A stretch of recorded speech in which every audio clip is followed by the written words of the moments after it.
Hello. What's up, everybody?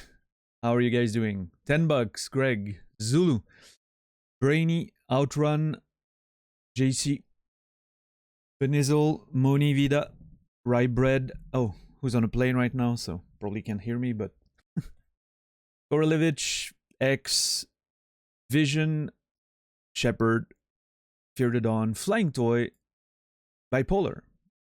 What's up, everybody? Sorry about the game. Wait, what? What's up, Mopa? The French half of your heart is bleeding. Oh, I was rooting for Argentina. I'm not French, I'm Swiss. I may speak French, but I don't typically support the French football team. I've been a fan of Argentina since I was like a little kid. You know, like the first World Cup I remember was 86. You know, Maradona winning the World Cup with Argentina, which, you know, had a bit of an impact on me as a kid. And I was the first one that I actually like properly watched. Obviously, I was a bit older. Was in 1990, where Argentina lost in the final.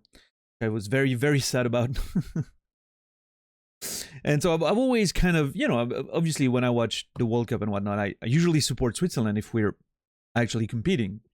But since we pretty much go out pretty early, most of the time I used to fall back on Argentina as my like second favorite team, just because I was such a fan of Maradona and when I was a kid, based on those first few, you know, World Cups that I had watched.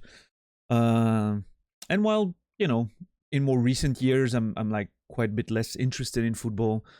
I always have kind of a soft spot for Argentina, so I was very much rooting for them today. So was my mom, by the way. I think her problem was more that she wanted France to lose, more than she wanted Argentina to win, which is not my case. I'm okay with, you know, I like France quite a bit. I have a lot of French friends, right, by virtue of my job of writing and all that, but so I would have, you know, I wouldn't have been too sad if France had won, but yeah, my mom just wants France to lose, I think. But yeah. What's up, Marique? No, I mean, I get it, Monivida, I get it. What interesting, yeah, the first 70 minutes were, you know, quite one-sided, obviously, because of well, you know, France not really showing up and Argentina dominating, and then suddenly the match got interesting. And the second half, because it lasted so long, kind of the second half of the whole thing was very exciting, very interesting, for sure. Yeah. Beautiful conclusion to a very controversial tournament, right? There's probably gonna be some conversations in the future about, you know. Oh well. It is what it is. What's up, Dom? How are you doing? Yeah, $10. How's that game? High on Life. I've heard about it, quite a few stuff, but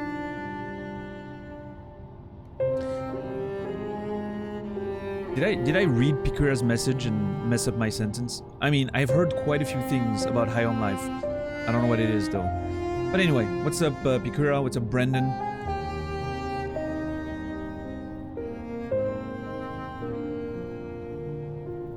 It's an alright shooter with your typical Rick and Morty humor. Wait, is it the Rick and Morty actual thing, or is it just like similar? Yeah, Jakin, exactly. That's exactly how I feel as well. Well, I mean, 2 years, because we have the Euro, which, you know, Switzerland usually participates, so... Oh, it's the guy behind Rick and Morty. Alright, makes sense.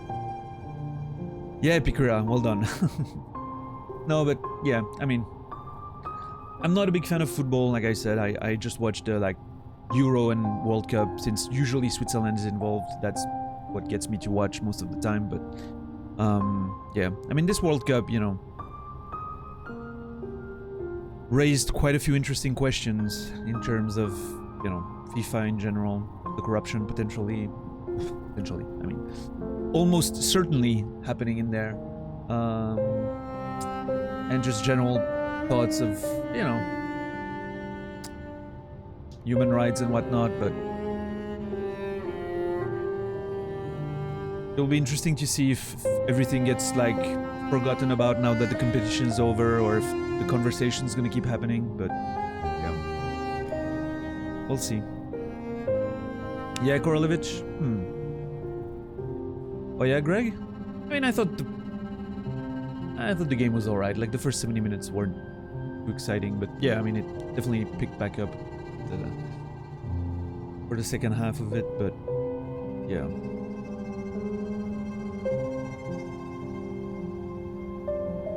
I definitely remember more exciting games throughout history, but...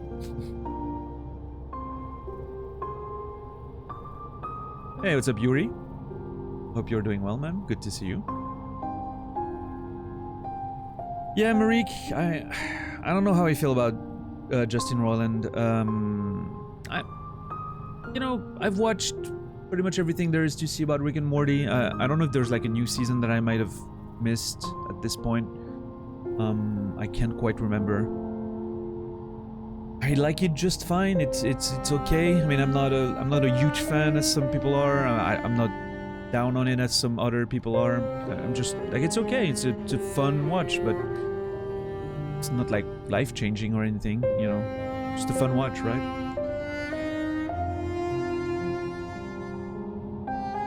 Yeah. Yeah, Greg. I mean, yeah. I mean, there's a few episodes that I really enjoyed, you know. There's that one episode with the Rick story. No, not the Rick. What's that story about? You know, they play a VR game where they live the entire life of a different person. That one kind of, I like that one. I thought that little bit about, you know, Roy. That's his name. I like the Roy scene in one of the episodes. I thought that was very interesting. A lot of thought-provoking stuff in there, kind of. What's up, Warren? How are you doing? That was depressing. I liked it. I liked the idea. You know, I'm always a fan of stuff that works that way. I don't know.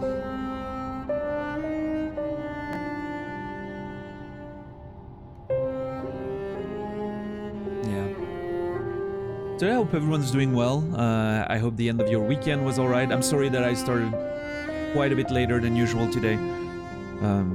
Hopefully some of you who were in the chat earlier saw that I tweeted and I wrote a message in chat as well. I wasn't actively in chat. I just went on mobile to drop something and, I know I usually say that if I'm not live within the first 30 minutes, it probably means that I've cancelled. Hopefully, not too many people think I have cancelled because, well, it's gonna be a VOD to catch up on. Of course, obviously not gonna be that long of a VOD since today is a normal stream length. So we have about 4 hours and some to go. I have not played Subnautica yet. I do, however, really want to play Subnautica. It's something that I'm really excited to play. I've been excited about playing Subnautica since the game came out, and I never got around to it somehow. I don't know why. And I think it might be something that I play in the relatively near future, because I was watching Raindog the other day. I went on Raindog's channel, and he was playing Subnautica. I watched like 30 seconds of it. It was like in a very shallow body of water, catching fish, and I was like, oh, this looks fun. So I don't know much about what the game is about. Like, I mean, I know it's about a crash. Like, you crash in the ocean. That's how much I know about it. Everything else, I'm not sure what it is. What's up, Digompus? What's up, Rico? Subnautica is great, but you don't need to rush it at this point. I mean, we'll see. You know, I'm still unsure of what's happening after Hollow Knight, if I'm quite honest. There's a few games. I'm talking about like the next big one, right? A few games fighting one another for the next spot of the next big adventure. I think doing the transition games, if I'm still going with that transition stuff early next year, which so far is the plan, but you never know what, I might change my mind or something. But there's probably gonna be Life is Strange 2 and Prey. I think those are things that I want to play. And then we'll see. I'm unsure yet. There's a few games fighting.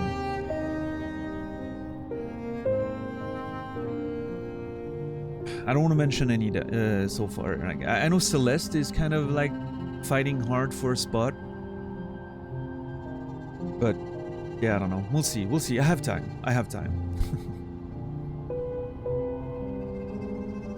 Yeah.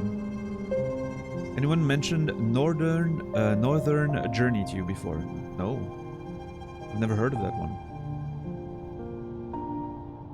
I've heard of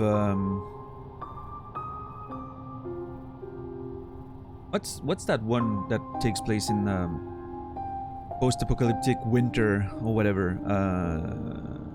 The Long Dark. I've heard quite a bit about The Long Dark. Also something I've never played. I'm generally not too big on survival stuff, but if there's an interesting exploration aspect to it, some story, I can be interested.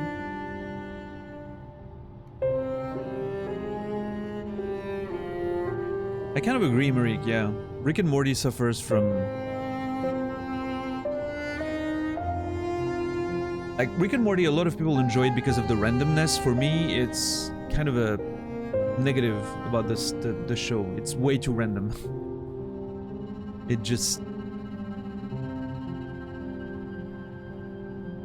While it's funny in some situations in the show, like the random stuff that can happen, the crazy things that resolve episodes in a weird, roundabout way that defies the logic of usual storytelling, I think it can work a few times, and it's pleasant, but it's almost like if every episode just ends that way, which is kind of weird.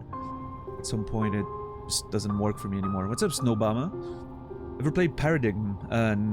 No. I have never played Paradigm.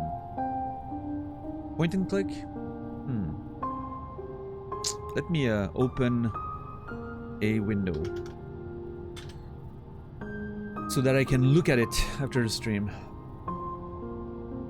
See if I'm interested.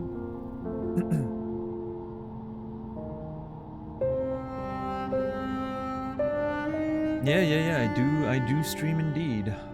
Oh, I haven't fixed... Ah, fuck. I haven't fixed... I haven't put...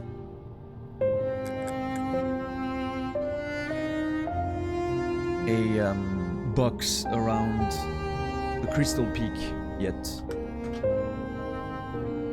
If I can do that now.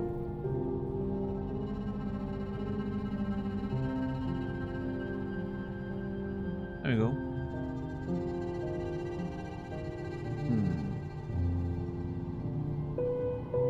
Alright.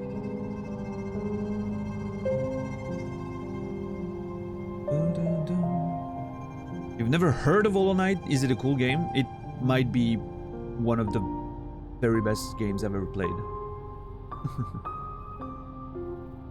And probably one of the greatest video games ever made, yes. As so far as I can tell. I haven't, you know, I haven't finished it. There's still quite a lot for me to discover, so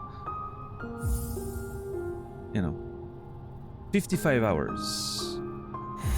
And we're back in Dirtmouth. There's quite a bit of crossover, yeah, Snowbama. We share quite a bit of our community. For sure. Can I show you my inventory? Yes, those are my current charms, and I'm using Unbreakable Greed because I have to collect 800 Geo right now to get a key for the soul, which I'm assuming is the key to the Soul Sanctum. I'm not 100% sure, but it kind of feels like it is based on the way it looks and everything. Those are my charms, and that's my inventory. Oh, I never looked at that.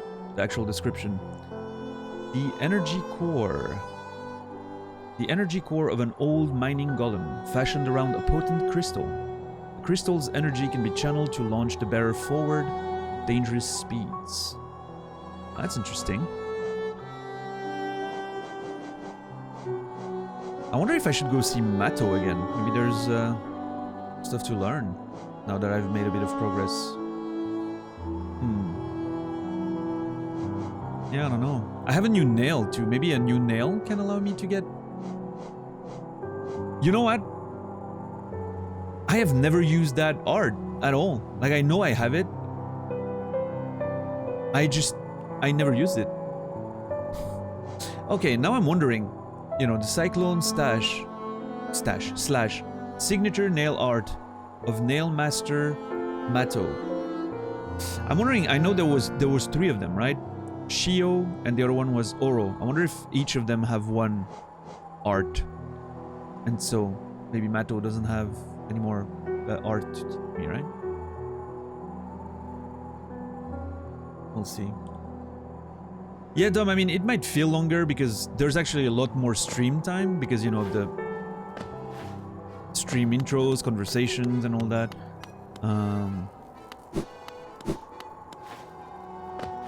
That's probably why it feels longer, potentially. I don't know. I mean, it's a pretty long journey yet, right? Patamas Geo! Yeah, Patamas Geo. See, that's the key that I want.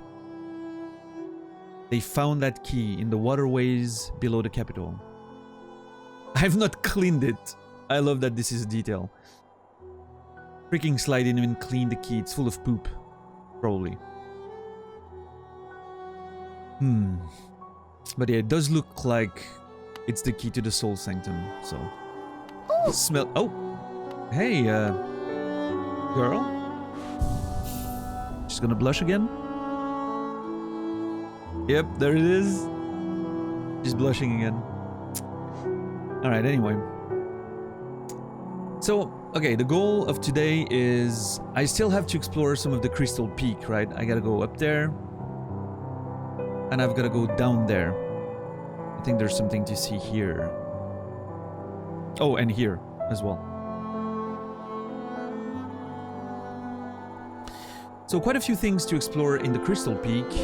We have a fight against the failed champion to take on. I said that I wanted to finish exploring the Crystal Peak first, and then the failed champion. I think I wanna give it a try. Maybe it's gonna be an interesting challenge because he seemed very powerful, so I kind of want to get on that, you know.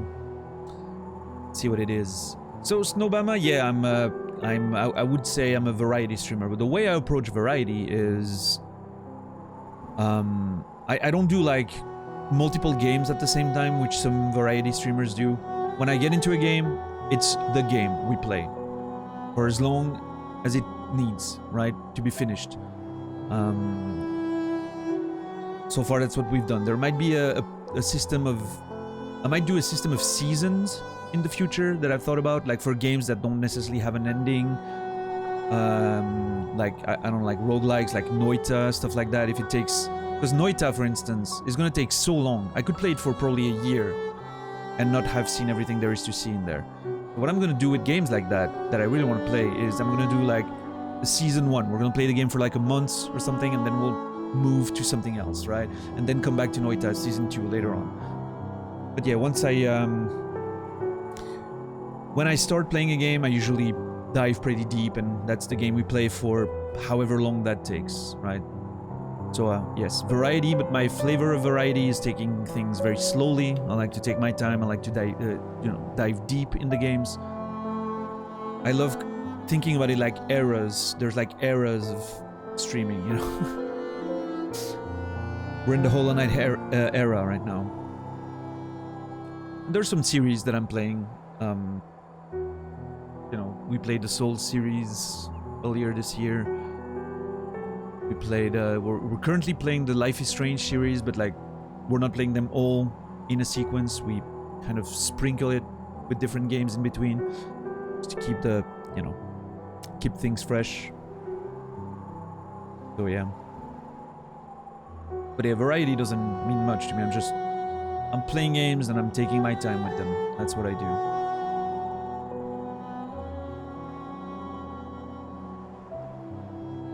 Yeah, Dom, I am down for some Dead Cells as well in the future, for sure.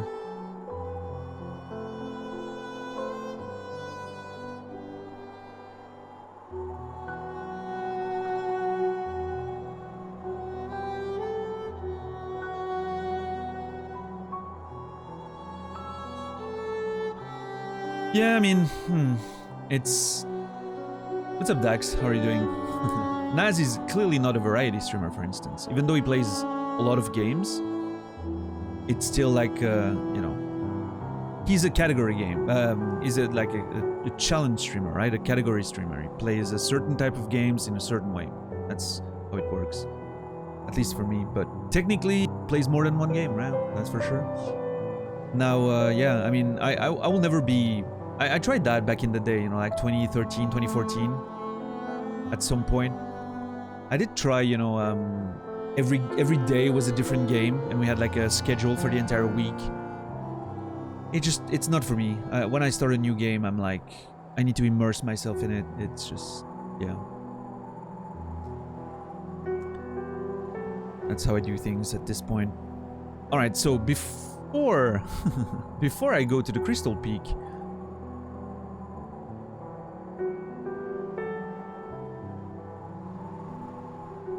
there's a few things that I might want to explore now that I have a super dash.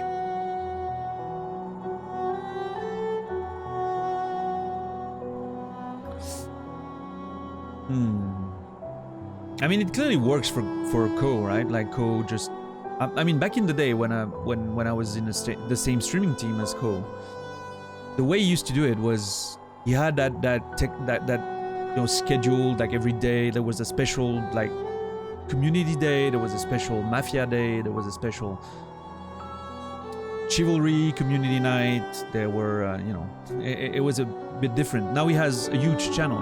He can just jump on every new release and it's gonna dominate the category. That's what he does, and it works well for him. So yeah.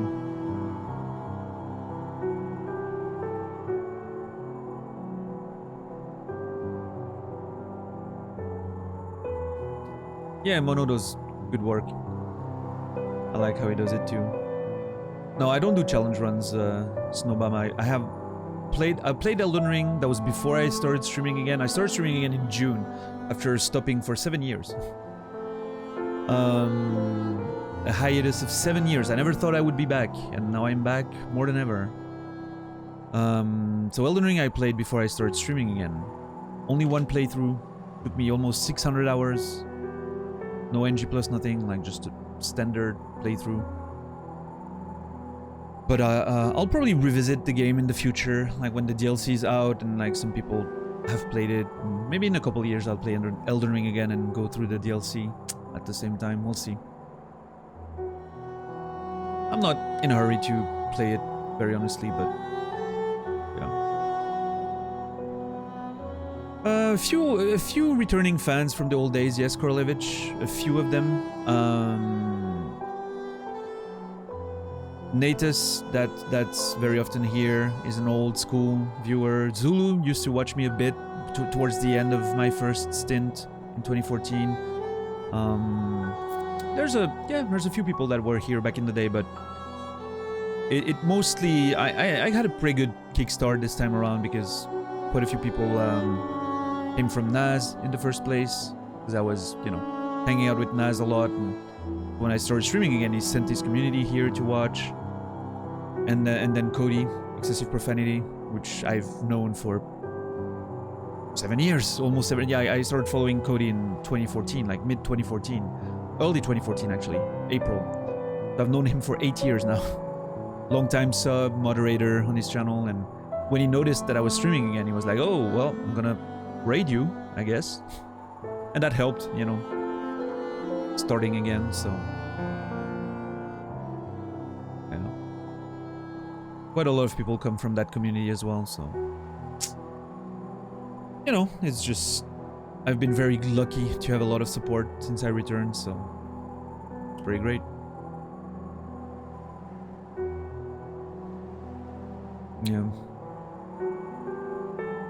Yeah, it's a bit of an extended, large community around many different channels that share a lot of people, you know. That's the way Twitch works, right? There's like circles, kind of. And I think there's quite a few channels in our large circle, right?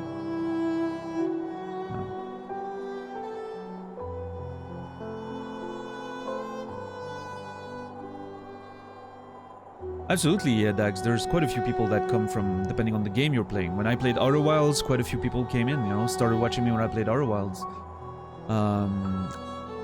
And Hollow Knight so far has been also a very good community building game for sure. Absolutely.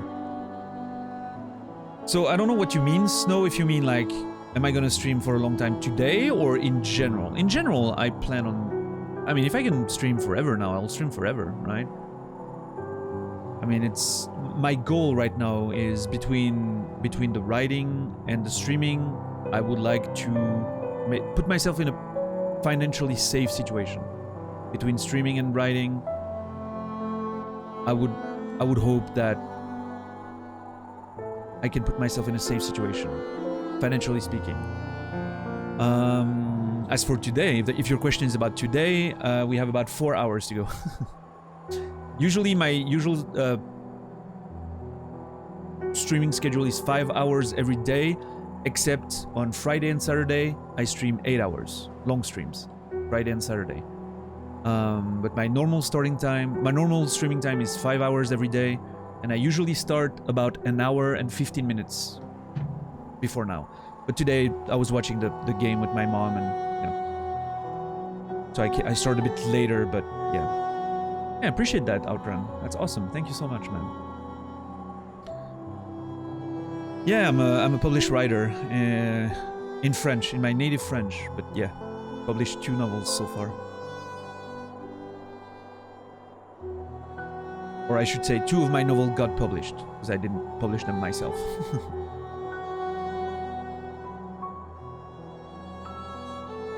Hey Div, what's up, man? How are you? Just tuned in from the final. What a fucking match. Yeah, dude, that was great. I enjoyed it, truly. Yeah. That was the final, yeah. You are, Marik. It should be done right now. Unless you work in Argentina, in which case you're probably gonna hear a lot about it. Okay, so I don't want to backtrack everywhere right now, but there's definitely a thing here. Well, you know what? We're gonna go to the failed champion later, so we can do a little detour and do that longer spike tunnel dash here. But that's alright. We can do that later. There's two things I want to do before we go back to the Crystal Peak. I want to go back to the Howling Cliffs. I want to try to use the super dash against the storm or the wind or whatever it is and see what happens. I'm very interested in trying that, and I want to check Matto again, if Matto has something new to give me or not. Once I'm done with that, I kind of want to go down here, go here, and then there. Because I kind of want to check on the Lake of Un, if there's something I can check. And then down there, this too. And then make my way back to the stag, right here. I was looking for the stag. And then come back to Dirtmouth, all the way to the Crystal Peak, and hopefully, in our little detour, pre-stream detour, we get to collect 800 Geo to buy the key, which will allow us later, at some point, I don't know when, to go to the Soul Sanctum, because I'm thinking that key opens the door here. So that's going to be interesting. What's up, Leslie? How are you doing today? So yeah, that's the plan for today. The main... Oh god, I just noticed for the first time today that I can use the right stick to move the cursor faster. I never noticed that before. I always use the D-pad because it worked. Okay, that's cool. Now that the map is quite a bit bigger, it's gonna be useful. Okay, so objective of the day, Crystal Peak, right? Finish exploring the Crystal Peak, that's the big objective today. Little detour first, not a long one. Just gonna check here, here, and here. Take the stag, come back to Dirtmouth, hopefully buy the key, and then move forward. That's the plan. And then, when we're done with the Crystal Peak, I want to go back to the failed champion and try to see if we can, you know, if we can work with that boss. Which seems to be difficult, but I kind of want to take on it as early as I can. I mean, yesterday's plan worked out. I said we were going to explore the Crystal Peak, and we did. It took 4 hours to get there, but we eventually did. You guys are of very bad faith. I don't appreciate that. Oh, man. Oh, in terms of emotes, by the way. Lots of interesting conversations with Maddie yesterday about the animated emote. I think it's going to look great. We have a pretty big surprise coming as well. Laura knows about it. I hope she's never gonna say any word. I'm gonna keep that a surprise. We have a bit of a surprise, you know, working with Maddie. Probably gonna have a new static emote as well, in addition to the animated one. I was thinking I wanted maybe a shh emote, you know? We don't have any shh emote, and I think we might need one for this channel. I know we use some of you use like Casey's, some people use Cody's, some people use the no help that Nami has, but I think like a proper shh emote could be interesting. We'll see. I wonder if there's a way to have like a detour emote. That's what I was thinking, Korolevich. A detour emote would be pretty funny and pretty useful. I don't know how it would be represented though, but you know. Maybe the mascot looking at having a map in front of him and just looking the other way. I don't know. Maybe that could be the way to do it. But it might look too much like he's, you know, he looked at the map and now he's looking at something else. I don't know.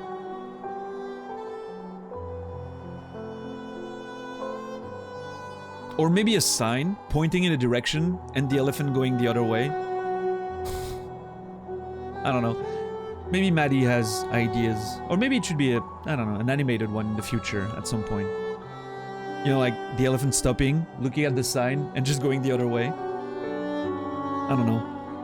But here's the thing that I want to do, and I'm gonna, this plan there, I can tell you about it because it's gonna take a long time. I want Maddie to recreate most of the emotes we have right now. Like the emotes we have right now, those we enjoy, I want Maddie to recreate them with her style. That's why I told her, you know, like the new ones we're working on right now, don't try to imitate what we have right now. Like, feel free to just do your own style, your own take on the character. You know, maybe closer, like it's gonna maybe be more, you know, more similar to my actual plushy elephant, which is supposed to be the mascot of the channel, right? Maybe with the colors more black and white stuff. And so I'm thinking I want Maddie to eventually redraw in her style most of the emotes that we enjoy and use a lot currently. Keep the vibe, but like, you know, go for her own interpretation of them. And those that we use less or that we don't need, maybe like replace them with something a bit more unique or you know, that's a lot of work. It's gonna take a long time, but I've been, you know, I've started talking about it with Maddie, and there's a chance that she might do me, you know, like a good deal for the whole thing if we're taking on something that big. And yeah, with how generous everyone has been recently with the donations and all that, I think we're actually already not that far off from having the budget to do the whole thing, which is wild. The animated ones are gonna cost a bit more, obviously, but we'll figure it out. We'll see what we can do overall, and you know, it doesn't have to be right away, right? We can slowly transition and start with the most used one, the most important ones, but that's my goal, because the set we have right now, while it's very good, like we got used to it, and some of those emotes are excellent, it was always meant to be a placeholder, right? That Nami just bought us from Etsy as a placeholder, and they're nice, but they're an emote set from Etsy, which means there could be, I don't know, 5 other channels out there using the same emotes, which I don't like that idea too much, right? I like the idea of keeping with the, you know, like the emote is an excellent one. I want to keep that one, but I would love to see Maddie's take on it with her style and a more personalized mascot, you know? So that's the whole deal. Hopefully that's something that's gonna go over well. Hopefully you guys are not gonna miss the originals too much when we eventually, you know, get there. But I'm sure once you'll start seeing like the ones we're working on right now, once you'll see them, I'm sure, you know, I'm sure you'll realize that this was the right decision, because she's extremely talented. I mean, she's a fucking professional animator and illustrator. Like, you know, she's certainly gonna come up with stuff that's... You already miss it? Well, thank you, Naz. What's up, Moderately Savage? How are you doing, man?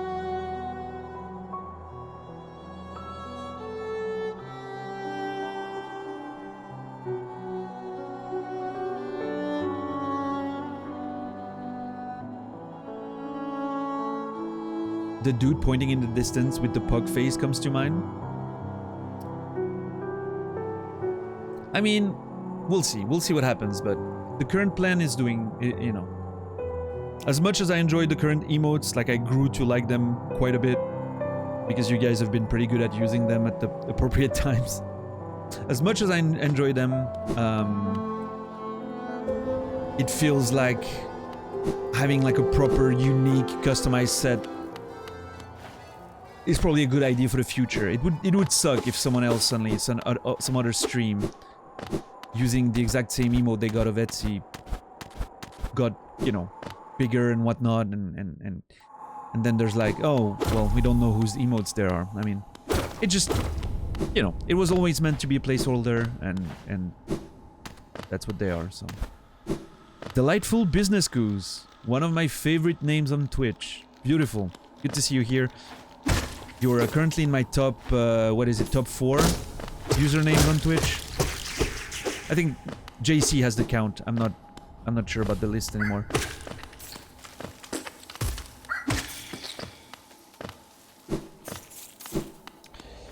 Delightful Business Goose, Pump Action Panda.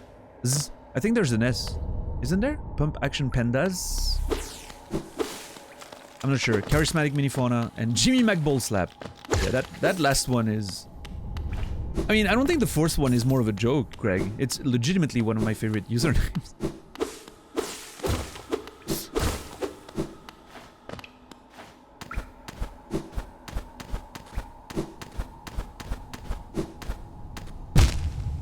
Okay. You're envious? I mean, Gregarious Fister is a pretty good name. The problem is... I knew your name from before. Right? I didn't meet you on this channel. So your name didn't like hit me like, oh my god, this name's amazing. Because I knew you from before. You got screwed out of that opportunity to have that memorable name, you know?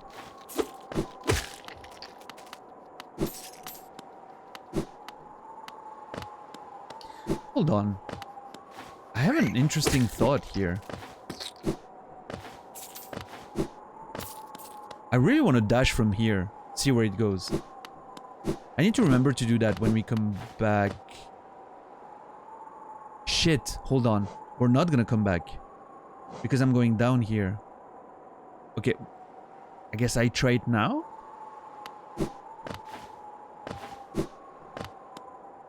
If it goes nowhere, I'm gonna lose quite a bit of time, but I think I have to know.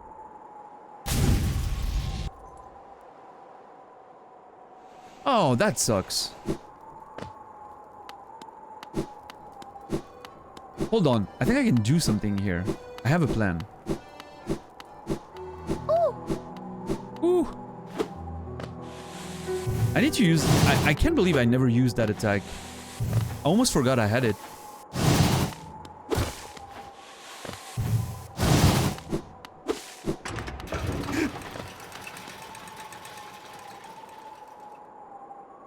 But anyway, how are you doing today, the Life of Business Goose? Thank you so much for the 6 month of subscription. I appreciate it. Dude. Amazing, incredible amount of support. I'm extremely grateful. I wonder if I can... Can I make it come back up? And jump on it?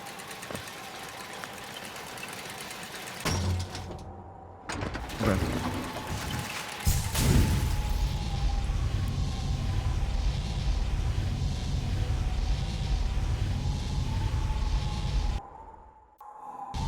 I mean, holy shit. You know what this feels like? Super Sonic in Sonic 2 on Mega Drive?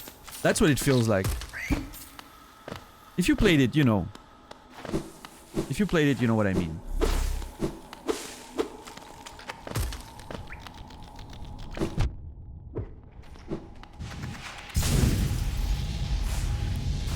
This is a great way to navigate this area very fast. This is not a detour. What are you... Well, no, okay. Admittedly, what we're doing right now is a small detour. Let's not call it a detour. This is the opener for today. The main event is going back to the Crystal Peak and finishing the exploration. This is the opening act, right? We're checking on some stuff with our new beautiful dash. Right? Makes sense. I think.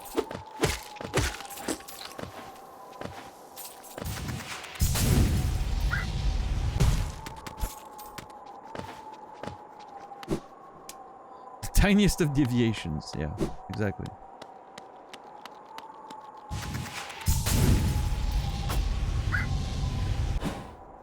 God damn it. It's not gonna work, is it?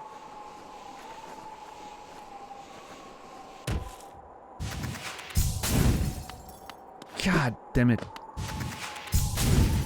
I truly believed there would be a secret of some kind.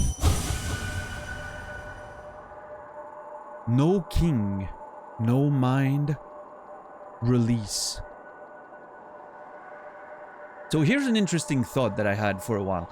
You know that mention of the king being very elusive and not many people seeing him, and so they would make those idols to, you know, celebrate him and whatnot, and he had that godlike, he had a bit of a godlike aura about him. I've always wondered, when there's stuff like that, I'm always wondering, was the king really something? Did the king really exist? Or was it just an illusion to control the people and whatnot? You know, kind of a... If you've seen Equilibrium, right? Kind of a theme like that.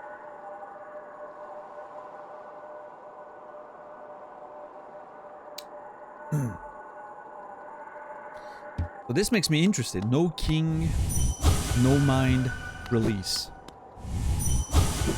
That's an interesting potential thought right there. Alright, I want to quickly check on Matto, just to make sure he doesn't have a new skill to teach me. You've seen the Matrix 0.5? Alright. You know, hey, what's up, Luminar? Hope you're doing well.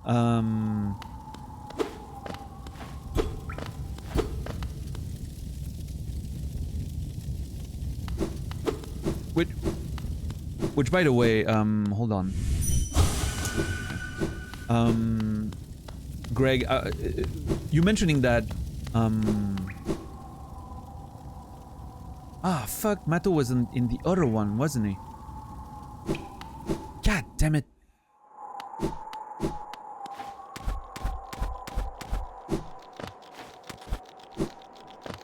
Once we start the work with Maddie, potentially to, you know, like, redo the whole set and whatnot, there's gonna be some brainstorming about which ones we want to keep, which ones we want to potentially get rid of, which ones we want to replace or change in an interesting way. Like, there's gonna be some, you know, I'm gonna have some conversation. You know me, right? I'm gonna go with my guts at the end of it all, right? But I still want to have you guys' input, because at the end of the day, you're the ones using the emotes the most, right? So we'll have a conversation about all that when the time comes. So now about Equilibrium. I think Equilibrium is different enough from the Matrix to get like a, you know, to be respected for what it is on its own, even though there's obviously similitudes. But then again, if you go that route, the Matrix is Dark City 0.5 then, in that case, right? That was a big discussion when the Matrix came out. How much better of a movie Dark City was, but I don't know. I think the first Matrix is still amazing. What's up, Hobbs? How are you doing today? Good to see you, man.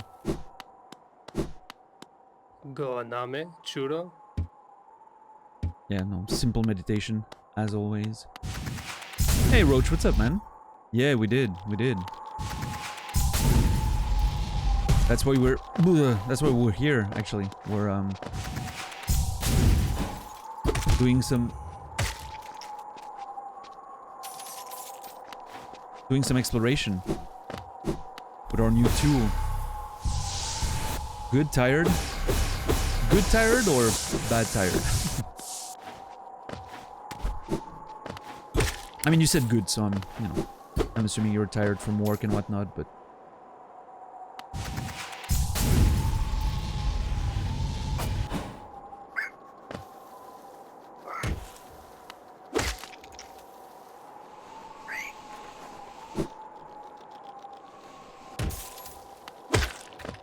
Alright. So, nothing new at Matto, nothing new at the edge of the realm. Dude, this is so sick. What a great way to travel. Oh fuck. What a great way to travel in general. Very exciting. Got home late yesterday, just woke up.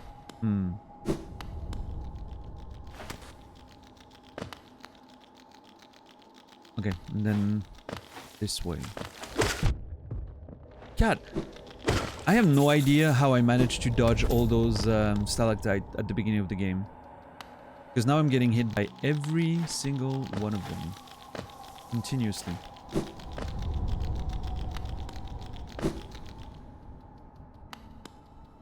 Alright. All of you Green Path music enjoyers, This one's for you.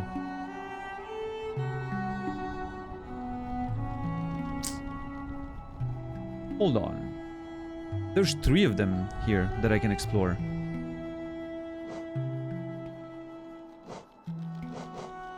There's this, and then there's gonna be this, and this.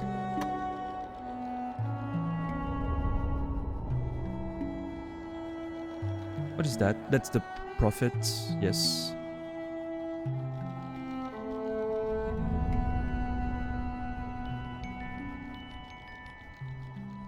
So this, then this, then this. Alright. What's up, Bruxus? How are you today?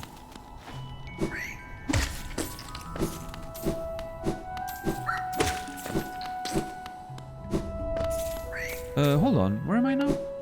Yeah, I'm on the right path. Okay. Morning, Etsta. How are you doing today? Oh, shit.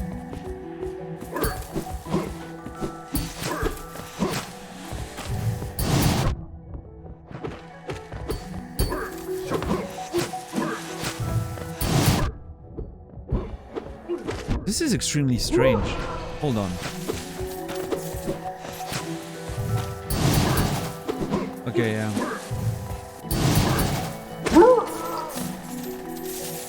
Okay, I think I need to make use of that art a bit more. I think there's stuff to do with it that I'm not using.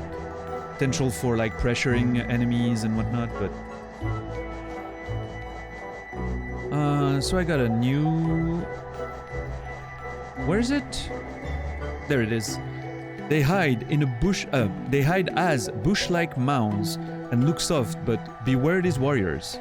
They are relentless in combat, fiercely guarding something hidden deep in the green path. Fiercely guarding something hidden deep in the green path. Maybe something accessible here, or maybe it's something that has to do with the Lake of Un. Because there was one, right, at the Lake of Un that was just waiting there. I thought he was just admiring the lake, right? But what if he was instead guarding something? We know Un used to be... What did the lore say?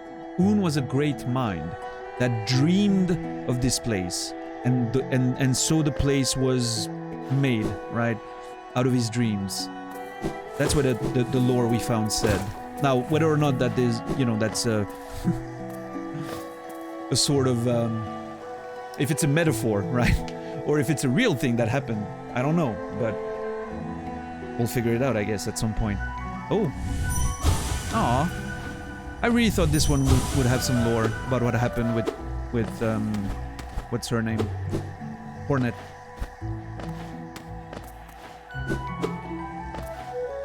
Alright, man. Alright.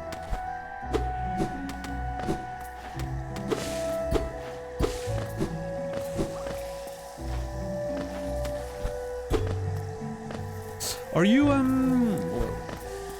so, after Elden Ring tonight, are you doing, MGS2 on YouTube? Or are you taking a little break after the first game?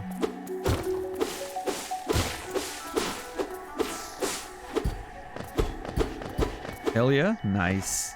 God, I'm excited to watch you play MGS2.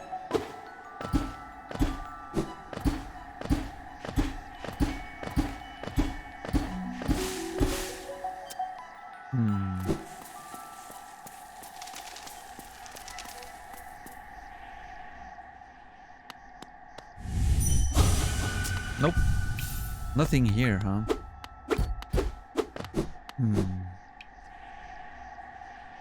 And yeah, first playthrough for you, that's true. Hey, the guy that was guarding here isn't here anymore.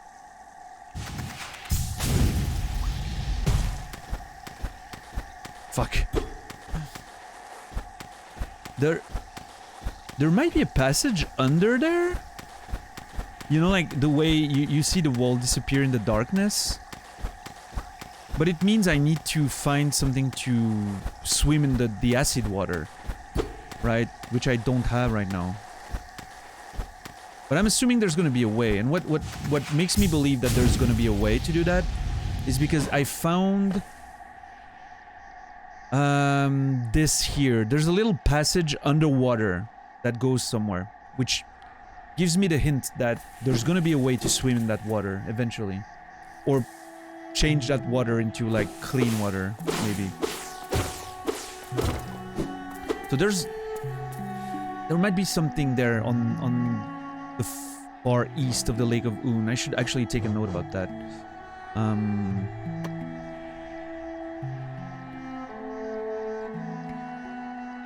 More underwater left? Question mark. And I'm gonna turn that into a purple note. There we go. Yeah. Poor dude killed me once, by the way, just saying. Alright, now down there, and then the other path, and then back to the stag. And we go to the main event of the day, which is finishing exploring the Howling, not the Howling Cliffs, the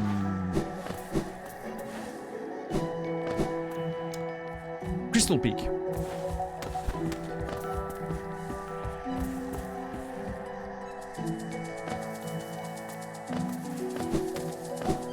You watched the movie Source Code last night, not a bad sci-fi thriller? Okay. Never seen it. Hold on, I want to check something that I never checked. Yeah, I never heard of Source Code. I mean, I've heard the name, I think, but I don't think I've seen it.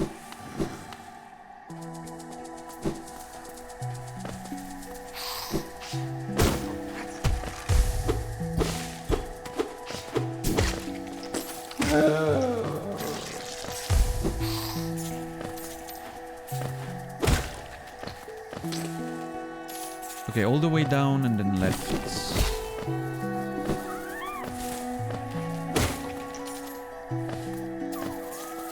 I wanna... Did I... Pain. Oh. Pain, huh? That's what you feel? He was saying pain before I hit him, by the way. It's not my fault he's in pain. Just making it clear for all of you haters out there. Yeah, exactly, Hikura. If anything, I solved the problem.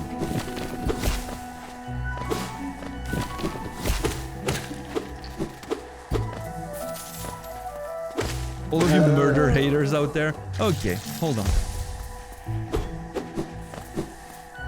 You're twisting my words.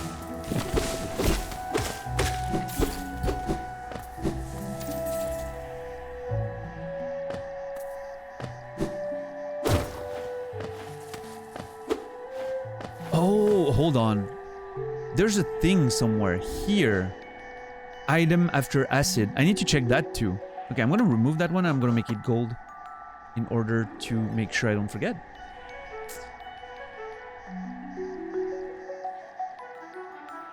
Actually, you know what? I might quickly check it now. Wait. I know I read that one, but from moss and leaf our life is drawn. While it grows upon the path, we shall never wilt. No, I'm not gonna make a detour. It's gonna be on my way back to the other one. Yeah. It's fine. It's fine. This is most likely a way down from whatever's on the left of this place. So. Yeah, Cooley, we actually explored quite a bit of the Crystal Peak yesterday. And we're gonna return tonight because we have more stuff to uncover there. We're just doing we're in the pre the opening act of because we got the Crystal Dash and I want to try, you know, some of those areas and then I'll go back to Crystal Peak to finish it. Yeah, there's a whole plan today. You nailed these last few Hollow Knight streams. Well, I mean, thank you so much, Parakin. I appreciate the compliment. I felt really good. in Hollow Knight in general, and especially the last few streams were eat when. Well, not today. The last few streams were really oh shit, it's a pun. And here I was, you know, feeling good about myself. Parakin, thank you for 7 months. I truly appreciate it. Appreciate the support. Mud, will you please give a minute to Parakin? Thank you.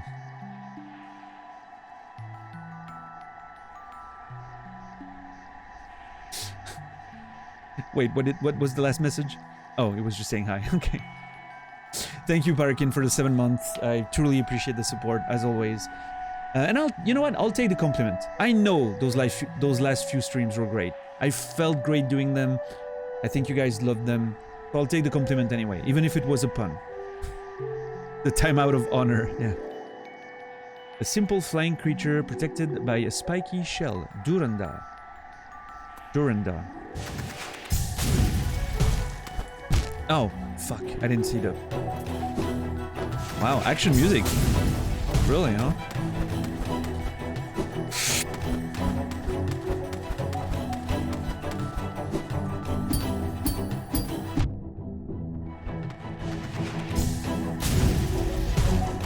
I thought they were here to help, but you actually have to dodge them. That's kind of the point, right? Which is very interesting. I love that I came here like, oh, I'm gonna have to bounce on those things to go all the way, you know? And no, actually, I have to avoid them. What a brilliant little twist.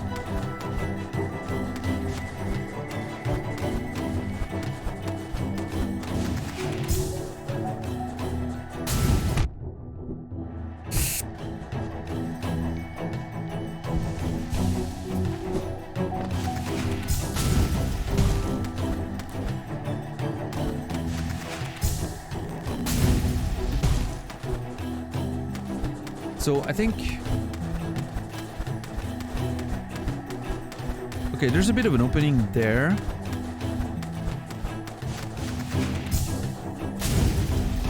Yep.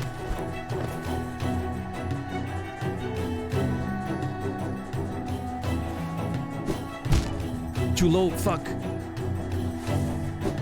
There. Okay. This is a bouncy bounce, I guess? Although... I could potentially just dash, but here's the thing. The way... Okay. Let me think. The way there are those things to bounce, I am thinking that if I'm dashing, I'm gonna end up like in spikes, like this. And this is like, you know, oh, I can just dash. And I feel like I'm gonna end up in spikes if I do that. So let me, Yep, there it is. Called it. Nice. Fuck.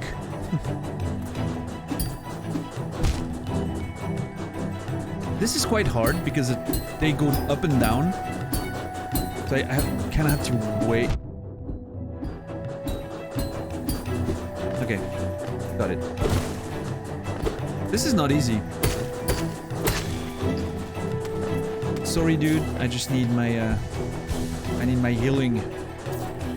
Can I dash, hit, and come back? Go, that, hit, come back.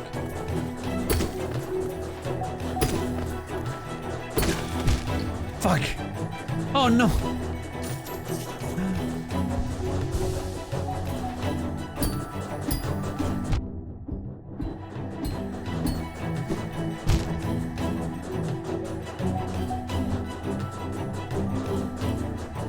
I kind of played myself there, I will admit.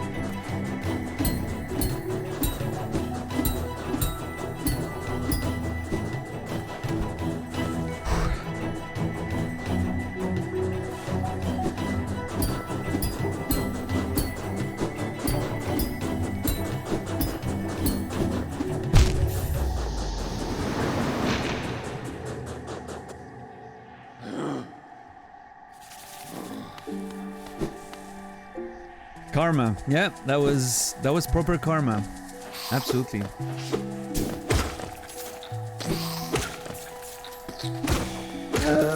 I tried to play the game and I lost. That's how it is.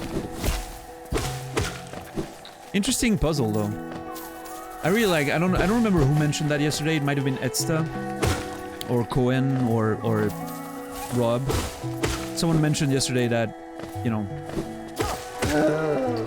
they liked how the puzzles got a bit harder after, you know, you get the crystal thing in the crystal peak. It gets a bit harder, and obviously those are only accessible after you've gotten the crystal dash. So the progression is really well gated that way. Like,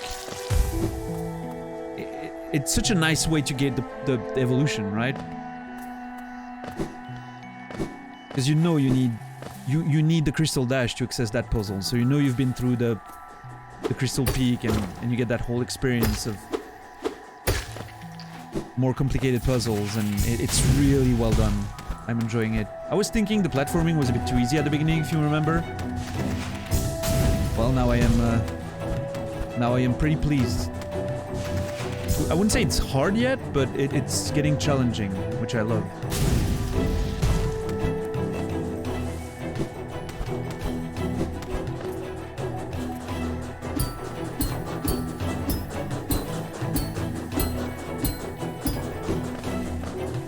Okay.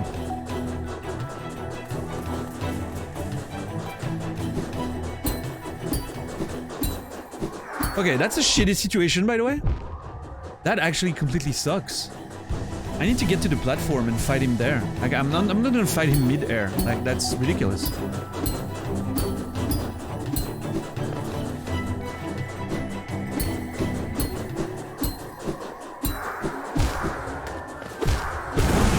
That actually helped. It gave me a springboard to get to where I am.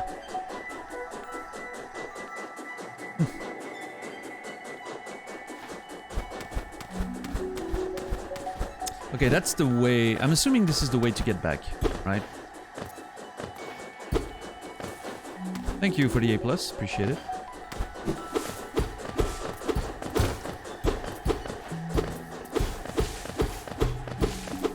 Yeah, I'm assuming that's the way to go back.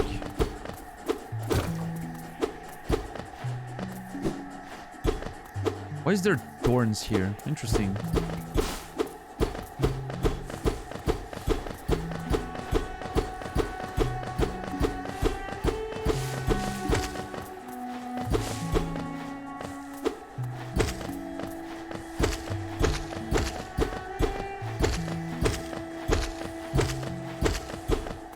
Oh, I'm guessing the spikes go in the wall. I'm assuming that's what's happening. Okay, yeah.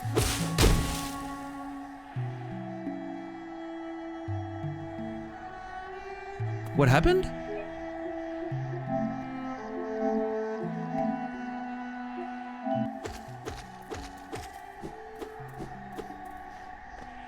Oh, I didn't even see that. I legitimately didn't even see that there was something hanging.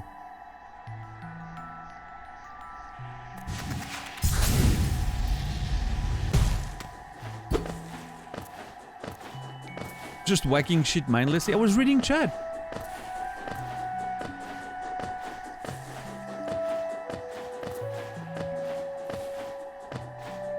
Yeah, it's done. I mean... Oh. There's a wall that I can stick on there.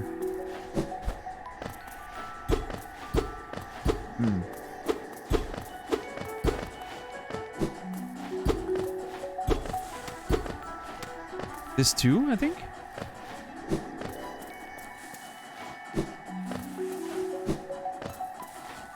Nope. I'm really suspect of that place. I feel like there has to be a secret there. It's really suspicious. I don't know. Maybe not.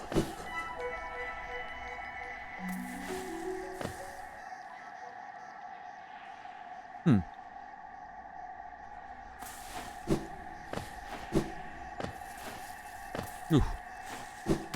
Ah, rancid egg. Yep.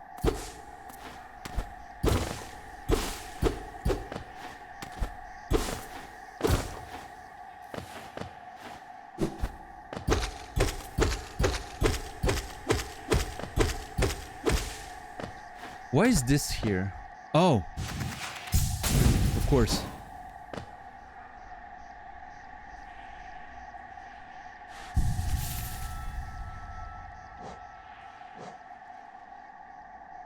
What the fuck is this place? This looks like... Oh, dude, this looks like the entrance to Mato's thing. Is that another... Is that... What are they names? Sheo? Or... Oro? I think. Let's see. Yep. That's one of them. He's a painter. Look at him.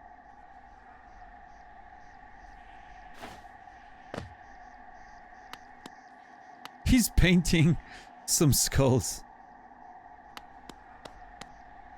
Great work, dude.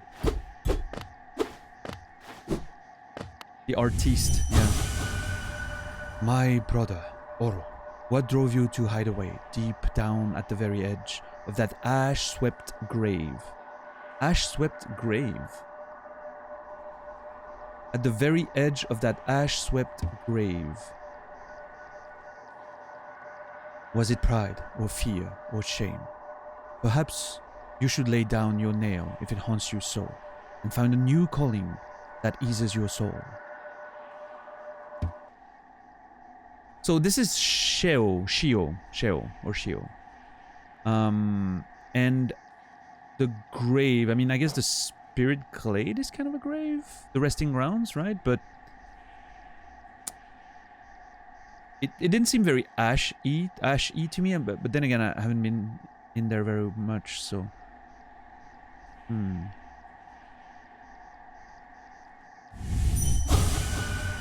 What drove you away deep down at the very edge of that ash-swept grave?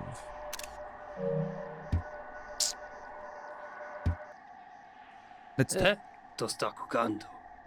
Lo sta tutando. Nailmaster Sheo. I don't know. A visitor. Why have you crept in here, little grub? Perhaps, like me, you have a taste for discovering new things. I am Sheo, and in a previous life, I was a nailmaster. Yes, the only thing that drove me was becoming stronger and honing my skills with a nail. What's up, Kimi? How are you doing today? So they put the blade down? Ooh, are they not gonna want to teach me because they put the blade down? I imagined it was my one calling in life, but that feeling faded over time. Now I seek a new calling, something that speaks to my soul and compels me forward. Painting? Is that your thing now, or are we just killing time right now? What's happening? That's why I spend my time here, secluded, trying to master the art of creation. Painting, sculpting, these things bring a different kind of pleasure. You don't seem very moved by what I've said. Was it Sheo the nail master you were looking for? Or did you come to learn a nail art? I'll teach you, if you insist. I kinda wanna insist, yeah. Learn the master's nail art. Yes!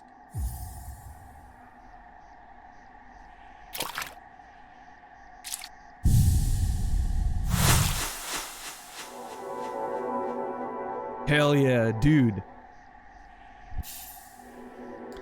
Mastered the Great Slash. Hold square. Concentrate energy into the nail.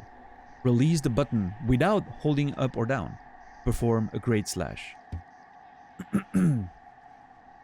Garo Enele. Garonenelle? So, my work, does it move you? The wielding of a nail, the wielding of a brush.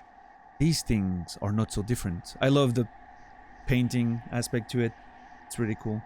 Kind of a Miyagi thing, right? Showing the movement with the paintbrush. We cut into the world so that we can peer deeper inside. For now, though, I have nothing more to teach you. Your path forwards. Only you can see it. Good luck. Doesn't even bow like his brother. Finelo Bam. That nail art you've learned, the Cyclone Slash, that was always Mato's favorite. It must have made him ecstatic to have a pupil like you. Pupil? Pupil? Pupil? I never know how to pronounce that word. I don't know why.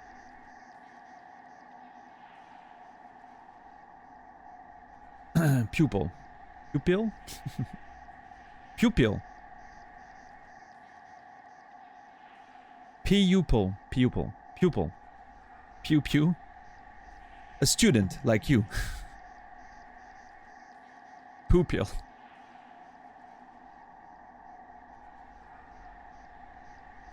He'll teach you if you buy a painting from his Etsy shop.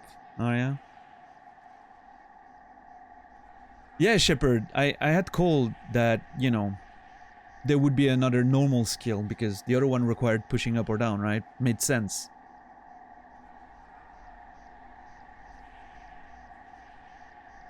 You like in tube. Pupil. A pupil. It must have made him ecstatic to have a student like you. He always wanted to pass down what he'd learned to a new generation. He was not the most skilled student himself, but his enthusiasm and his kindness set him apart. I'm glad he achieved what he desired for so long, to be a teacher. Alright, let's see. Hold on, more? I have spare brushes and plenty of paint. Once you tire of the nail, feel free to join me in my art. Is that actually a thing? I kind of want to... No? Oh, man! I was hoping I could paint. That would have been awesome. Maybe if I reset the room?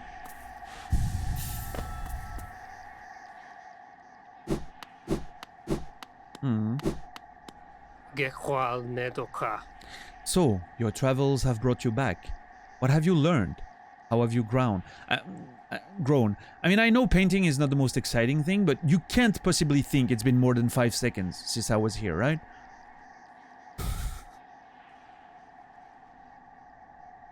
Screw the greater good of Hallow Nest. Arts and crafts, yeah. Also, what's up, Saladino? Welcome in. I reacted to your message, but I didn't say hi. Hope you're well, man. Myself, I am still trying to capture something with my brush, although I'm not quite sure what that thing is. 5 seconds in bug years are like 20 years. Oh, yeah. Writer taking jabs at other artists. Well, that's not exactly what I did, but...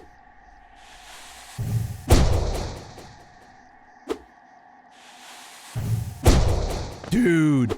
The fucking impact of that attack? The sound it makes. Holy shit.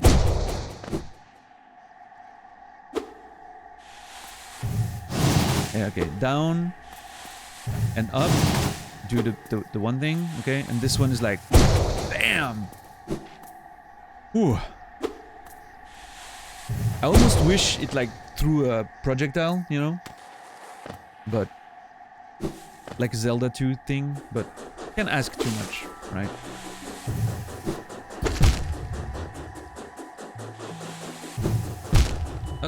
That's not at all what I want to do. Hold on. Can I dash with my attack loaded? Yes. Can I not? Hold on. Actually, never mind. There. Can I not? Okay, I can dash and then bam. But if I let go too early, it doesn't trigger. It cancels, which I need to be careful of. So really let go at the end of the dash. Very tight timing. Now I can dash while I'm loading. That's very nice. Not loading, but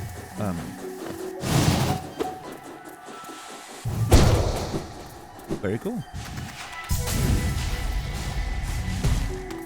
What did Dom do again?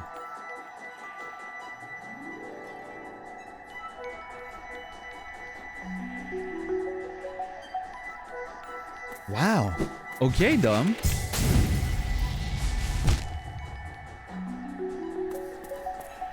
I mean, far from me to trash talk, Dom, but why exactly are you shaving your dick? From what you've told us, it doesn't look like it... You know... Do you like scratchy balls? Is that the thing, or?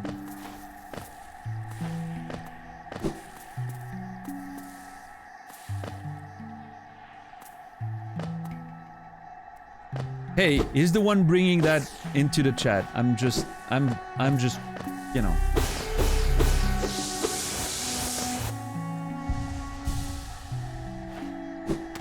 And he's the one always talking about the fact that he's not necessarily having sex very regularly, so.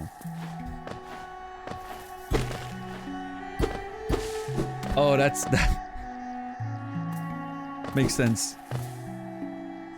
Oh no, I'm not a fundamentalist. You know, if I have a date or something, shit's getting cleaned up. You know, just in case, you know, but if I'm not, just let it fly, you know, like it gets scratchy, you know, if it's too short. But anyway, what's up, Tube Sucks? How are you doing today? What a conversation for Tube Sucks to show up in. Trapped. Oh no, that is so sad. That little dude was trapped here, which I guess means either he found his way here somehow and then, you know, couldn't get back to the other side, or the water turned acidic in a very short amount of time and that dude got caught. I don't know. What is it, you know? So this is gonna be Shio. I'm gonna change that note to Shio. Yep. This is okay. I did it now, and I still have this. I'm learning a lot today, yeah, Leslie? I'm glad. This stream is all about lore in so many different ways.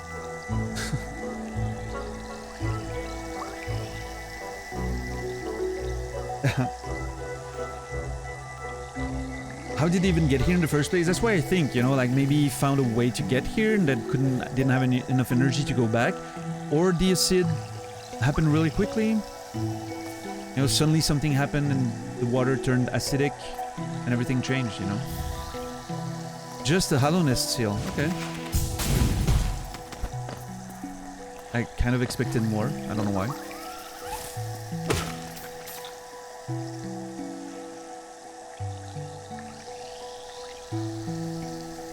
Yeah, Marik.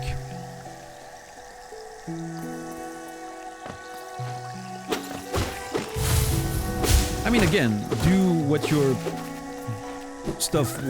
want to, but, you know. I think a proper, clean shave is pretty good for certain activities, right? So, take that as you wish, you know.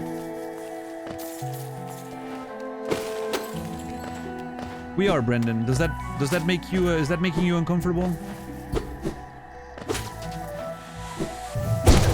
Oh my god, this feels so impactful. I wonder if the range is affected by my charms. I need to test that as soon as I find a bench.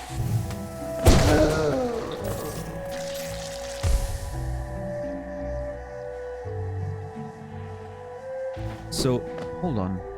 Ah, fuck, I went too far. God damn it.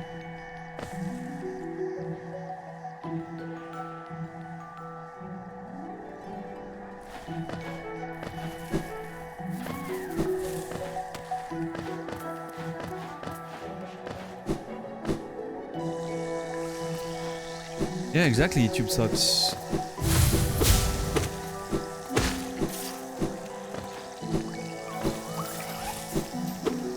Hold on. You sneaky asshole. There it is.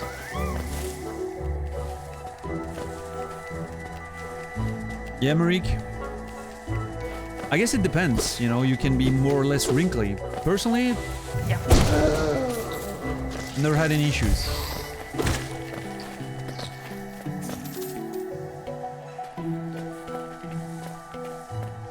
I'm in the middle one, right? No, I'm in the right one.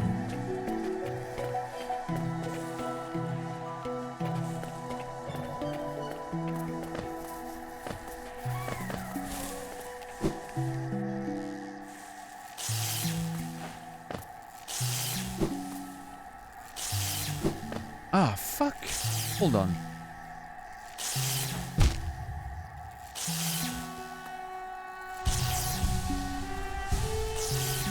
I think I could have... I think I could have solved that a lot earlier, actually. I feel like I kind of waited to get like a better dash, but I think once I got the first dash, I could have done that without any issues.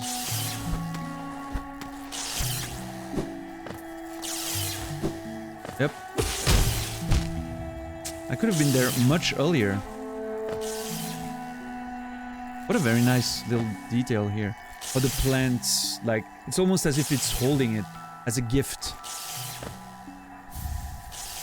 Thorns of Agony. Senses the pain of its bearer and lashes out at the world around them. When taking damage, sprout thorny vines that damage nearby foes. Yeah, kind of a spike, you know, what do you call that? Like thorns and... Well, yeah, thorns, but... I'm looking for a different term, but I can't remember.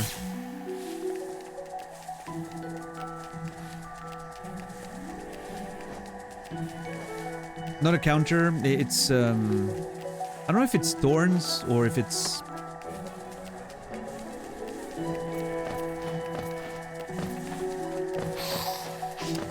Isn't there a skill in World of Warcraft that the warriors or the paladin have?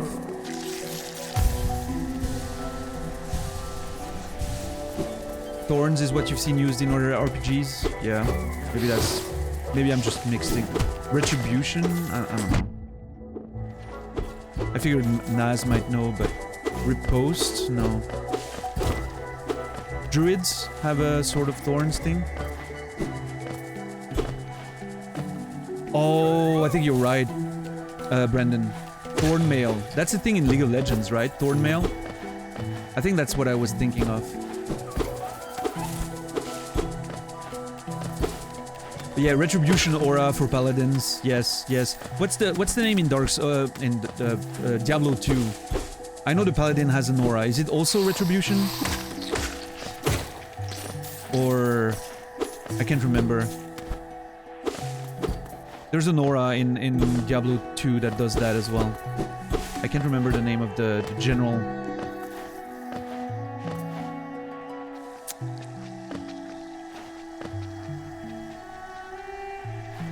Hold on, I'm here. Yeah.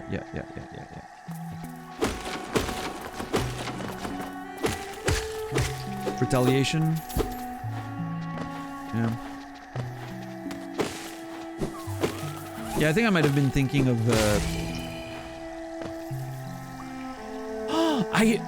I killed one of them. I didn't know you could kill them.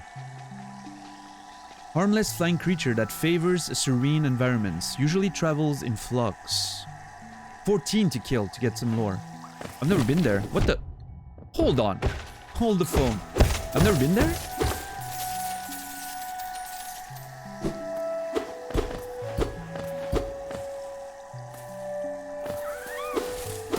It's for science, Shepard. Okay. Filling in the journal.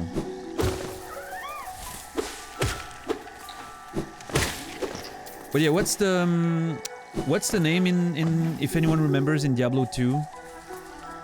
Either that the Paladin aura uses, I don't know if it's also Retribution, or like the general term for, or Diablo 2 or Diablo 3 might have the same, with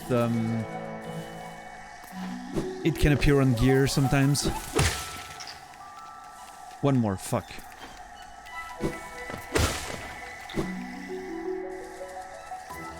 It's called Thorns. You think so, Sophois? Okay. Called Thorns in D2? Well, that's it then. I thought it was something different, I don't know why, but yeah. But anyway, that's what we have now. I played thousands of hours of Diablo 2. So early as last year, when the remake came out. Was it last year? Or this year? I can't remember, but...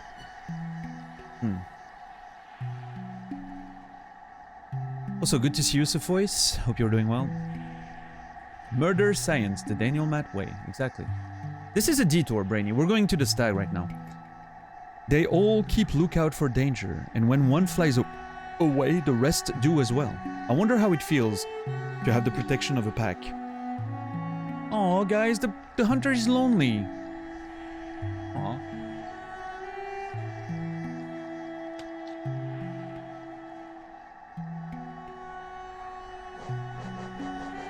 At some point, by the way, once we get further in the game and all that, I have to make sure I revisit some areas to make sure I get the journal on every single enemy.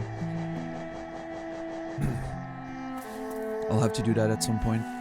But I'm not gonna like grind it before it becomes clear that I'm approaching late game, because the backtracking alone gets me to kill a lot of them, so. Do your Deckard Cain impression for us? Stay a while and listen. I don't know. That was my best, probably. I'm very bad at impressions and stuff.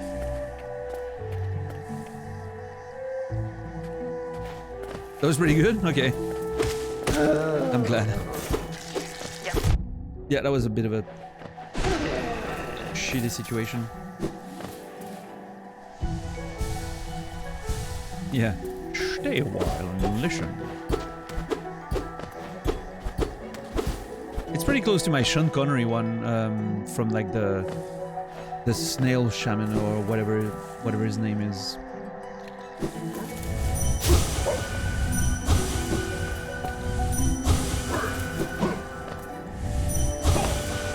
Kill for light or Okay.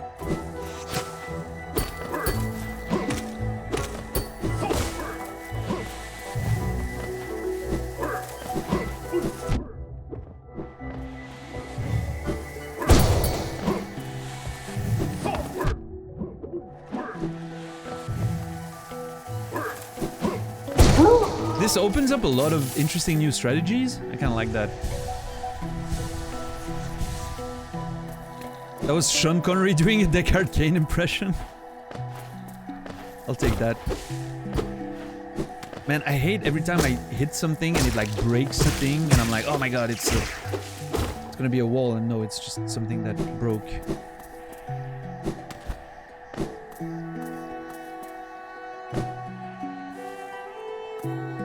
Alright, down and left, and we're at the stag. Excellent. Yep, and that's the end of the opening of today's adventure. Look at that beautiful map now. Perfectly completed. Well, almost.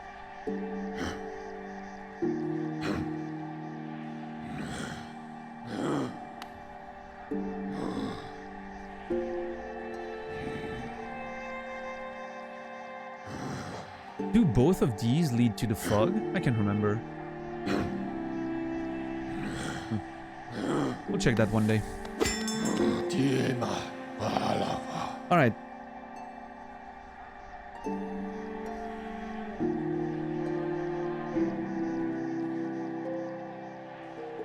Let me look at the map. Yeah, let's go. Dirtmouth, I guess.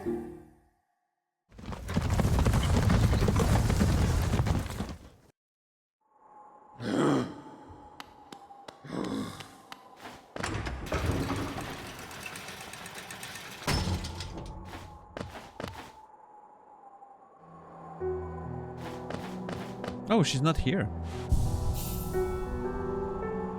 Okay, that's... I wouldn't say concerning, but... interesting. Yeah, we read that before. Oh, I had the money now. I didn't even realize that I had more than enough money. Patamas Geo! Patamas Geo, indeed. I want the elegant key. Thank you. Oh. Boy, I can't wait to go back to the Soul Sanctum and open that door. I'm thinking it's the door of the Soul Sanctum. I'm pretty sure. Ornate Key. I love that the descriptions are different once you buy them. ornate key made of a glistening white metal bears the mark of Halonest's soul sanctum and glows faintly in the dark. Whew. Man, I'm so excited to go there at some point. I wonder what kind of secrets we'll find.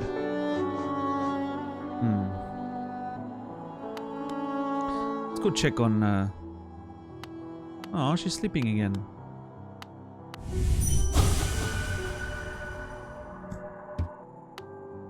Why does it glow? I don't know. Charged with soul, maybe? That's the one we read already, right? Yeah.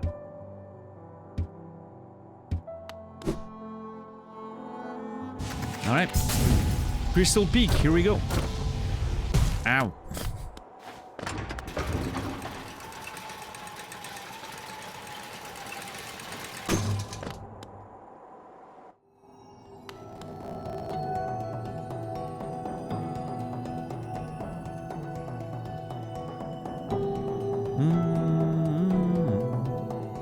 Okay, so the first thing I want to do... Hold on, let me clear my map of things. Okay, this is cleared. Now, the first thing I want to do is go here, right? First thing to do. Second thing to do, check here. Third thing to do, check here and then up there. But the first, checking that tunnel right there. I guess red pins have become my like main objectives indicators, and gold pins have become my like short-term in-map exploration objectives. It's kind of how I'm using it now.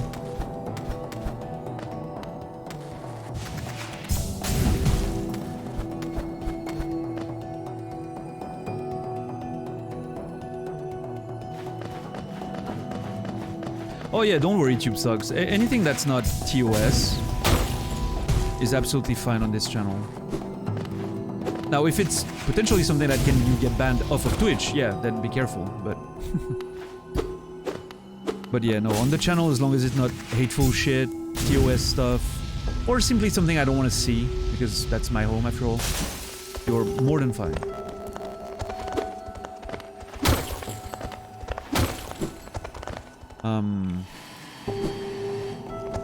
Yeah.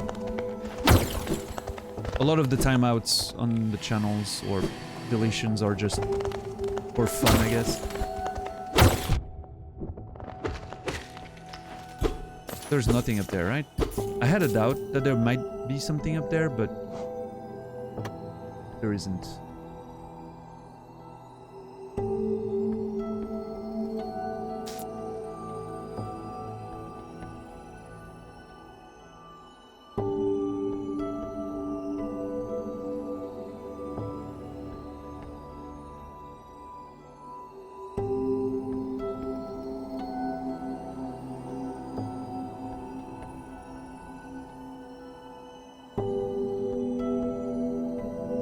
Quickly just adjusting my map a tiny bit.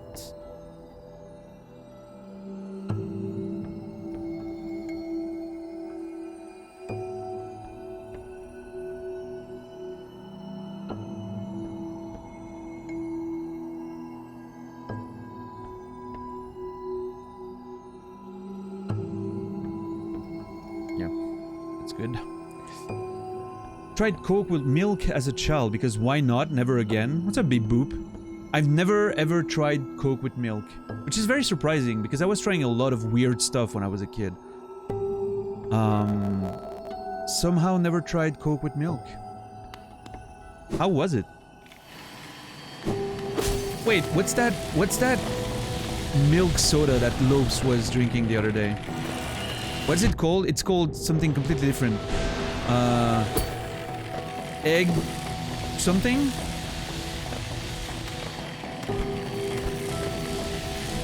And it doesn't contain egg or cream. Egg cream? Is that a thing? Egg cream or cream egg? I don't know. And it contains nothing. No cream, no eggs. Not eggnog. It was a different thing. It was more of a... like a soda. Like a milk soda, but it's called egg cream.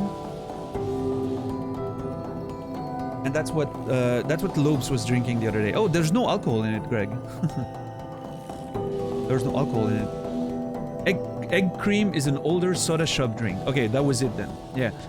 And interestingly, despite the name, it doesn't contain any egg, doesn't contain any cream, and it apparently it tastes like milk soda, which is very weird. Oh, you said it because of the eggnog? Yeah, eggnog. Yeah. I mean, does eggnog always contain alcohol, or can you make like... Yeah, Naz, that's what I was thinking, right? There's certainly a virgin recipe, right? Yeah. Man, this is so much easier like this. Ah, shit. Talked too soon, I guess.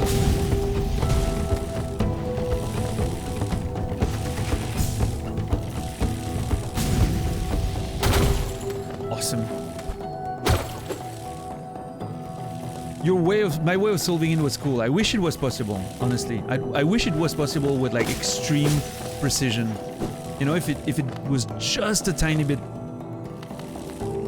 like legitimately making like the max distance jump, you could just get it. That would have been great, but I guess that wasn't meant to be. I'm thinking that's just the way back, right?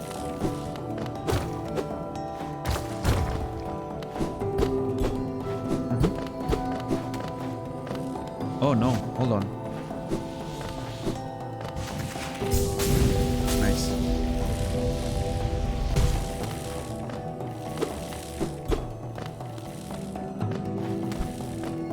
Wait, Kimi, did you never heard of eggnog? I mean, I've never had eggnog. It's not a thing we do here, but I've heard of it like in, you know, TV shows and whatnot.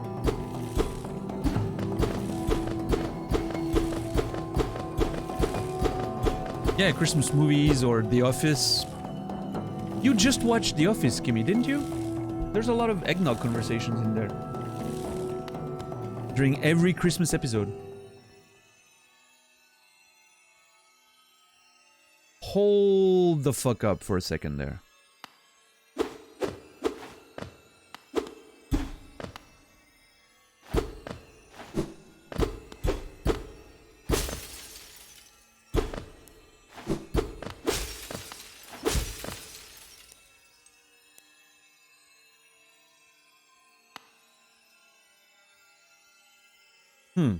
This is very sparkly.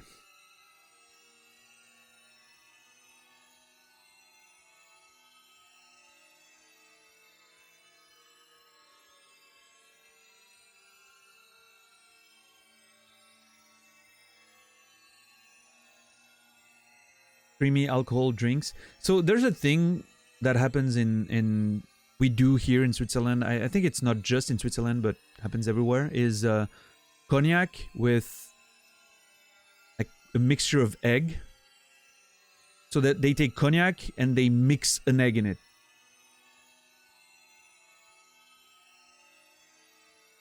It's very strange. I've never tasted it, but that sounds wrong, right? But I don't know, apparently it's a thing. Like a full egg raw? I think so, yeah. I think so, Marique. Absolutely. I think they just like... You can buy actual bottles of that thing prepared. You know, because the... I guess the alcohol preserves the fucking thing? I don't know, man. What's up, runtime error? Isn't advocat like that? I'm not sure. I've never heard of that. What's up, Noger? Now you want to try that? I mean, I would love to try it just for the sake of seeing what it is. Just like eggnog, right? I would love to try eggnog, but just not something we do here. Plus, I've seen that one episode of Jackass back in the day where they make like a contest of drinking as much eggnog as possible and they all end up barfing because, well, too much egg, you know. But, yeah. That's what we do here at Tube Sucks. We go from one thing to another. Yesterday we had a crazy conversation. I don't even remember what it was. Went from something completely innocent to just the most vile conversation. but I can't even remember what it was. Was it the Tinder talk? Yeah. Going into love at first sight. Also, I can't believe yesterday. Oh yeah, wanking to one's grandma on OnlyFans in the future. Yeah, that was a thing. Oh boy, we've had some conversations around here. But yeah, I can't believe yesterday when someone said, when Moni Vida suggested Love at First Sight as the Christmas movie title, I can't believe I didn't think of mentioning Sean Connery in that movie. Oh, Love at First Sight.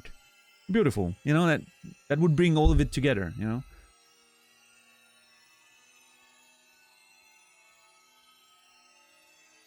He just dropped the grandma talk like, okay, no, here's the thing.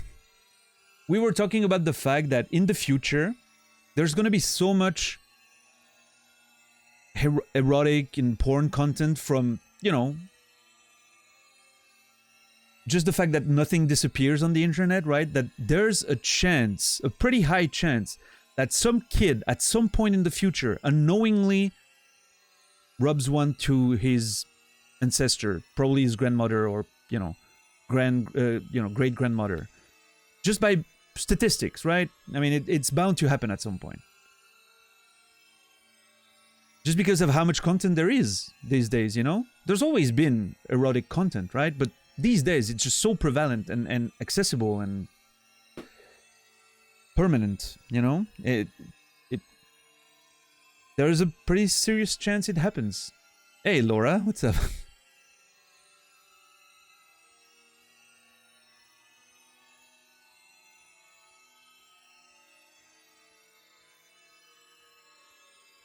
I get what you mean, but don't put this in my head. I mean, better be prepared, right? Just in case.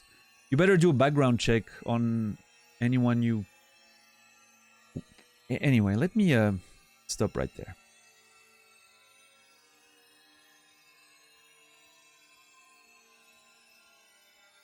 I think that one conversation was a bit earlier in the week, but yeah. Yeah, Shadow King. It's going to be like in Iceland. You know, they have that app to make sure they're not like close cousins or whatever, because the country is so small and everyone, all the families know each other and whatnot. There's going to be an app, like a special page on OnlyFans that you can register your data into and make sure that the person you're, you know, it's going to warn you. Like when you get on a page, it's like, careful, this person might be at your Christmas dinner next week.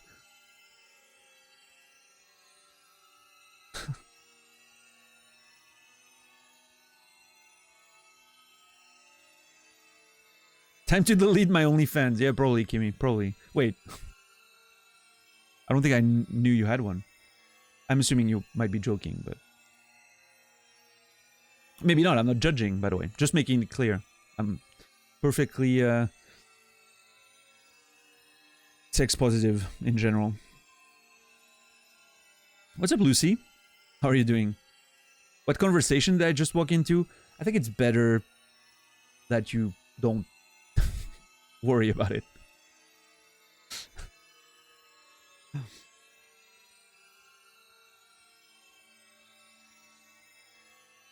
Then you are cute. Too bad you are my father's brother's nephew's cousin's former roommate.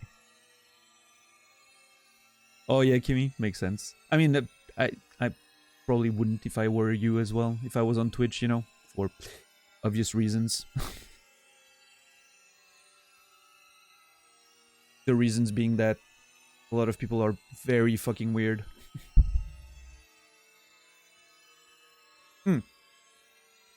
I would assume you're pretty safe in this community, but you never know, right?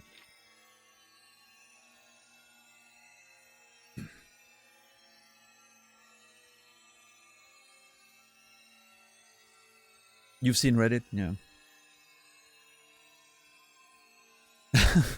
Okay, Laura. How are you, Lucy? How was the scout thing yesterday? Did you guys get was it as successful as you hoped? Is I guess my question. Twitch is okay compared to Reddit? Wow. That's a thought that I don't even want to consider. Because I've seen some shit on Reddit, on Twitch. Like, Jesus Christ.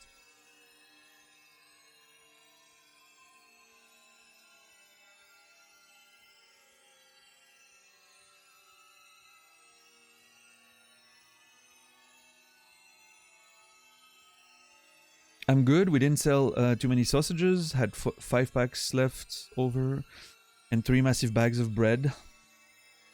Not too bad, but not too bad. They passed very quickly. I'm sorry it wasn't more successful, but I'm glad that everything went well. You missed a pretty interesting stream, Lucy, yesterday. I don't know if you managed to catch up anything, but you know, on VOD. But holy crap, yesterday was wild. So many detours and adventures and discovery and it was great.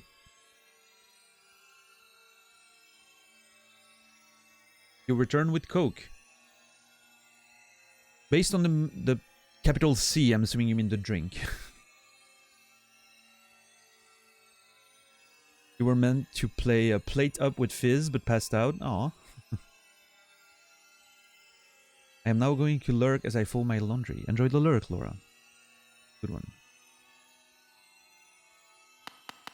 Okay, so I'm seeing a little sparkly thing down there, but I don't see the ground, which makes me worried. But I'm gonna think that there's a ground just there. Alright.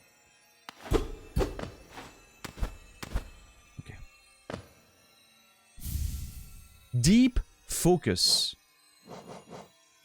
Forecast, holy shit, naturally formed within a crystal over a long period. Draws in soul from the surrounding air.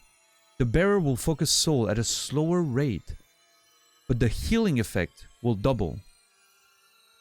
Oh, interesting. So this is a great exploration one, right? If you want like massive sustain for exploration, more healing, like 2 hearts instead of 1. Well, 2 masks instead of 1. But slower, right? Not something you want to use in a boss fight unless there's like huge openings, but interesting.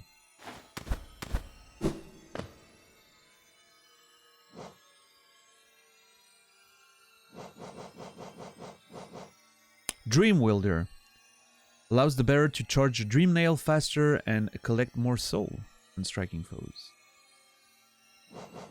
We got Thorn. We got Unbreakable Greed. Yeah, we collected 9,000 yesterday over the course of the stream. We have the Crystal Dash or whatever it's called. Super Dash. Crystal Heart. Yeah. And we found the failed champion yesterday. We didn't fight him very much. I tried like a couple times and then gave up for now here because I feel like it's gonna take a while. So I'm finishing exploring the Crystal Peak and then I'm probably going to try and fight the failed champion. That's the plan so far. Dude, yesterday was insane. The failed champion is like the false knight on steroids. That makes sense. There's a chance you've missed it, Lucy, depending on how you explore. Because it was very lucky for me to get there. The dream version, yeah. Cinnamon Coke kicks ass. Okay.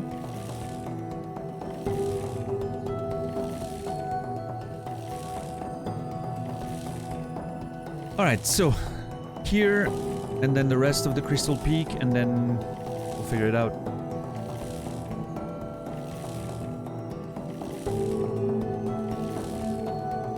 I've never had Cinnamon Coke. Hope it's good.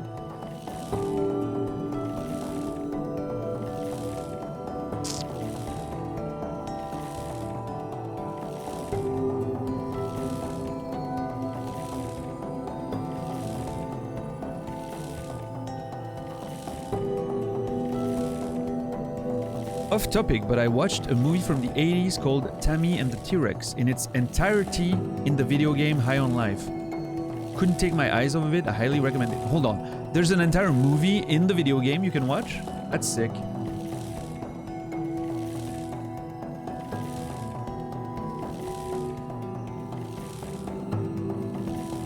Multiple movies. Holy shit. Alright. I can see myself playing High on Life and just sitting there and watching the movie with everyone and just having conversations in the meantime. That would be quite on brand for me.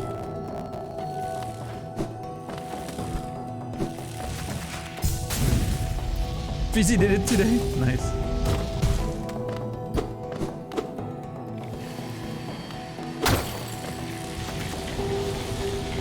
Okay, down, down. Right.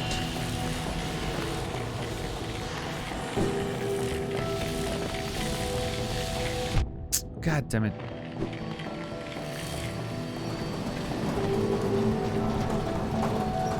Fuck, the bench was up there. I kind of want to get the bench, I think.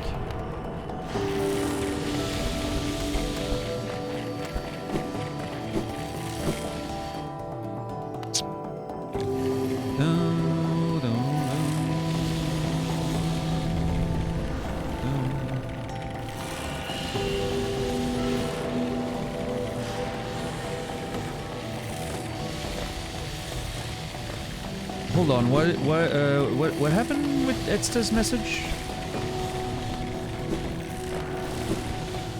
I read the first part of the message before it got deleted. It was about Red Letter Media.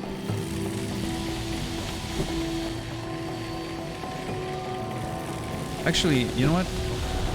I'm gonna go all the way down, I think. If I'm going to play it, that's spoiler.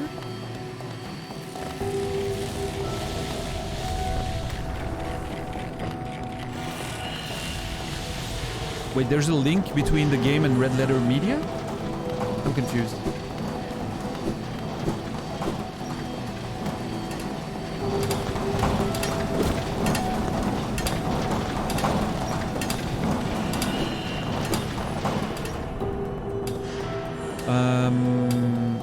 Hold on. I want to keep going down.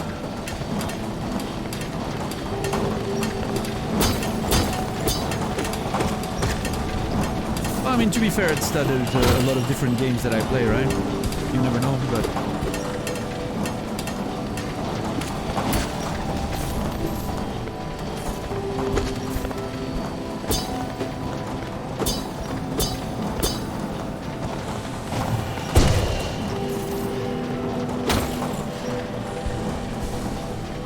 Ten just like spanking us. I got another mask yesterday, that's true, Lucy. I don't know where I am right now. Oh, I'm here. Okay, I know where I am.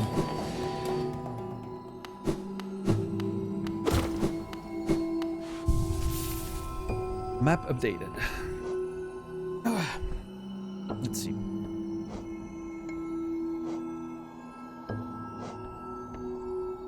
Yep, that's where we were. I'm here now.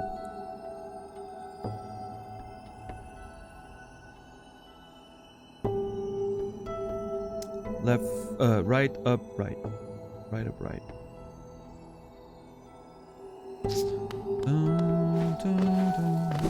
Wait. Oh, yeah. Cool.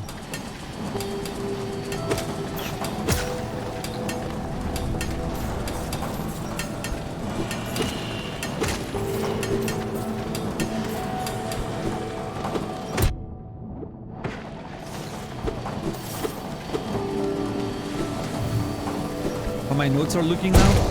Not too different than they did yesterday. Let me, Okay, I'm here. Let me show you. That's the Crystal Peak up there with the double thing because of the... Okay, that's not a thing. I can delete it.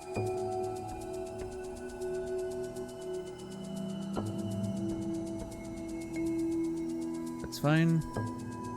That's a thing we just did. Can remove it as well. Yeah, I mean, nothing much different. We're still on the same rough general idea.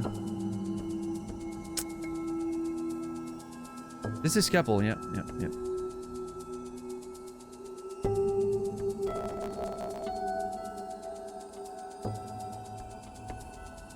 I have a few lore stuff written down, mostly the roots. You know, those roots? Whisper roots, I think they're called. I write down what they tell you because it's... Yeah, it's a lot of like single lines, and it would be a lot of screenshots if I was just screenshotting everyone.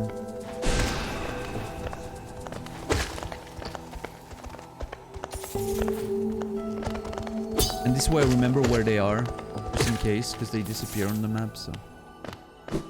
Oh. Okay, now I think I can do this. Hell yeah. Hold on. Can I? Nope.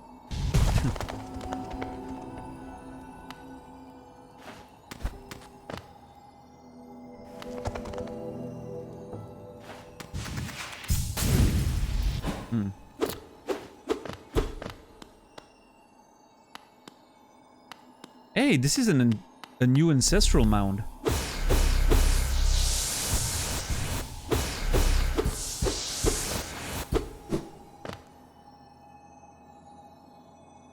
This is a new ancestral mound.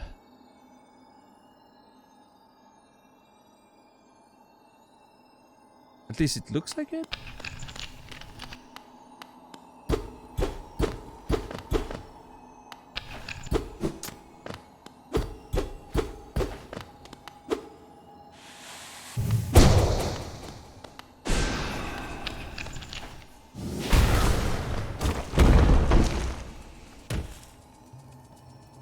Oh shit. I'm committed. By the way, there's no going out, I think. Yep. Okay. I am committed. So I'm assuming that maybe I'm gonna learn how to dash upwards. The opposite of the downward smash, you know? Gonna be interesting. What's up, Colette? How are you doing today?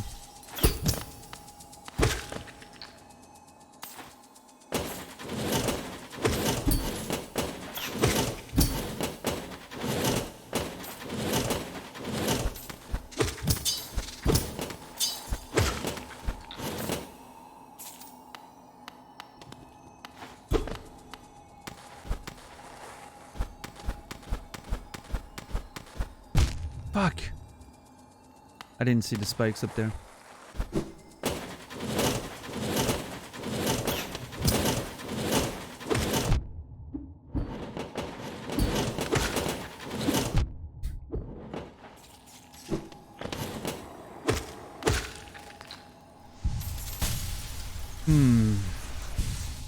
Yeah, the moment you said that, Lucy, I started doing shit. I guess you jinxed it.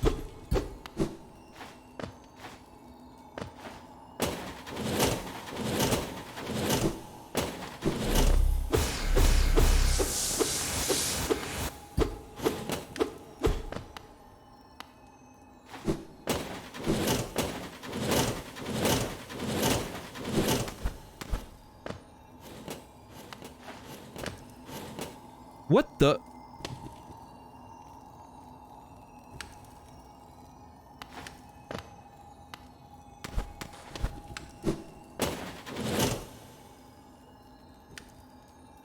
What's down there?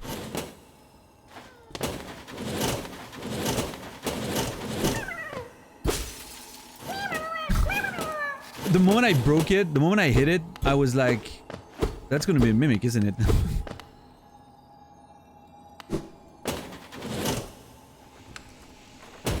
Oh.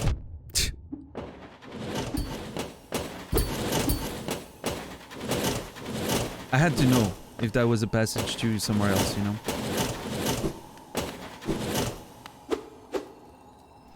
Mimic PTSD forever. Great. Thanks.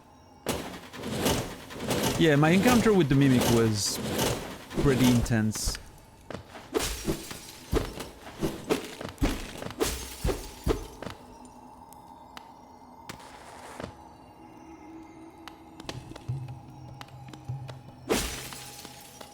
I'll be back.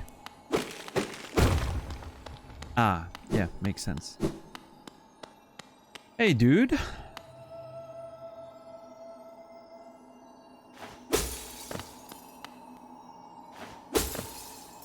interesting.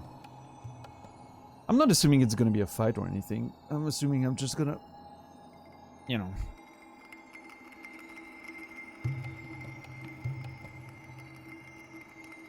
We're just gonna talk, right? That's my assumption.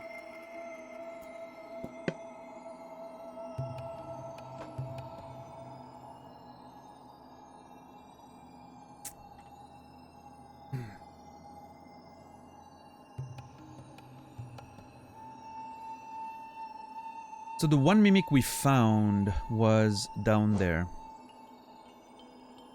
And I know there's gonna be more, just based on the fact that the journal lists them and like requires you to kill a few to get the info, right? I know there's gonna be more, but just don't know where it's gonna be.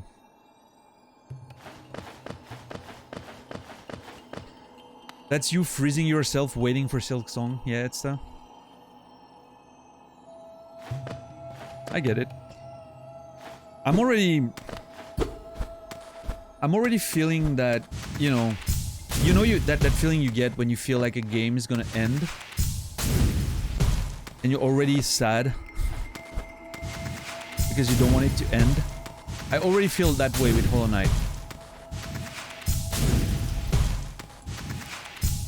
And I'm so glad to know that there's a, that there's a sequel coming in the quote-unquote near future.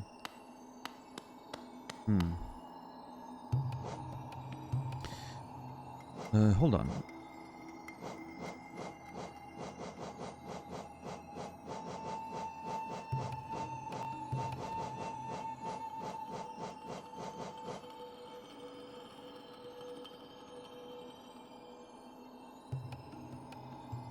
I have 23, 24 if I get 15k.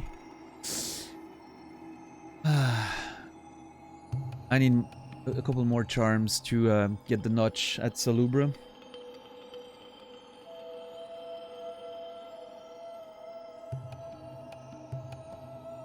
I have felt that since I started Lucy, yeah. It's just... this game's so great, I just never want it to end. It's one of those games, you know? Just...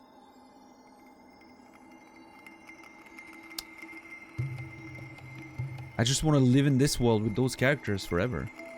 We did get 9,000 Geo yesterday, yes. We got the Unbreakable Greed for it.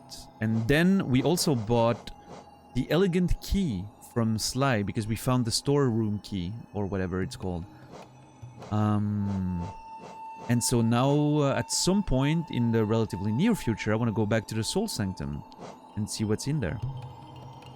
What secrets does that sanctum keep? There's a lot of stuff still to do in this game. And I still have to figure out the Dreamers situation, what I want to do with that, you know. Spirit Glade and the resting grounds to explore. The waterways to explore. You know, God, there's so much. The Hive and all that stuff down there. Oh, Jesus Christ. And every time I backtrack to somewhere, I'm finding stuff that sends me on another journey to... I don't know what, you know. I wonder how much is still hidden in there, you know, in what I've already explored, essentially.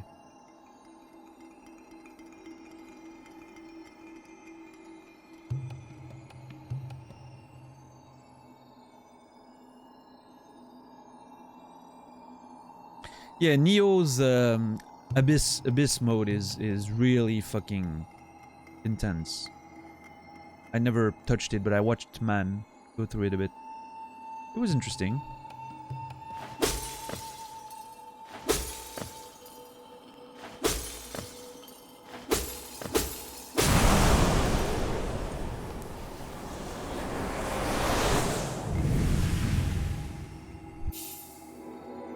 Oh no.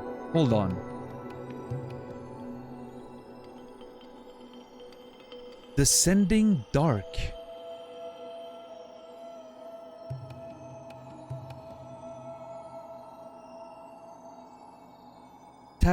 circle while holding down to strike the earth with a burst of power. Spell will deplete soul. Replenish soul by striking enemies.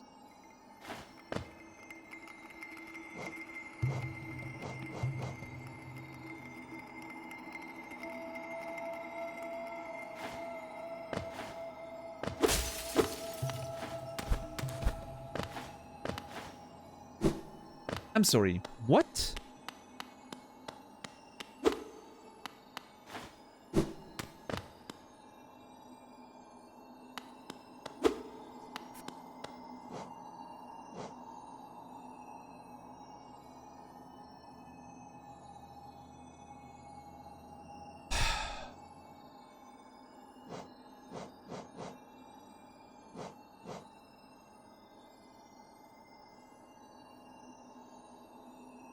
Strike the ground with a concentrated force of soul and shadow. This force can destroy foes or break through fragile structures.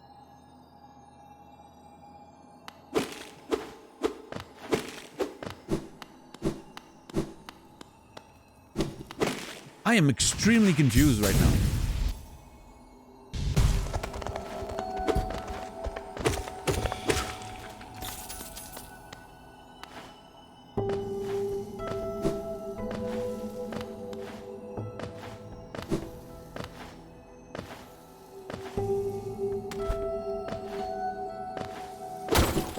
Hold on.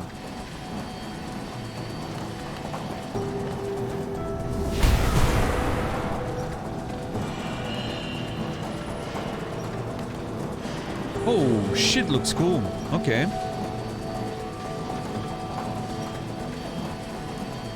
But...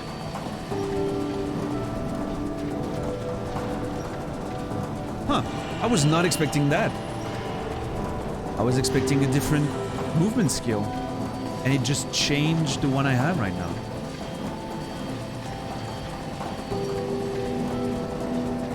What does that mean? What am I supposed to take from this? What can I do with this that I couldn't before? Because in essence, it's just doing the same thing, right? There has to be more to it than that.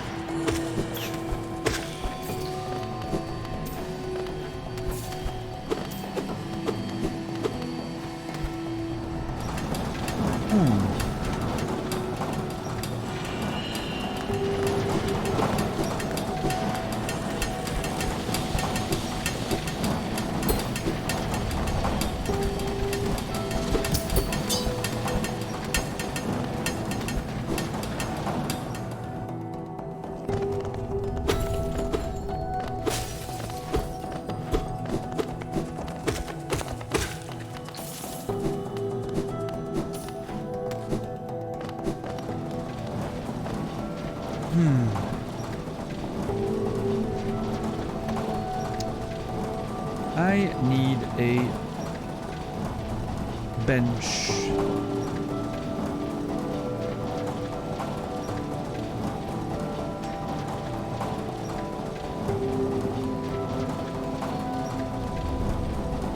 I need a bench. Where's the bench?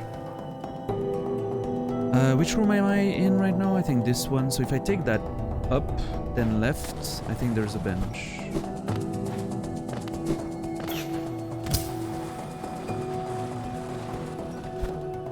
There it is.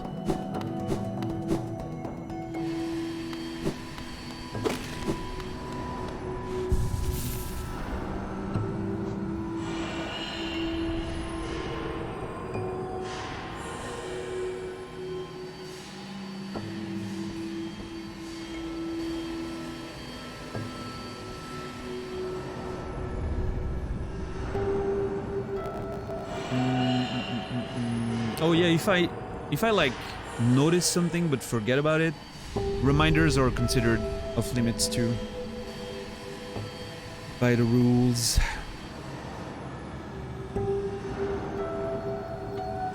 Appreciate it.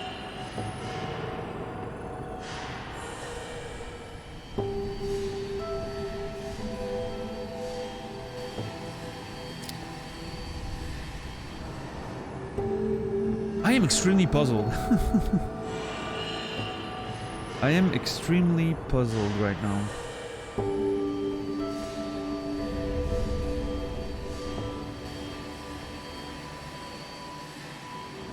Because I don't... Okay, here's the thing though. Why give me this here and now?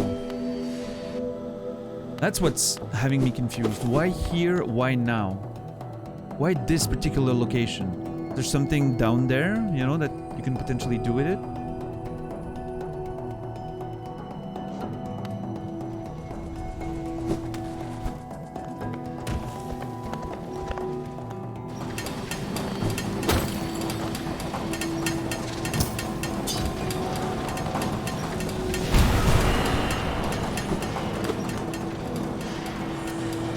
Hold on.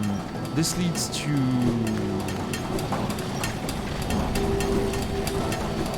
Oh, that's just around, right? And then down. Yeah. This stream's the biggest tease. Exactly, makes the payoff better. It's all about the you know, delaying pleasure, right? It's edging in video game form.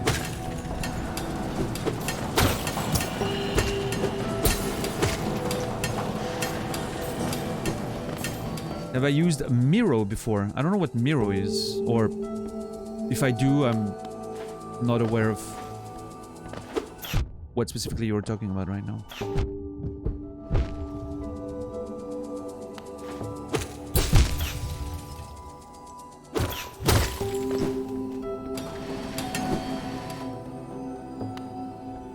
Another online mind map app? Okay. No, I prefer my stuff offline and, you know. I've always used Scapple, so I never had to do anything else.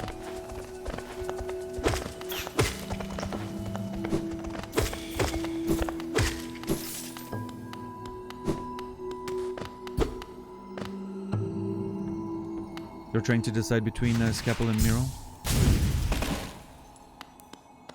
I mean...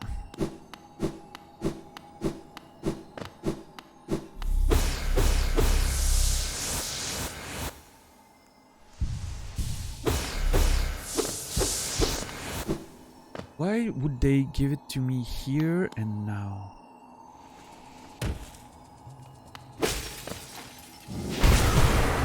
A crystallized mound. It's called this one.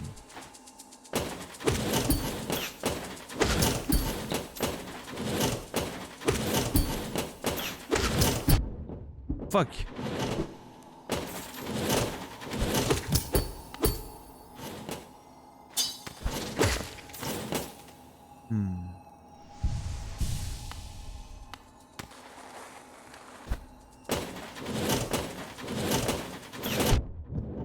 Asshole.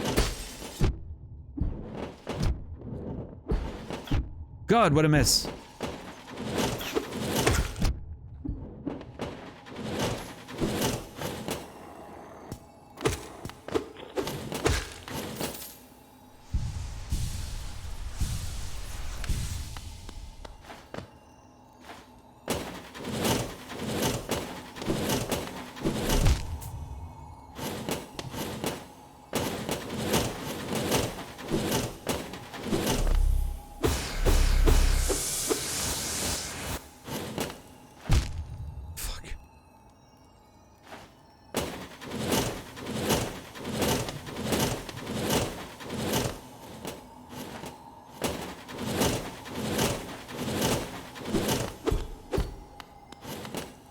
I mean, there's no...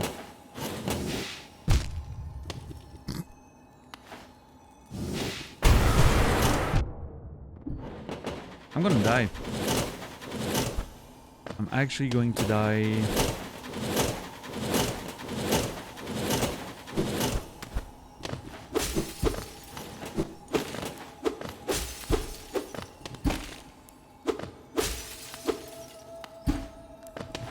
Did I use it here? Or maybe I didn't use it here. Maybe I should have. Just right there.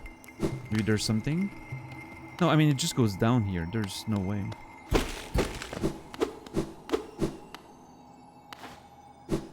I don't understand. This place is weird.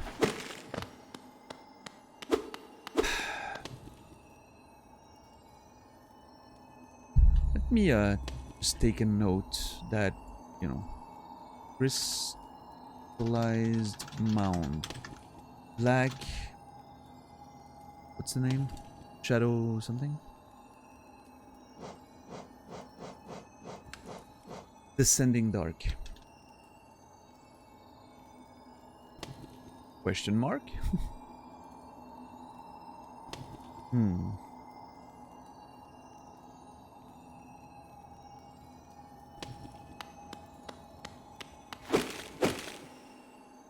I mean, I know what's down there.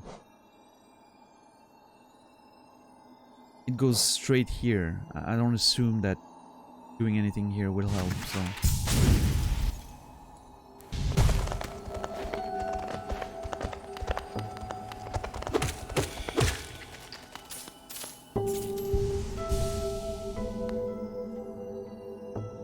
The Emmerich? Is it just a...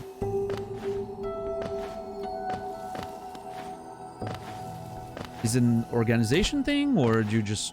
Is that not how your brain works, or what's happening? What prevents you from doing it?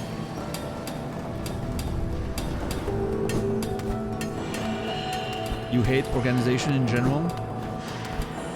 It's funny because me too. Except when it comes to stuff that I'm really passionate about. Or maybe I don't hate it anymore. I don't know. Maybe I changed. Maybe I think I hate organization, but I don't anymore.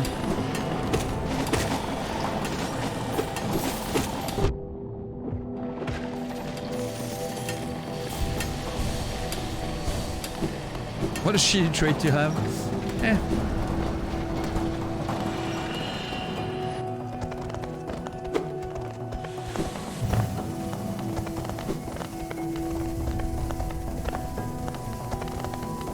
Old geniuses have messy lifestyles.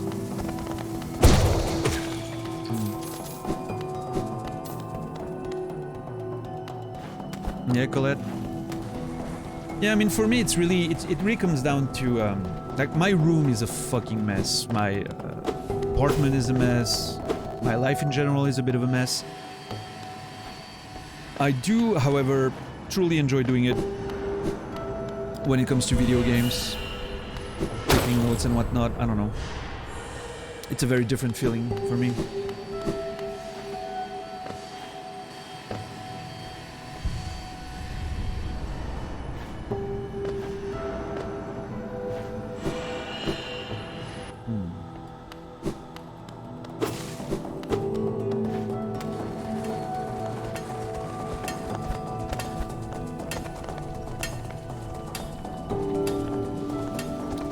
Up and then left, right, sorry.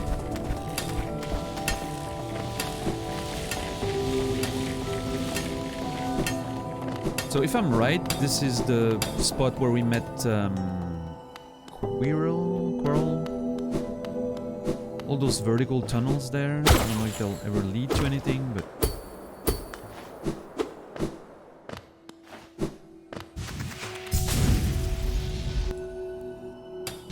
Yeah, nice.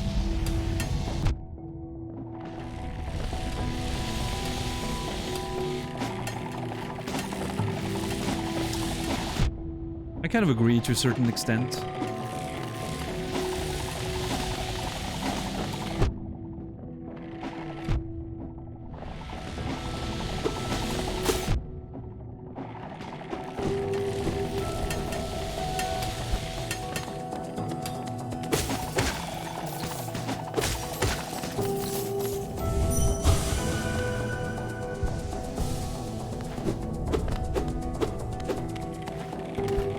Now here's the thing, depending on the clothes, and if it's something that like I'm gonna wear when going out or something, I kind of like folding it because it just avoids wrinkles, you know?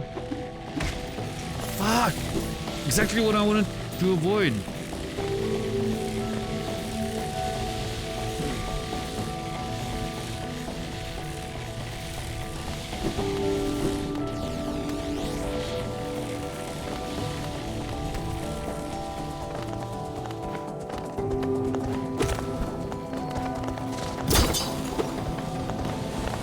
up, Cassie? How are you doing today?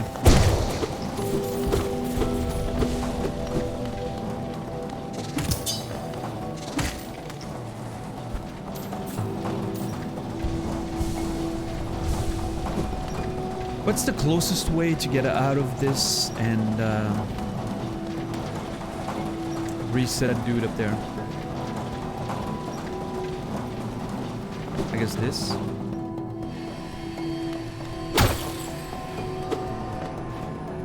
Man, my brain, I don't know if you can tell, but my brain right now is working.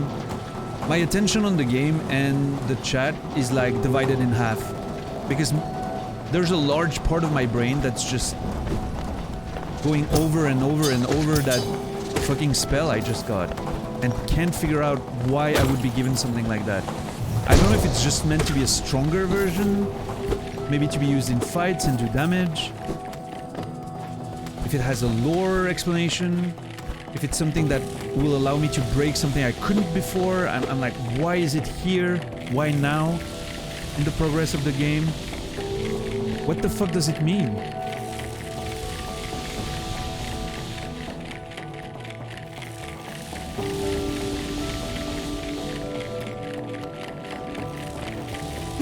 Ah, fuck!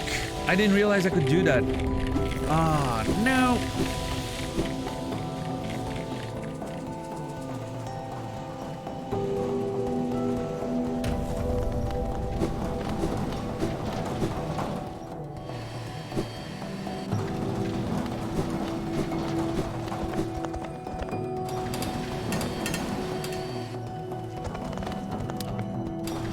This has to be a joke. There we go.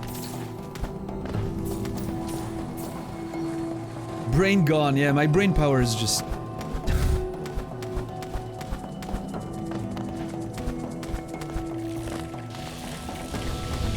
brain power is being used by, you know... There we go. Oh, yeah, those assholes again. Ah, great. Fantastic. Looking forward to fighting them.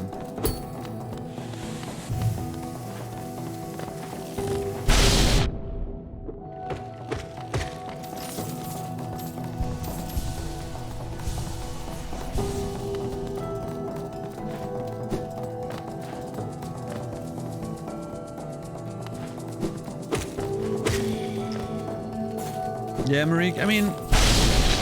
honestly, considering how, you know, tough and shitty life can be sometimes, who can blame you, right? I mean...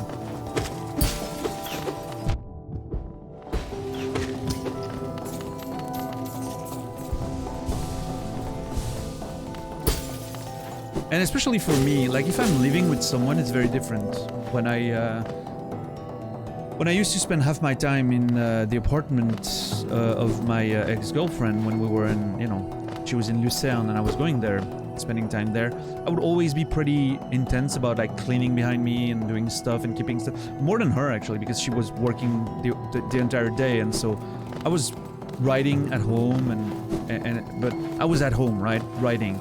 So I had more time to just do things while I was just taking a short break to think about stuff. I would clean here and there, like keep up with the whole... because there were two of us, right? And it makes, like, it gives me that responsibility of keeping it clean for the other person too. If I'm by myself, I don't give a shit. There's a pile of stuff right next to me there. There's a, you know, few packages of stuff that I've eaten. There's a couple of cans of drinks that I haven't put out yet. It's not gigantic, right? But there's a tiny pile here that I should put in the trash, but that I haven't. And I'm gonna clean that up at some point, but it doesn't bother me. It's just there, right? It's my computer trash pile. We all have one. You know, I'm a single male gamer. There's a very, you know, thin separation between a single male gamer and a garbage can. It's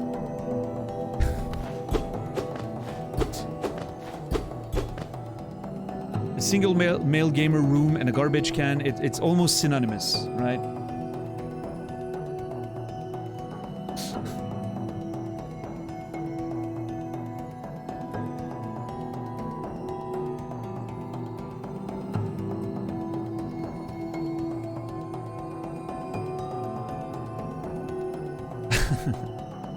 What's up, Colton? How are you doing today?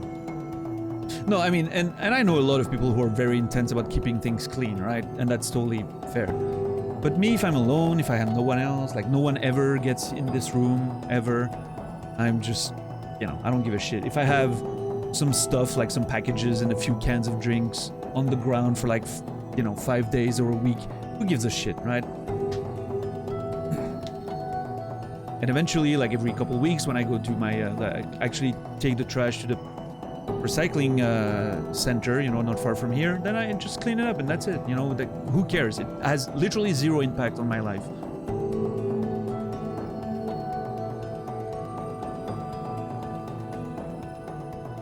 But, you know, that's the reason for the abyss. You know, if you could see through the abyss, you would see a gigantic pile of trash. No, I'm kidding.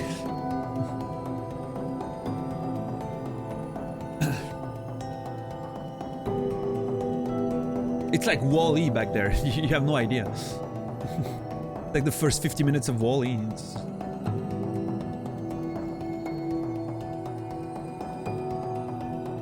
Yeah, it's The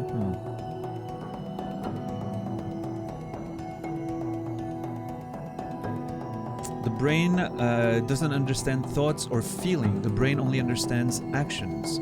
So in order for us to feel safe, we need to do things we're scared of to tell our brains it's not dangerous.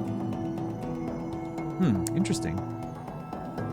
Perfect time to come in? Yeah, what's up, Colton? I mean, yeah, it's going well, man. I'm just exploring and, you know, making some progress. Slowly but surely. Started a bit later than usual today because I was watching the World Cup finals with my mom. Having dinner together then, as we do every Sunday. It's a tradition, so I was kind of late, you know, getting started and everything. But yeah, Colette. I've had those issues, but I find that to fix it, you just start from one side of the things, right? Whether it's digital or in your head or in your room, in your apartment or whatever, you just pick one side and you just get started, and little by little, you know, it just eventually you get to the bottom of it. But easier said than done, of course. But when I finally, you know, fix things that I've been letting. And here's the thing, though, and I think that connects back to what Lucy was saying, is sometimes I let stuff pile up for a bit. For instance, right now I'm a bit backed up on my bills. I have some, you know, stuff to open in the mail and a few bills that I'm not late on them, but like I need to pay them before the end of the year and I haven't started sorting them out. So I'm a bit late on that. And it's like thinking about doing it is like, oh my god, it's gonna be so much work, it's gonna take me an hour. And when I actually get to it, it's done in like 10 minutes. Because it wasn't so big a deal. The same reason why sometimes you're like, ugh, I don't know what to do, and then you make a list and suddenly you're like, wait, hold on, there was more to this than that, right? I only have like 3 points on my list. I had more to do than that, I'm sure of it, because it was so scary. And then you realize, oh no, there was only just those 3 things and I was just pushing it back, you know, it's just. Wait, do you like the position of my horns here? Why? I'm curious.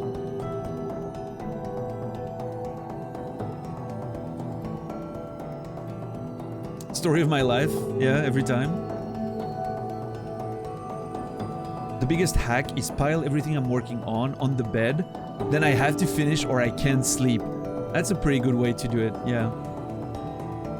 I'll put things up for months and build it up in my head, and yeah, exactly. And every time you do it, you were scared of, like, you know, something being, and you do it and it was so simple and so quick and you're like, holy shit, why can't I just not do it whenever that comes, you know?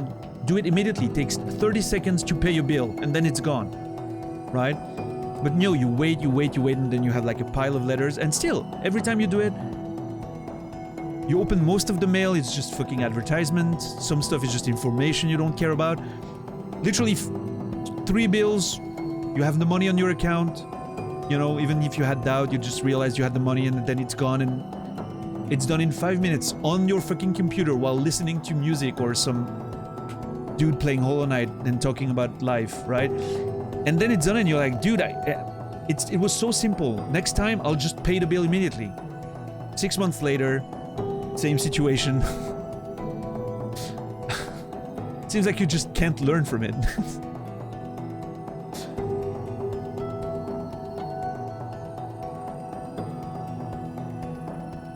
Yeah, Monivida. Monivida is just like, oh man, there's all that trash on my bed right now. Picks up the side of the bed, just flips the fucking mattress, everything's on the floor again. Go to sleep. By the way, Monivida, I'm not sure again. Remind me what your pronouns are. I have a memory of you maybe being a she, but I'm not sure anymore.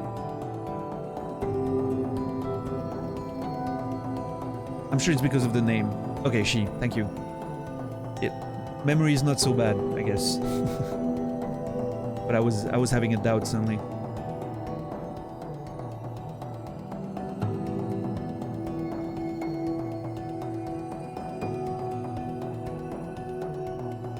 Six alarms in the morning, then I hear the first one, I turn off the other 5 before going back to sleep. That's wild. Recently, in this day and age, I always have 2 alarms, right? And I only wake up for the stream. When I wasn't streaming, I just didn't have any alarms, ever, for years. Unless I had, like, a special thing to do. Because I was working from home and I can write whenever I want, right? I started putting alarms again, and it's gonna be funny for some of you, but when I started watching Naz a lot and doing the GGR stats and shit, I started putting my alarm just before Naz's stream. That was my waking up time for a long period of time. And now with the streaming, it's a few hours before that, but yeah. I was literally waking up to watch someone stream. That's how pathetic my life was. Monivida is a mix of my RL name, Monique, and my old WoW character, Avita. Nice, Monivida.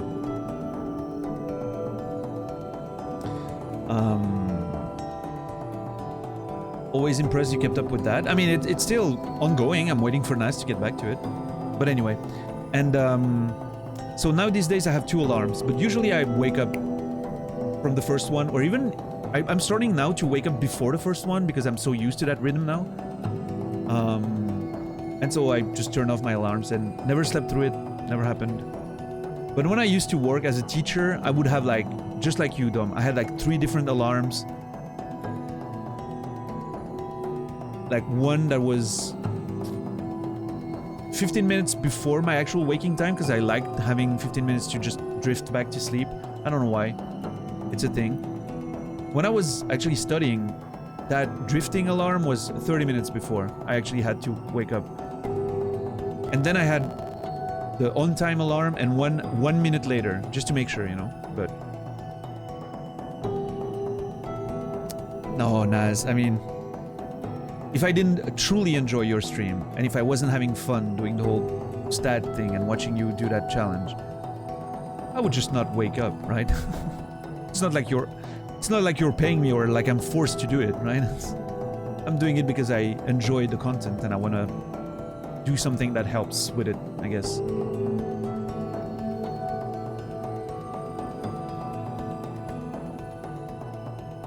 Yeah, exactly, Lucy.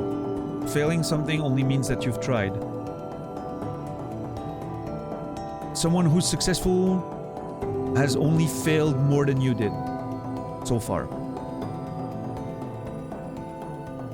And through all those failures, got where they are today, right? That's the whole point, I think.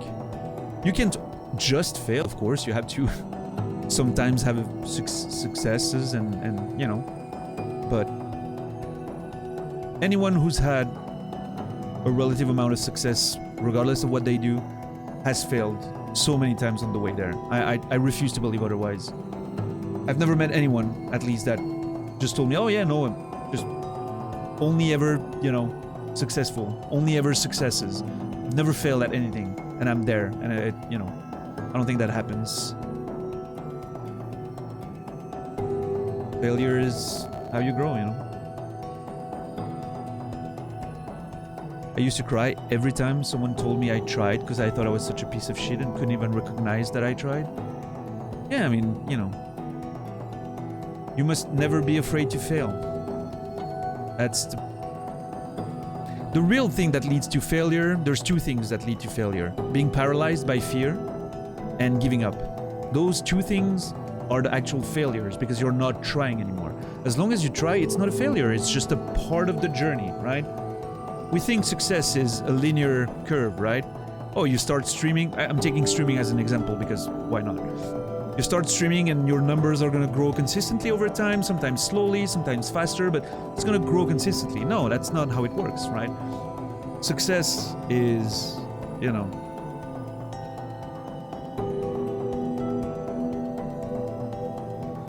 there's a lot of ups and downs for everyone. It's not a linear growth, right? So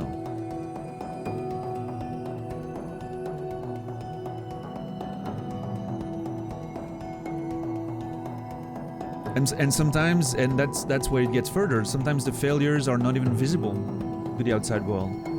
You look at someone and you think, oh, they're so successful, they have everything figured out, they're, you know, their life seems perfect. And then you talk with those people and you realize that they're struggling just as much as you know. They don't want to wake up in the morning, they hate what they do, they just feel trapped, they want to do anything but what they're doing and they're successful at. Or sometimes it's even worse, like you think someone has it all figured out and they're successful and everything, and then the next day you hear that they've been a piece of shit and everything collapses in a second. Was that success what they achieved before, or was that just an illusion? Because it was all sitting on a pile of lies, of deception and very fragile foundations, right? That can break in an instant. Is that really success? I don't know. I don't think so. Everyone has a different definition of success, but it's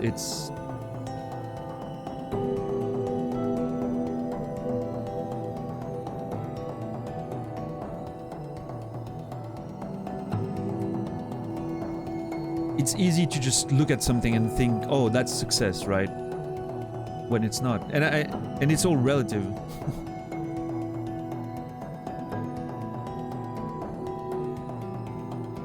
I don't know.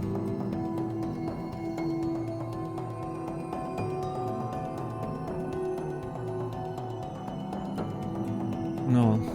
You don't consider giving up a failure. Sometimes it's a matter of what you prioritize and value. It's okay to give up some things that are no longer important and giving up something harmful. I mean, sure.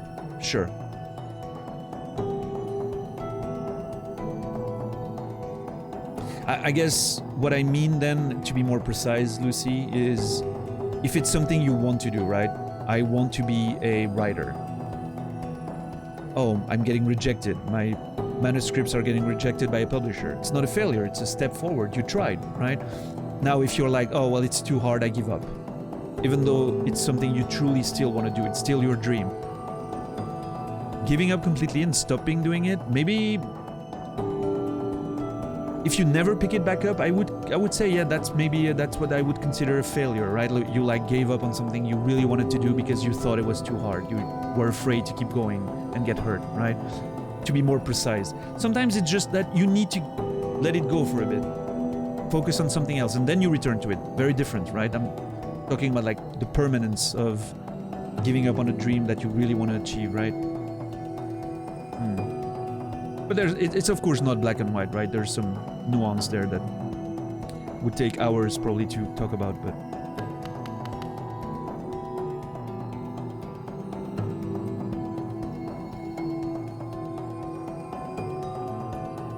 but it's important to recognize that your priorities can shift, for sure.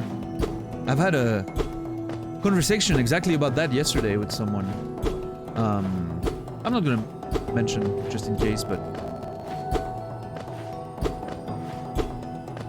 about, you know, shifting priorities and ever-changing dreams and whatnot. I don't know why I did that. I wanted to try breaking the crystals.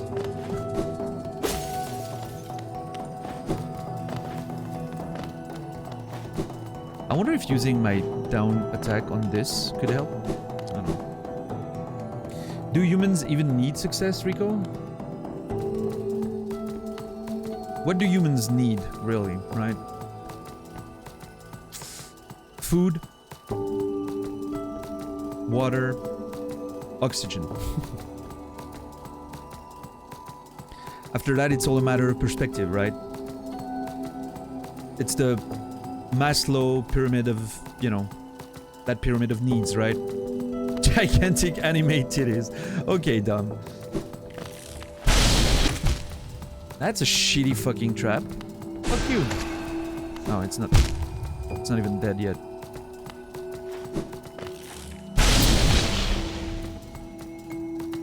Hold on. Oh.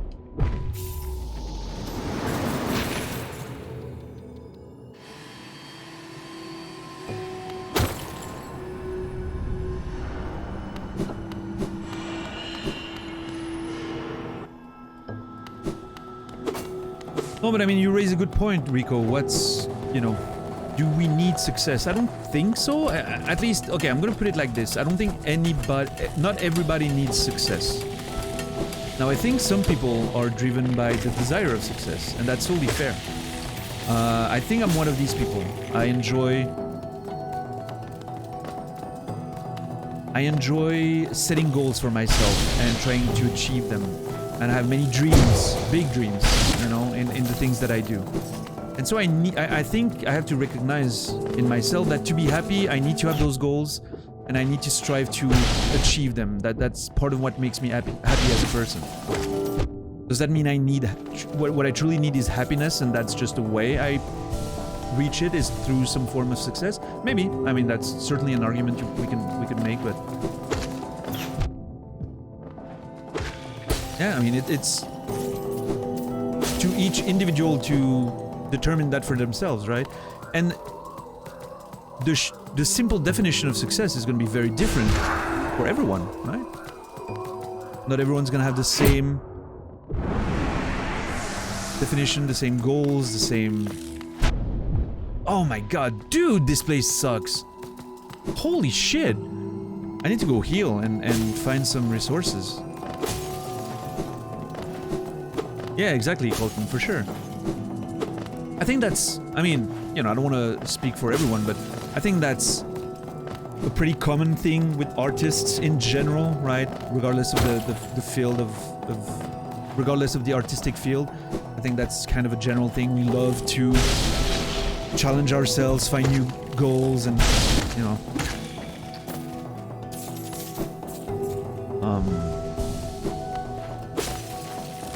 part of the mindset, because maybe that's how we measure progress in a way. I don't know. I need to go heal, said no Boshi ever. Well, fuck you. Now there's one Boshi that said it.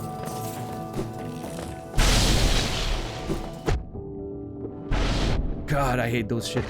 I literally...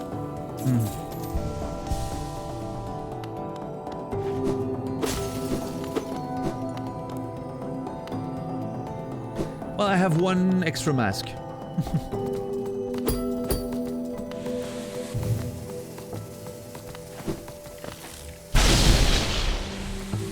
I'm trying to find ways, you know, to... God!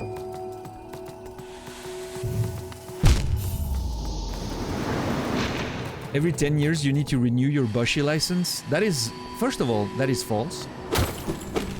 You're a Boshi for life. By the rules established by the creator.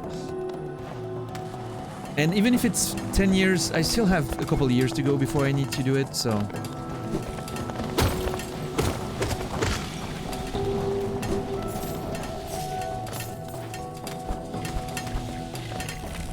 And before someone says it, no, it doesn't mean Boshi 2014, 2024, sorry. It's not gonna be a thing.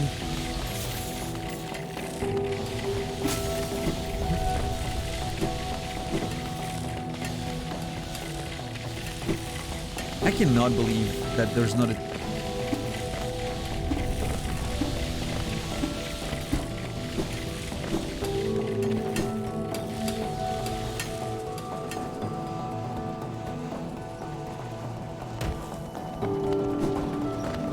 But yeah, anyway, you know, the conversation on success is really a personal thing, right? Everyone has different definitions. For me, right now, for instance, success is determined by two things. One of them would be safety, financial safety. I would consider myself successful if I was safe financially between the writing and the streaming. I don't need any extra measure of success to feel successful in that regard. And also the second part would be a certain pride in what I do. Being proud of what I do in terms of like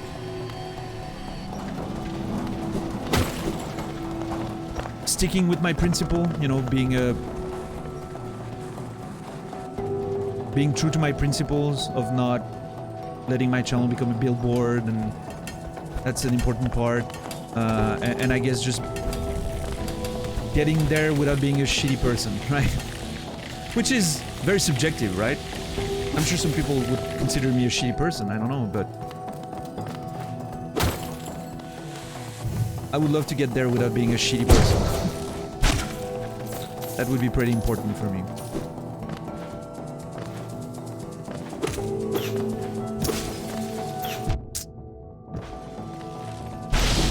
God, what the... Dude.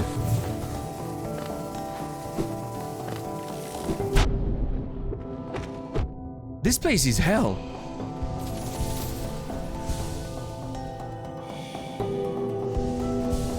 The way those two enemies combine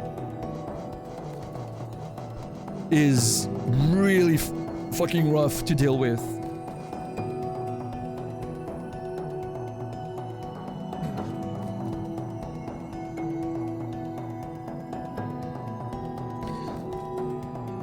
If you're a shitty person, you could become an actor. Oh, because I'm faking it well? I mean, I don't know. And that, well, I mean, I appreciate you thinking that I don't appear like a shitty person, but I'm sure some people would disagree just by, I don't know. Hey, you know, there's one person out there on Twitch that banned me even though I've never been on their channel. They preemptively banned me on their channel because they saw me in a chat at some point. And the way I interacted with my friends in the channel and the streamer apparently wasn't their vibe, and they banned me on their channel, which I learned later because another person that I was actually interacting with at the time was also banned. So I guess, you know, not everyone agrees, so... Deserved. Being an artist, what gives you more pleasure, concept or execution? Concept. I love preparing a story. I hate the act of writing. No, there's a few moments of brilliance in there. Like, no, a few moments of pleasure while I'm writing. But I like preparing a story. I like conceptualizing a story, creating the characters, the world, the plot, the themes. I love all that work. You know, the work that I showed with the mind map the other day. That's what I enjoy doing. The actual act of writing needs to be... It needs to be done as fast as I can. That's why I do a lot of preparation, very in-depth. When I start writing my first draft, it needs to be done in 3 weeks, roughly. Otherwise, I'm just gonna start hating it. It's a lot... For me, that part is work. Like, it's actual fucking work. It's exhausting. I hate it. Once I'm done writing, though, every day, when I'm finished writing, I'm like, oh, that was cool. I loved writing. That was fun. But when I'm doing it, I'm like, oh god, I would rather do something else. I like editing though. That's editing is pretty cool because I'm interacting with a different person, my editor, you know, my editor or my, you know, my book director. Those are good moments because there's an interaction with something else. We're you know, it's more fun. But the actual drafting, I fucking hate it. There's a few moments where I hit a certain flow, right, when I'm writing, and there's a scene that works really well, or something I was really excited to write and see what happens, or sometimes characters like start to do something that I wasn't truly expecting, and it brings something unexpected and exciting that kind of, like, I'm almost spectating when it's happening, right? Those parts are fun, but they're very few and far between, I will say. Speaking of writing, what's the one advice you can give to someone that starts writing? Plot writing-wise, not business-wise? Don't be afraid of failing, I guess. I know it's not what you're asking, but if you ask me in terms of plot and try different ways. See if you prefer preparing stuff in advance, you know, outlining your plot in advance and preparing a lot of stuff and then writing it, or if you prefer just going right in and writing on, you know, on the edge of your seat, right? Just writing as it comes. Some people prefer doing that. Some people like me prefer doing a lot of preparation. For me, I know preparation was very important when I started because it forced me to try to understand what is a story, what is a plot, what's the structure, what's the, you know, how does a story work? Because when you start and you don't have that notion of how does a story work, it's hard to just write on the fly and get something that resembles a story, right? So for me that was useful, but I know some people who just write as it goes and they finish stuff too. Finishing things is very important. Whatever you do, finish stuff. Even if it's a short story or a short novel, you will learn more by finishing a full story, even if it's a shitty first draft, than you will by rewriting your first chapter over and over and over and over. I truly believe that. Get to the end of what you're doing, even if it's shit, even if there's parts that don't make sense yet, or you don't exactly know how to get from point A to B, just skip a chapter, for instance, and keep going, right? You're gonna learn more from having a full story laid out than you're gonna have rewriting the first chapter over and over. Because I know too many people that start writing something and they rewrite the first chapter over and over and over and over until they feel like it's perfect. Then they can move on to the next. The problem is, you can't write a good first chapter unless you've written the whole thing. Because your first chapter is supposed to... It's a promise to the reader on your whole story. You don't know what your story is yet. Even if you think you do. You don't know yet. Finish it. Start to, you know, figure out what you wanted to write about. Even with all the preparation that I'm doing, once I'm done with the first draft, I'm like, oh, that's what my story is really about. And you start reworking it, and then you start writing again from the beginning. You know, the rewrite. Second draft. And then you can make a good first chapter that does the promises that you must deliver on later on. That's the whole point of the first chapter. Promise something to the reader, deliver on it later. Your reader is going to be super happy if you do that. And again, the best advice I can give you is don't listen to people on the internet about advices on how to write. Including me. Find your own way of doing it. There's as many different ways as there is writers. That's what worked for me. Maybe it will help you. Try it, see what it does, you know. But if it doesn't, don't feel like you failed. Don't feel like you're not cut out to be a writer because my way didn't work for you, right? Look for other solutions. Try them too. See what works. Eventually you find out what works for you. It's probably going to be a combination of what 100 different people are going to give you, you know, as far as advices, and find your own way is what I mean. I can just tell you what worked for me, right? But it's very different than... One of my best friend is a writer, and she works completely differently than I do. I couldn't write books the way she does, she couldn't write books the way I do, and we can only share what works for us, right? So, but it's a good starting point to try things. That's how I figured out how I wanted to do it, right? Is trying different solutions. And at first I tried something and it wouldn't work. I don't know if you heard of that snowflake method. It's a pretty popular one. I tried that when I was younger and I was like, oh, it seems cool. And then I started working with that and oh yeah, it kind of works. And at some point it wouldn't work anymore. And I was like, fuck, am I just not cut out to be a writer? And then I realized that part of that method, the beginning of it, works really well for me to start developing a story. And I still do that the same way. But then it wouldn't work. Like the later parts of that method completely didn't work for me. That's when I need to remove myself from it and look at different other solutions, right? Build my own path, I guess. Also, I recommend Shadow. Brandon Sanderson has entire courses online on YouTube for free. Like legit the courses he does at BYU, right? At university. People pay hundreds and thousands of dollars to follow that course, and it's available for free on the internet. So please jump on that, listen to him. He has a lot of wisdom in there. Even if, again, not everything's gonna work for you, but that's a gold mine of content right there. And yeah, what else? Read a lot if you want to be a writer. I'm sorry, you're gonna have to read a lot. And just, yeah, put your ass in the chair and your fingers on the keyboard and let's go, right? There's no... It's not gonna be great at the beginning. You're gonna need to write a bad version of your story first and then make it good, right? It's... Your first draft is always going to be the worst version of that story. It's always going to be the worst version of that story. Regardless of how good it actually is, your first draft's always going to be the bad version of that story.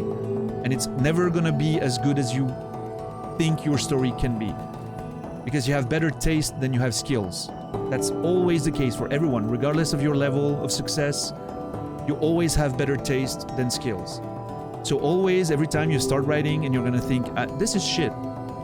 And it's true, it's probably not very good, but then you fix it, you make it better, and at some point you can look at it and be like, it's okay. And that's usually when it gets potentially published, but you know, your taste is always going to be better than your skill. I think that applies to everything. I don't know if Colton's still here listening to me babble on, but I don't know if he feels the same about music, but your taste is always better than your skill. You're listening to what you do and you're like, fuck, it's not as good as I as I think I could do, because you admire the stuff that other people do and you're like, that's what I enjoy, and you wish to reach that level, but you're so critical of your own shit because you see all the things that aren't perfect that everyone else listening will never find, or everyone else reading will never pick up on, right? But it's there, so yeah, exactly, Colton, for sure. I like that. It always ends up being a lower resolution version. It's never as good, and that's a big obstacle to a lot of creators, regardless of the field. For me as a writer, it was a big thing. You have that, a story is never better than when it's still in my mind. The moment I start putting it on paper, ideas and all that, I realize everything that's wrong with it. All those things that you have an idea for a story and you're like, oh my god, it's gonna be so amazing. You see the pictures, you see the images, you see the stuff that's gonna happen in the scenes that are gonna be so great. And once you start putting it on paper, all the flaws start to appear. This doesn't make sense, this doesn't connect to this doesn't work, I don't know how to go from here to here. And you're like, oh my god, was that just a bad idea? No, it's just your brain fucking up with you, because now you have to work. And if you're like me, you don't really like to work. You much prefer having worked when it's done and it's good and you're like, yeah, okay, that was nice. But the work itself is like, oh god, it's so hard. So yeah. Anyway, I know I went on a full tangent there, but yeah. You can send me on it, like, if you want me to... That's what I said the other day. If you have to go take a shower or go do something in real life and you don't want to miss anything on the stream, just send me on a discussion about the creative process. Sorry, I'll be here for an hour. I can't stop talking about it. It's my passion. It's my life, and it applies to everything, even the streams. In a way, like it's, before you start a Hollow Knight stream, you have that vision of how great it can be for the viewers and everyone and for you. And then it doesn't necessarily work out the way you expected, right? It's just... yeah. It's a process that applies to anything that has to do with creation, I feel like. For me, at least. And I'm not generalizing. Like, there's a lot of people that probably feel very good about their skills. I don't know, you know? I'm not one of them, that's for sure.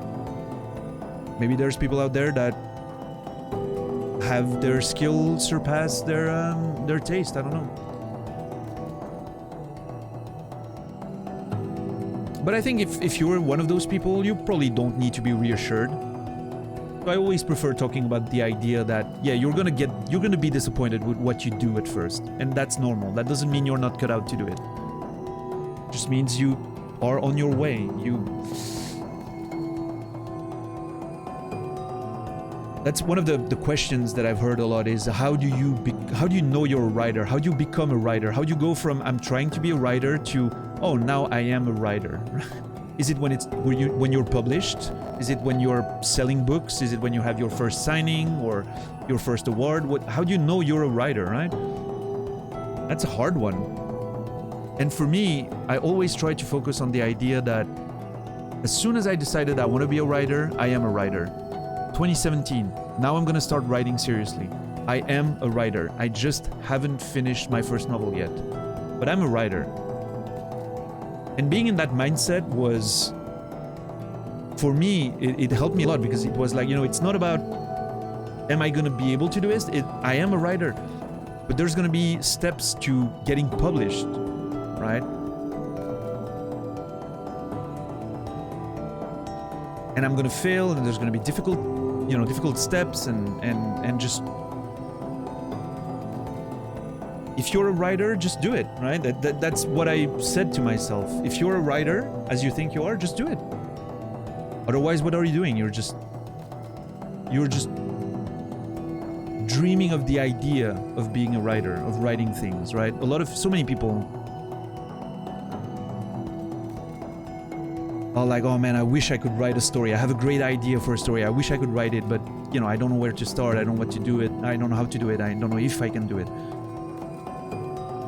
You'll never be ready. Regardless of how much you prepare, you'll never be ready. I only know that I'm capable of writing a novel once I finish doing it. And that's a weird feeling, let me tell you. That's a weird feeling. I only know that I'm capable of writing that one novel when I'm done writing it. Every time I start a new project, I'm like, I'm not sure if I can do this. I'm gonna do the steps and I'm gonna slowly get there, but I only feel like, okay, I know I can write this story once it's done being written, which is a very weird feeling, but anyway, just random thoughts. I'm kind of going on a tangent there. What's up, elves? I didn't say hi for so long. Also, what's up, Handicap Muffin? I don't know if you're still here, but hope you're doing well today. And to answer your question, I am truly loving Hollow Knight, even if now I'm not playing too much. I got yelled at by world famous person for saying I wasn't X, so now I claim X begrudgingly.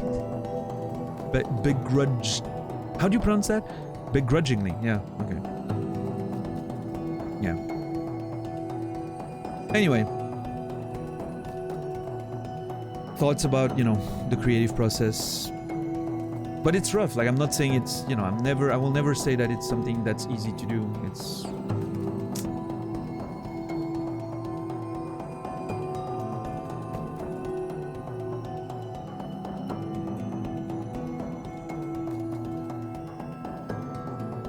To me, in many ways, it's a lot like jumping off of a plane and trying to knit your own parachute before you hit the ground.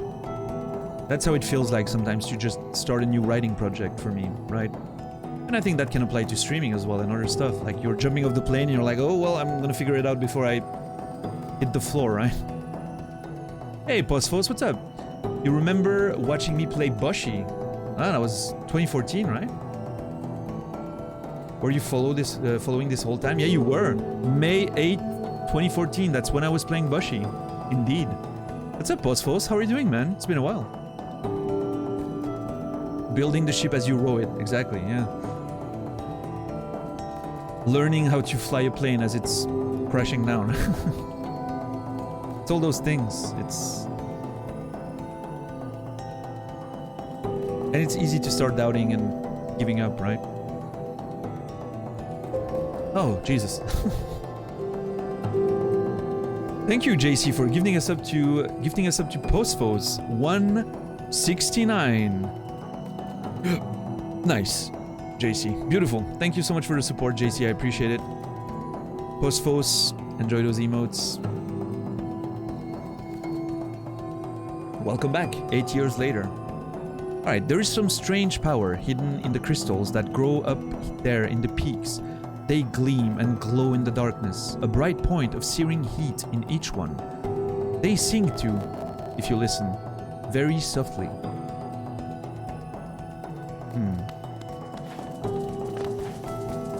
Oh, I didn't realize that all this time I'm still out of a shade. I don't have my shade on me right now.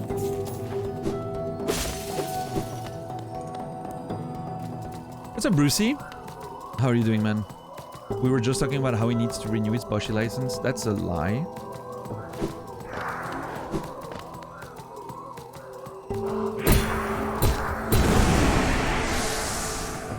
Okay. How do I deal with that creature?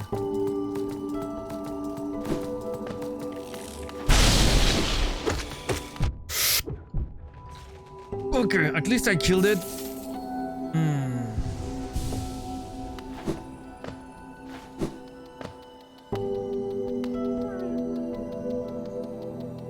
Oh, I hear a grub.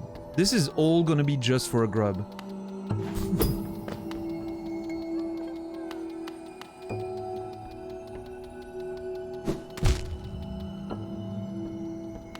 Hold on.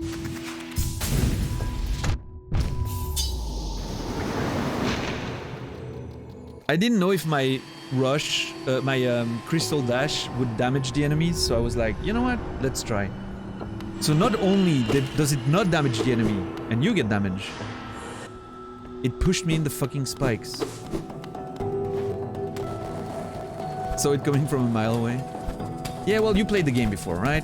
Dumb, I didn't. So fucking suck on that dick, okay?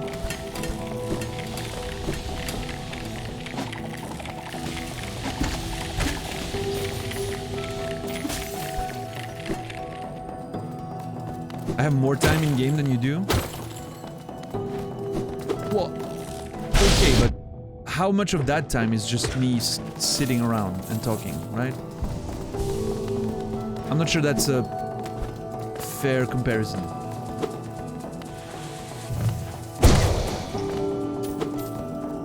Whose fault is that? I never said it was anyone else but mine.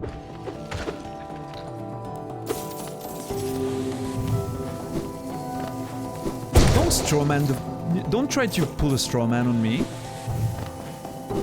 That was not the argument.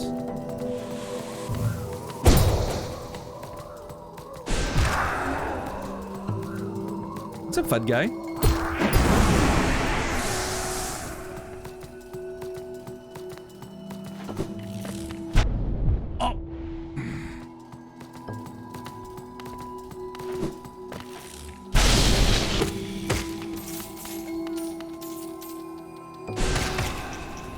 That's gonna help.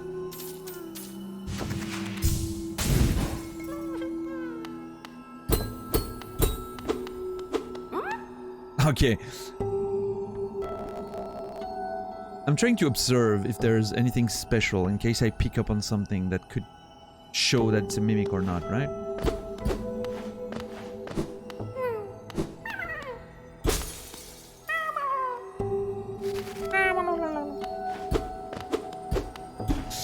Nice. Excellent.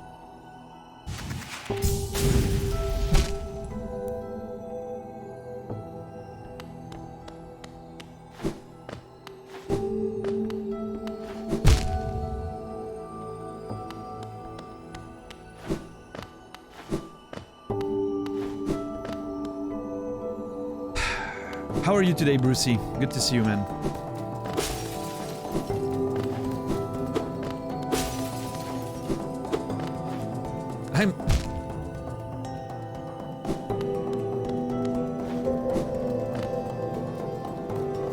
Hey, Posphos, thank you for paying forward the gift you got from Monsieur JC.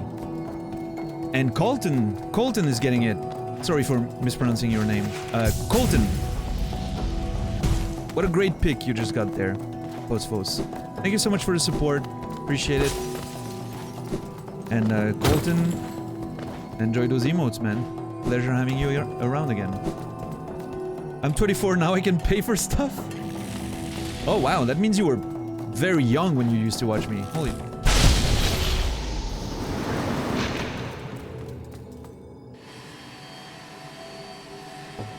Yeah, you were 16 then.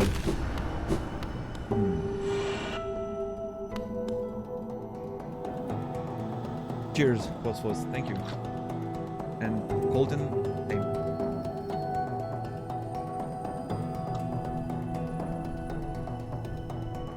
It's so weird that it's such a... I don't know why it's a hard name for me to pronounce. Colton. I don't know. Am I pronouncing it correctly? I'm not even sure.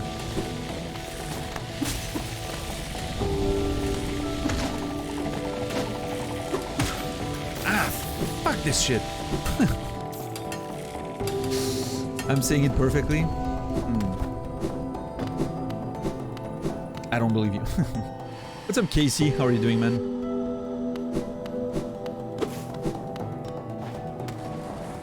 Oh, if I am, that's great. Yeah. I don't know why it's weird. I don't know. It's like the brand, right? Colton? Ah! Why is it so hard?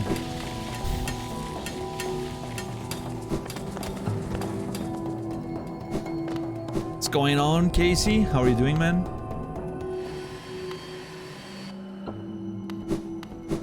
That's definitely... Okay, dumb. Alright. Dumb is... I'm just gonna say Dumb is horny these days. I don't know. I don't know what's up with him, but Jesus.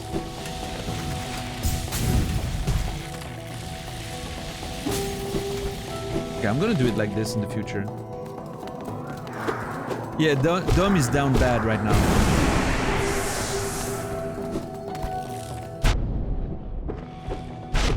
Like half his newfound salaries, because now he has a job, half of his salary is going on in OnlyFans. He's like, you know.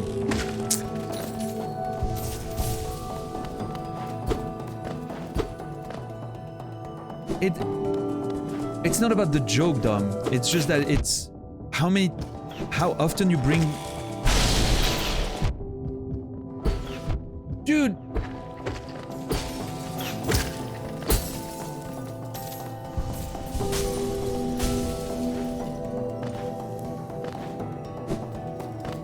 Oh god. This place is intense. I wanted to heal and I... God.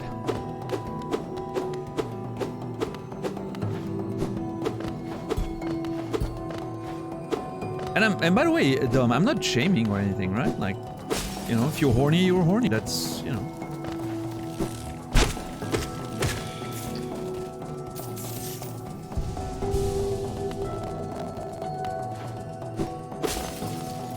I'm offended you would even consider putting OnlyFans and me in the same sentence?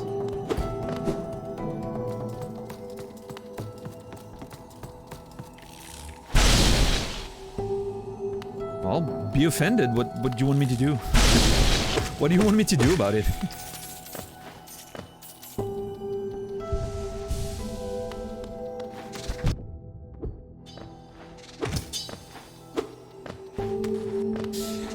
There is, Casey. There is. Unfortunately, the console ports have a few little problems with the audio. A few crackles in some of the tracks at certain specific points, and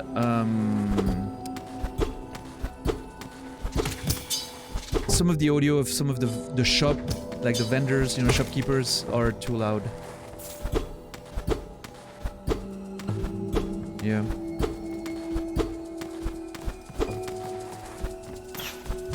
Oh, fuck that asshole. No, no, no, I refuse.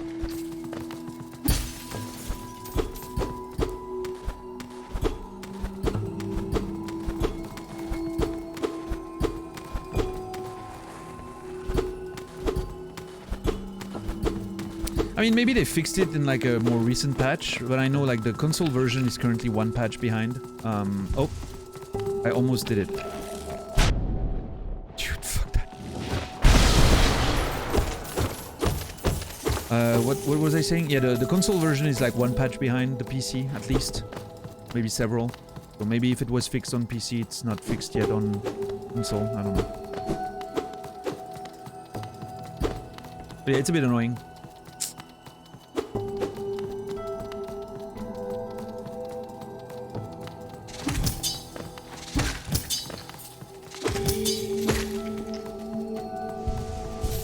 I am struggling right now, yes. I'm definitely not playing on a very good level currently.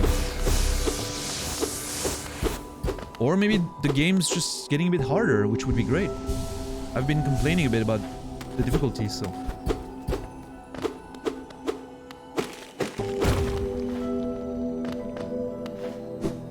Maybe, Korolevich, that's very possible.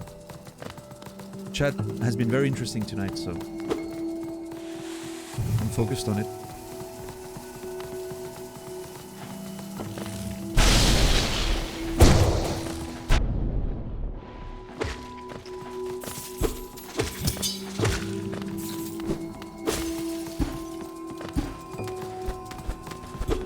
I mean, I can't say what my feelings are as a whole since I haven't finished the game yet, right?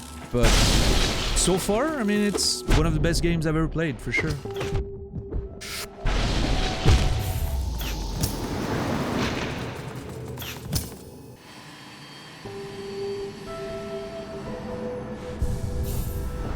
Hold on.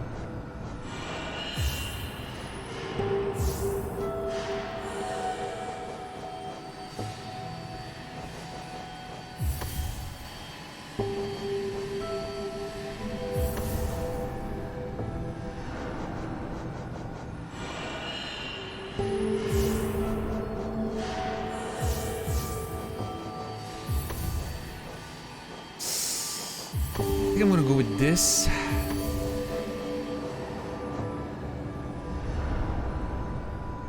Although, part of me is tempted to use Steady Body because there's so many spikes here getting pushed around and stuff, you know?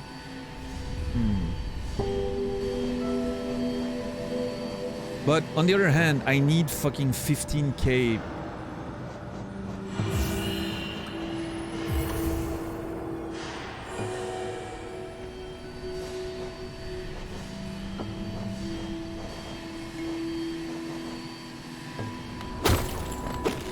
Yeah, Cooley. Divine. What was that? Did you hear that? Did you hear the snap that just happened? I think that was my water bottle. I have no idea why it did that. You did?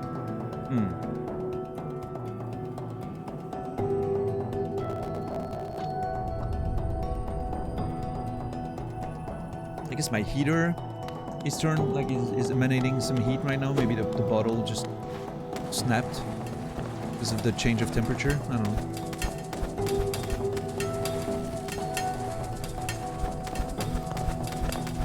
So yeah, I would say, you know, so far, truly one of the best games I've ever played, for sure.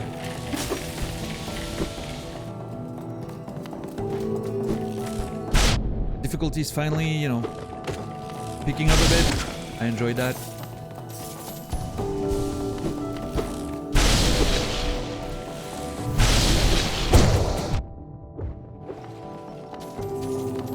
We'll see how it keeps going, you know?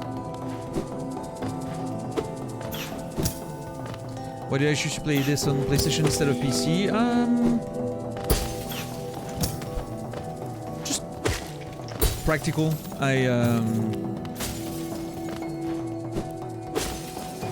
It's free with the... So, I bought the game all the way back on Steam at some point. And then I saw the, like, Void Heart version was free on PlayStation Extra. And I was like, oh, well, that's great. And I realized later that everything was free on all platforms. So I could have potentially played on Steam, right? But in general, these days, I think streaming from the PS5 just feels like a an easier, smoother experience overall.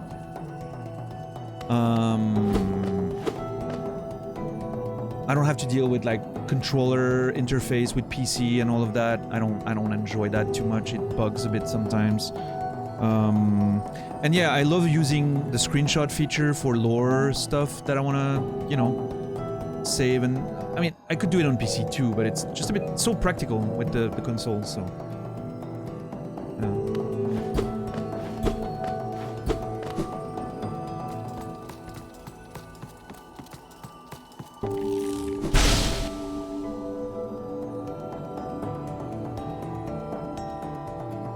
Well, as a matter of fact, Pikura, pressing F12 on my keyboard is pretty difficult because I don't have F keys on my keyboard.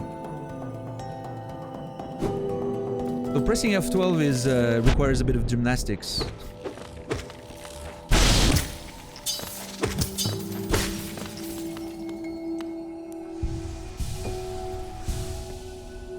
I need to use a function layer.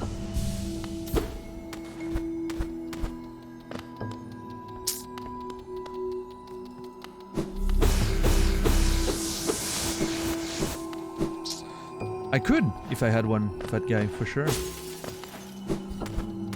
Same problem.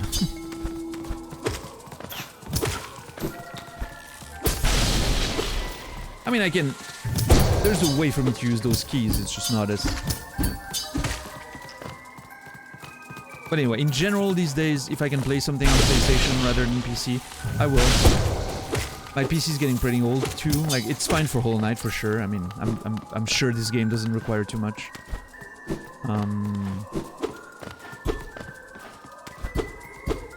But in general these days, it's so much smoother to just stream from the PlayStation.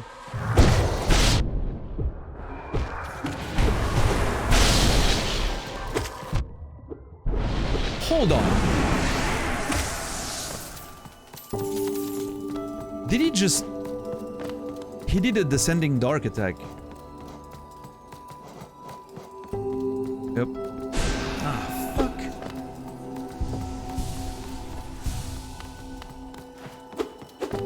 Yeah, absolutely, Pikura. But in this case, you know, it's preference and practicality for me. It's the whole thing. Oh my god, I had a feeling I was trying to hit that shit, and I had a feeling I hit a wall that broke.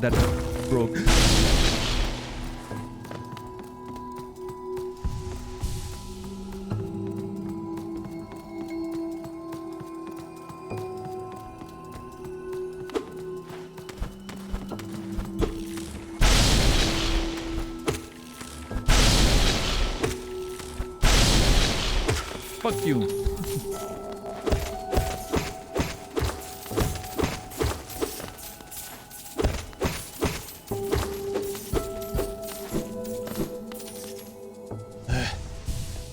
Those short playback recordings on console are great. I love them. Yeah, I think it's very useful. Especially when I'm streaming. I'm realizing that, you know, it's easy for me to miss something because of what, looking at chat and whatever. So for that, it's great to be able to just quickly catch on to something. You know, look back at something.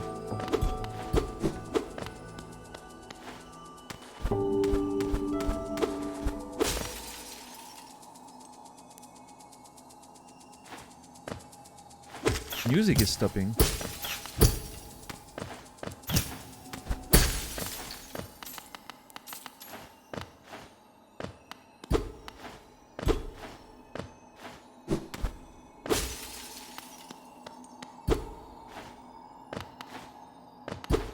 Oh, you have got to be shitting me.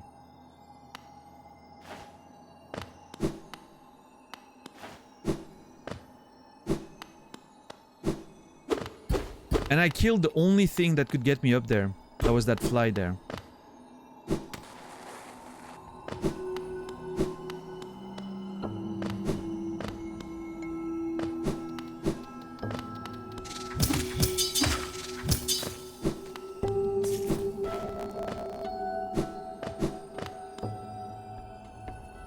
Okay, let's see if I can reset the room.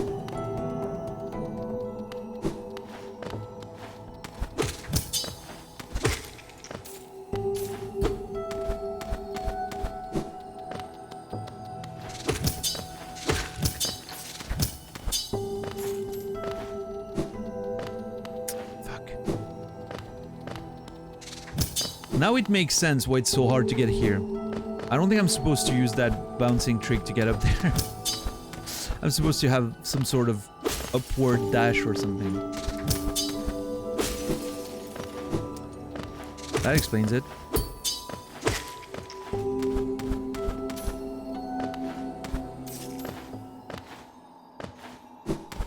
And the fly hasn't respawned. Okay, can I...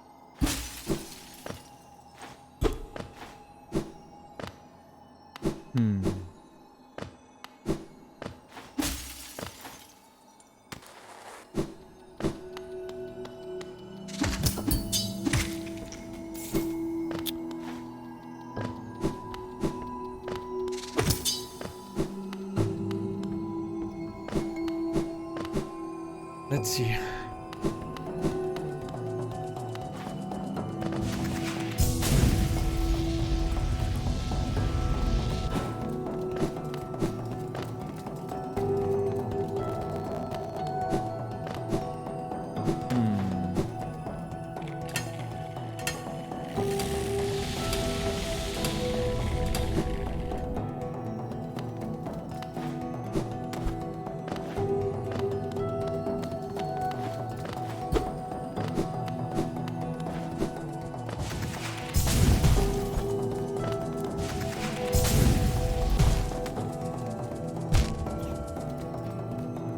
Oh, that's convenient. Let's see. Hopefully... No? Okay.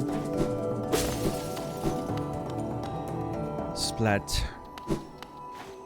Now, X message in chat makes me think that it's not an upward dash. So... whatever the skill is gonna be for me to get up there.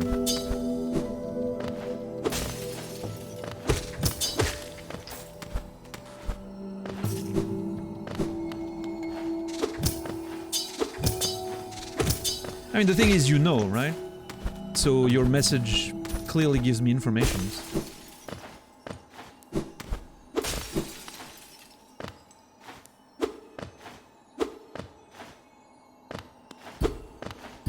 What's up, Loopy? Welcome in.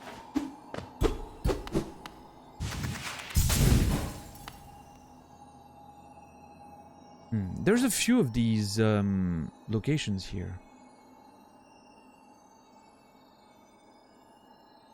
3 passages that go upwards, and that I'm not sure how to approach.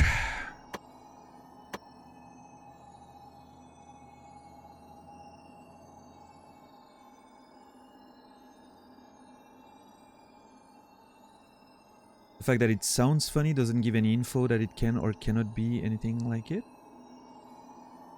Does it sound funny now? Is upward dash like a, you know, something that's impossible because a dash signifies that it goes in a horizontal direction? I don't know.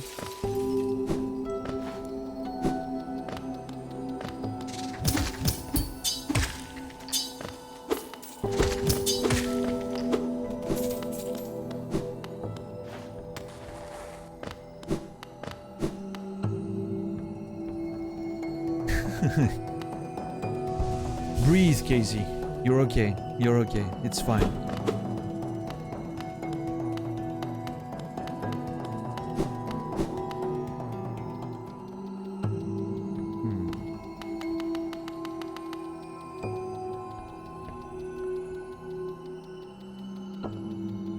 How can I...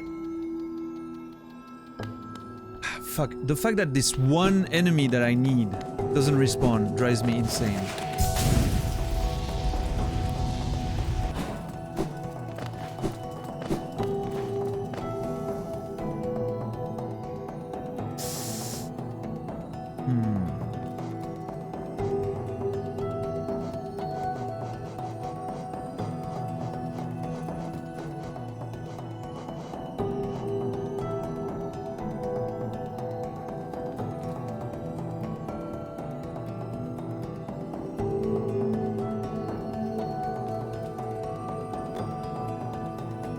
I actually had forgotten that the Dash Master allowed to dash downward.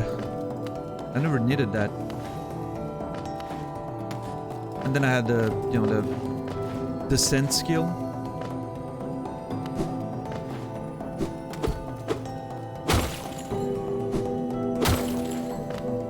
I'm confused. I mean, I understand that my main reason for coming here was getting the crystal dash, right? That was my main...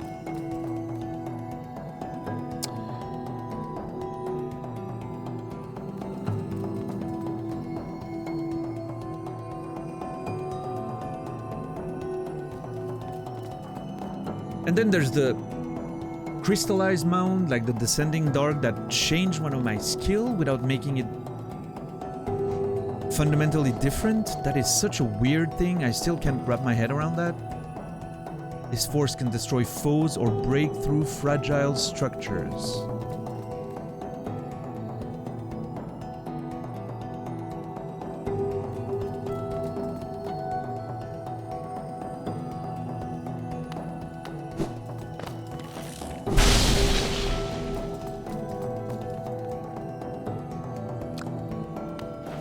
Hold on, where am I right now? Oh, yeah, okay.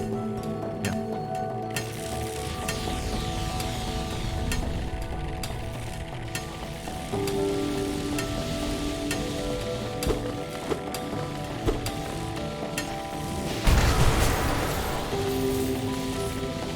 I mean, this skill does damage, that's for sure. It does certainly more damage than the one I had before. Like, it has more impact with the shadow and everything, but...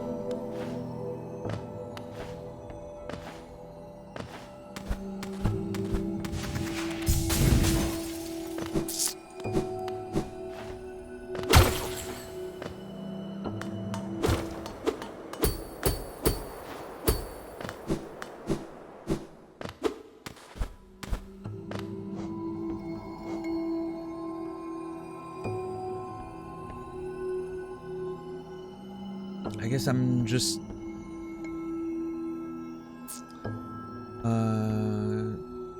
Three tunnels upward. Question mark?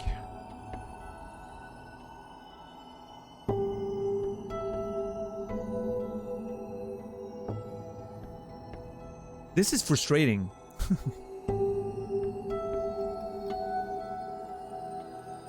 I'm having that feeling of...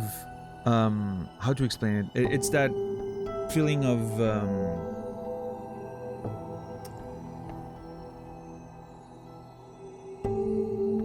the lack of conclusion, right? I don't know if there's a term for it. When something's building up to something and it doesn't get there. You know? Just doesn't...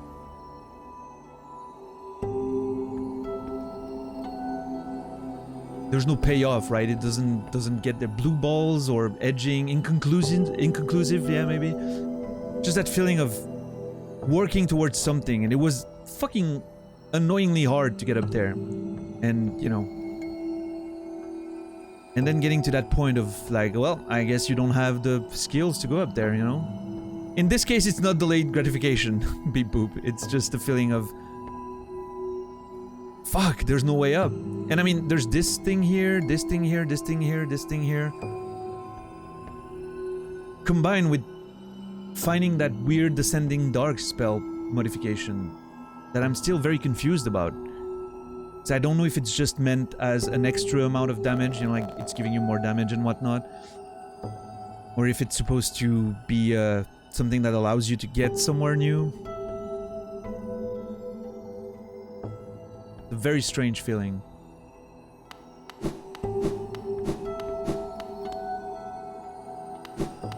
What's up, Pizza Steve?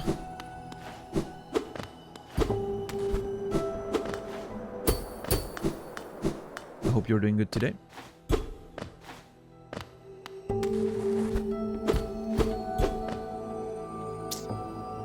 I mean, I certainly...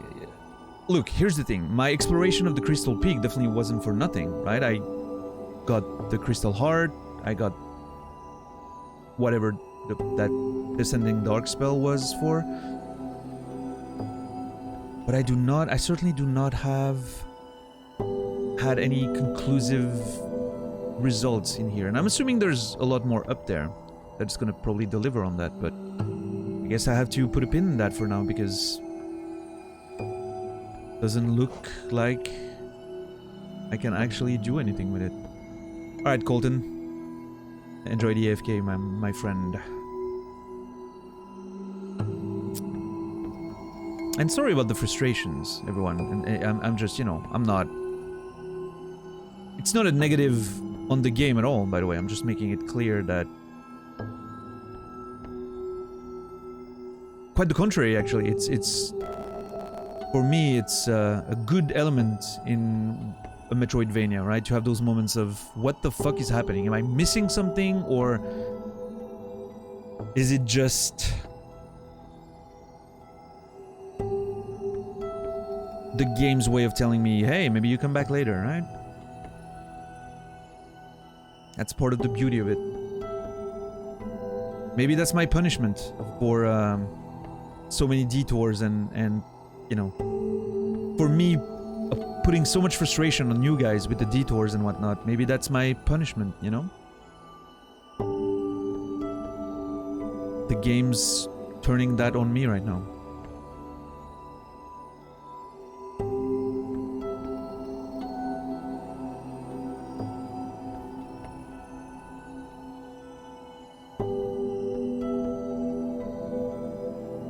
At least the music's great, right?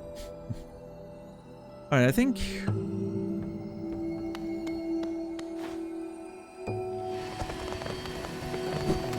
back to Dirtmouth, I guess is the play right now.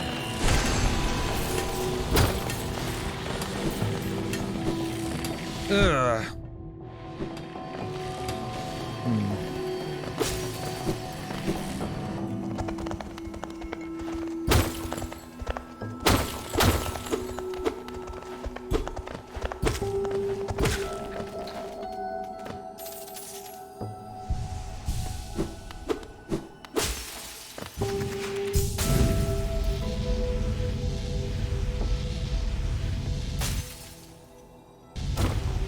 This is so fun. Oh, no, that was a bad bet.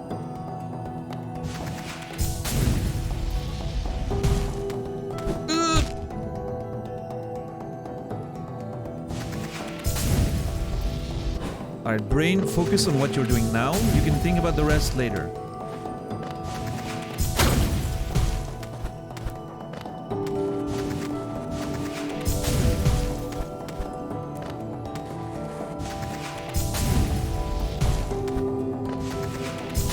There you go. Now I can think about... oh, bye! Here?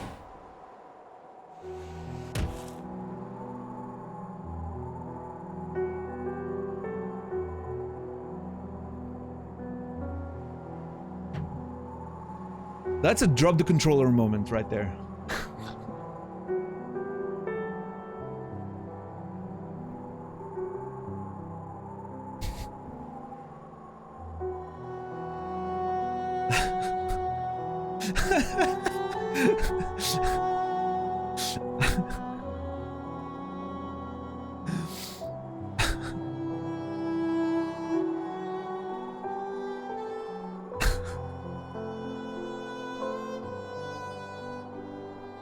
Yeah, that's true, Greg. It could have been slightly more to the left and it would have been perfect, but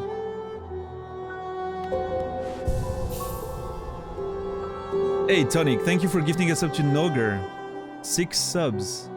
6 memories to your collection so far. Thank you so much for the support. Thank you for the A+, everyone.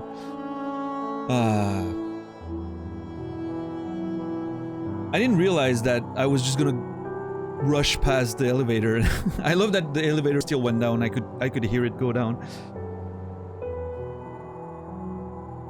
But yeah, that's a pretty funny moment right there. Imagine that scene from the perspective of Elderbug. It's just like chilling, and suddenly he sees me like boom.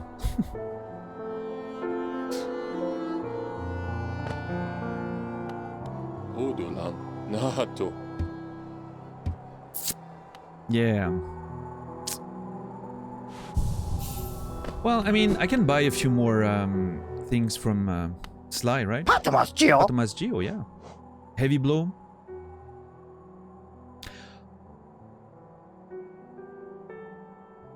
Ah, shit. I think I'm a bit short. Hold on.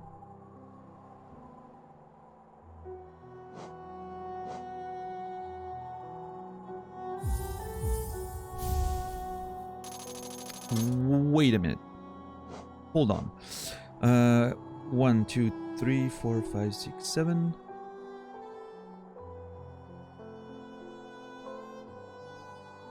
$24. Ah, fuck. Patamas Geo. Okay. Oh! I got a new... Yeah, fuck. Sorry, Sly. I'll be right back. I got a new, I got a new, grub.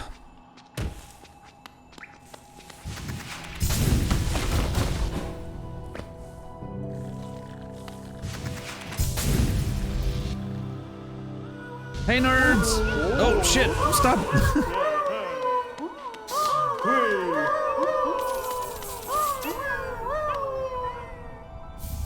Hollow Nest Seal. Ah, fuck! I'm still out of fuel. Okay, I think... I think if I farm on the way there, I should have the 1400 I need to, That is a lot of grub indeed, yeah. Yeah, the super dash is just so cool.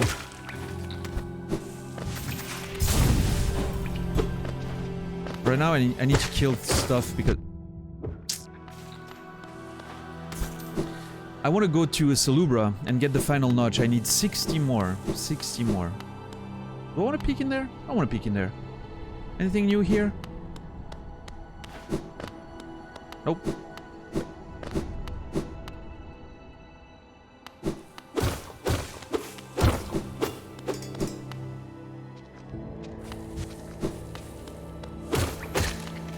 But yeah, no, going back to what I was saying, you know, I know, like, I know there's no wrong way to play the game, right? I feel like this about pretty much every game that I'm playing, right? There's no wrong way to play the game, even if I'm confused or struggling or whatever, if I'm doing something that's not correct, it doesn't matter. It's part of the experience, part of the journey. That's what you guys are here to watch, right? It's me making those mistakes and having those hesitations and frustrations. I guess it's just overall a bit of a weird day for me. I feel, I don't know if it's because I started late. Maybe it's because I started late, maybe it's because I had a different sleep schedule. I didn't sleep enough, for sure. That's something that plays a role. And then those few little frustrations with the game. A pretty difficult spot, right, that I was in. Difficult to make progress. Leading to something that went nowhere, you know? It's one of those moments of, I don't know, today feels, for me, a bit less than ideal compared to yesterday or the day before, you know? But as long as it's fun for you to watch, that's what matters, right? That's why I'm here for at the end of the day, so... If I'm frustrated and that provides some form of entertainment for you guys, I'm okay with that.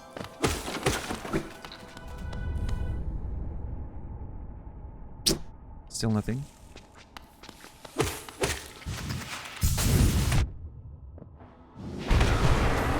Yeah, for sure, Piquira. That's right.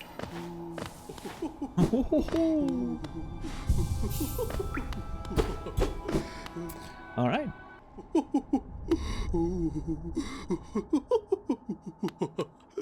Baba Muso. Hold on. Oh, my dapper gadfly. I don't know what the gadfly is. Is that a thing? Is that like an in-game term, or is that a thing that exists? My dapper gadfly, would you care to know how charms are made? I don't often tell my customers. What with the truth being a little morbid. But you're a sharp one, so you may have guessed already. Oh no. It's a type of fly? Okay. Fuck those horse flies? Okay, alright. So that's not quite a compliment, right? Oh yeah, Mopo? Ooh. You're a sharp one, so you may have guessed already. Oh, is she making charms the same way Divine makes charms? Am I actually wearing poop all the time? Is that... She called me dapper, that's true, yeah. That's a gadfly. Hold on.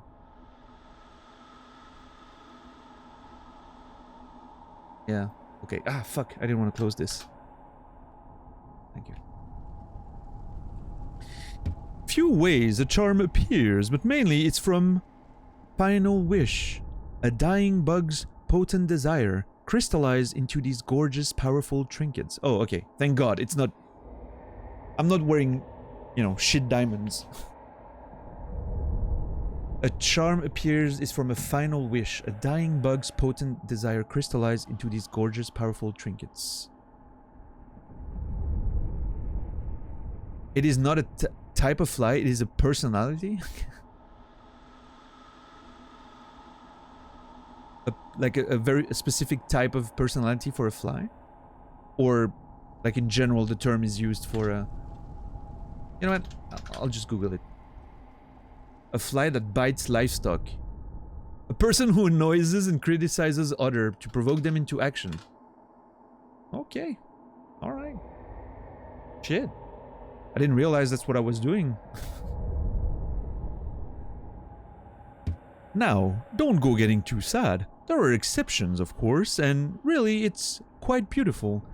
Makes them all the more precious. I think I just realized why the leg eater has those charms. He's not a very, you know, he probably got those charms because the people he killed were like wishing, you know, they come from, they might be coming from the memories and personalities of those people who he killed. One of them was greedy, wanted a lot of money, the other was strong, a warrior, the other, you know, was very healthy potentially and wished. And that's maybe where he got those charms, but since he's not, you know, maybe not a very good artisan, well, they came out as fragile, or maybe it's the way they were extracted from them, right? By killing them, maybe that created charms that weren't so strong, right? Because they were violent, extorted dying wishes, maybe. I don't know. That could be an interesting angle to that whole leg eater thing. I like that idea. I'm gonna have to think about that whenever I look at my charms and you know, think about it more.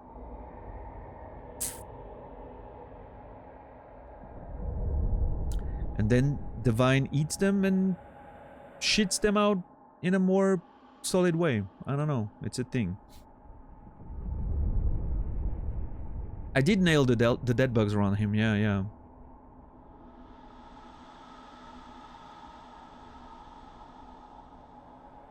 Some of them, I think, were thinking about like money and Geo and stuff like that.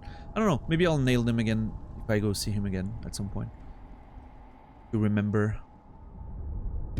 Just think of all the little bug souls that went into creating your collection. It's like a crowd of strangers in your pouch or purse or wherever it is you keep them. That's true, we haven't established that.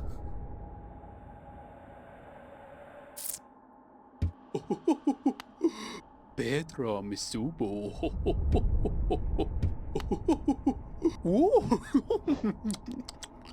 There was the Dashmaster charm was under the statue of him. Yeah, yeah. Maybe that was... Maybe the statue was made before he died and he came to the statue when he knew he was about to die potentially and was like, that's my final gift for whoever is gonna maybe one day celebrate me because I'm, you know, I'm not gonna survive and my statue is in the middle of nowhere. Nobody's gonna find it. But I don't know. And yeah, Joni, of course, I was just thinking about that, like, he died where he was, and his final wish was thinking of the lifeblood and the peace around it, maybe, you know? peaceful way of, and it materialized into a lifeblood charm in a way. I don't know. Very interesting. Tied to their back and everything. Yeah. Like those fan arts of the Doom guy with all the weapons on his back. I like that. That's pretty cool.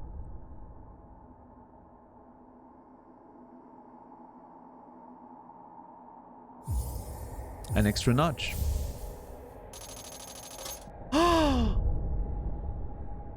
My blessing. This is a special items for those who love charms as much as I do. Once you own 40 charms, I'll gladly sell it to you. You only need 15 more. Keep collecting. So that's the maximum amount, right? 40, that's the whole thing. A special item for those who love charms as much as I do, and I have no idea what it does. I mean, I was gonna collect all the charms if I can find them, right? But the way stuff is hidden in this game, there's a pretty significant chance that I might miss... Sorry, again. I might miss some of them, but... Pedro Misubo. Okay, interesting. So... what's it called? Blessing. All charms. Alright. Well... I mean, I'm certainly going to try to find them, that's for sure. I mean, this is definitely a game where I feel like stuff that I know is out there, like collecting all the lore on the journal. That's something I'm going to do. Collecting all the charms, like if I don't have them and I notice that I have that feeling that I'm getting near the end of the game and whatnot. I'm definitely going to, you know, keep looking around and searching and whatnot. That's definitely something I'm going to do, so... Yeah, so far so good, Colette, right? We did a pretty good job at finding secrets. Some of them, we were very lucky.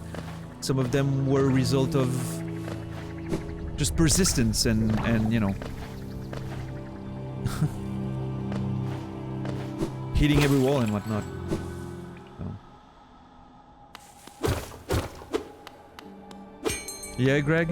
I don't think that's a thing for me. I understand the idea of the riddles and all that, but I don't think that's for me. I would much rather just keep searching. Think, you know, like try to figure out where things could be. And if I don't find them, I'm okay with letting go, you know. I'm okay with that. Not everyone has to find everything. Hey Laura, welcome back. No problem. Good to have you back. Okay, hold on.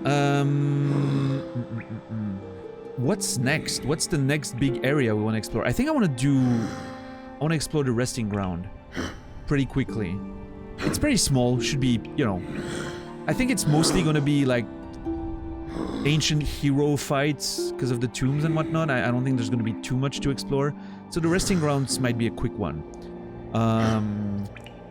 I definitely want to explore the Soul Sanctum, that new area, and revisit the rest and nail everyone. The Royal Waterways await. They've been awaiting for a long time. I might want to explore that at some point. I still need to decide what I want to do with the Dreamers. Haven't figured that out yet. And then there's the Hive and everything down there, right? It's a big thing as well. And then there's this challenge of the failed champion. I think I want to go quickly there and I want to check that tunnel that I haven't explored. What's up, Musketeer? What spells do I have? Here's my inventory. Give me one sec. That's about where I am right now. If that helps you kind of figure out where my progress and whatnot.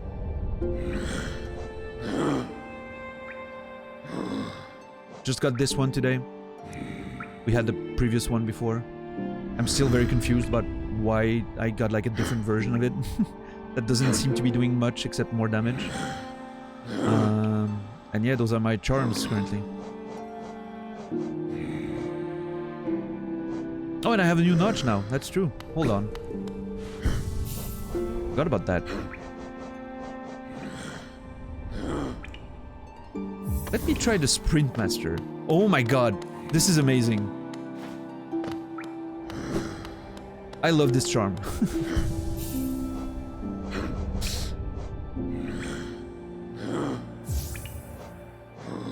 For backtracking, not for exploring. I like taking things slow, right? But for backtracking, pretty good.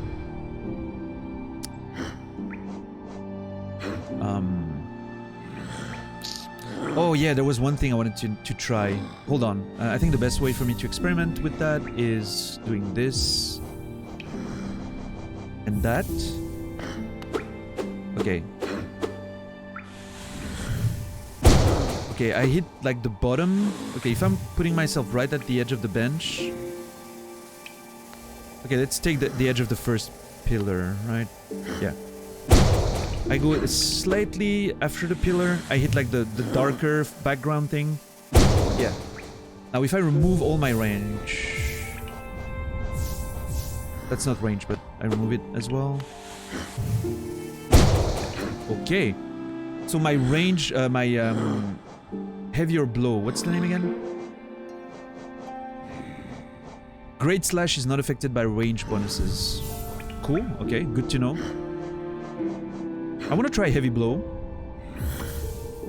Absolutely. And then I guess... Greed? I want to see what Heavy Blow does. I'm not sure I'm going to enjoy it, but I kind of want to see. I mean, I kill everything in one hit here, so... Probably not the best place to figure out if it's doing anything that I want, but... Have a good night, Rico. Thanks for hanging out. Okay, it's not doing anything on this enemy either.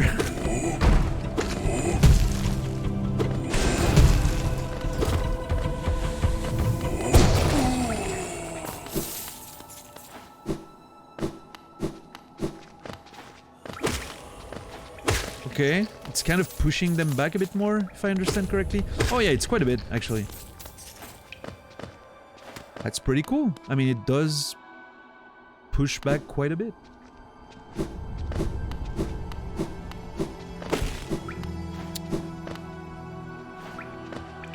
I don't know that I'm in love with it. Yeah, I don't know. It might be useful against certain types of enemies. Certainly not what I'm about to try right now. So let me remove it. Hold on. I'm gonna put those two at first because I'm not gonna part with them right now. I want to collect a lot of Geo for Divine. So I think I'm gonna go with extra range and faster nail. I want to keep nailing everything. That's important to me. And I'm sorry I just said that. Thorn could be useful, yeah. Sprinting, grub song.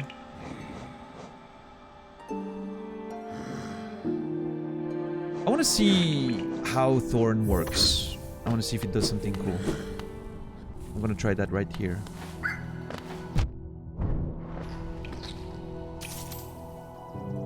Oh shit! Alright, does at least as much damage as my nail right now. Dude! That's pretty sick. The way it, like... I was expecting, you know, like, just the enemy to take damage, but no, like, you see an explosion of darkness out, you know, around you, and... That's pretty cool. I like that. At least that's what it looked like on first sight.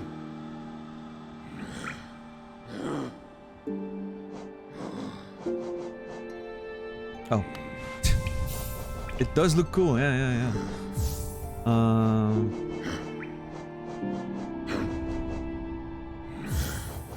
However, right now I'm about to potentially fight a boss, so what would be my boss setup? More range?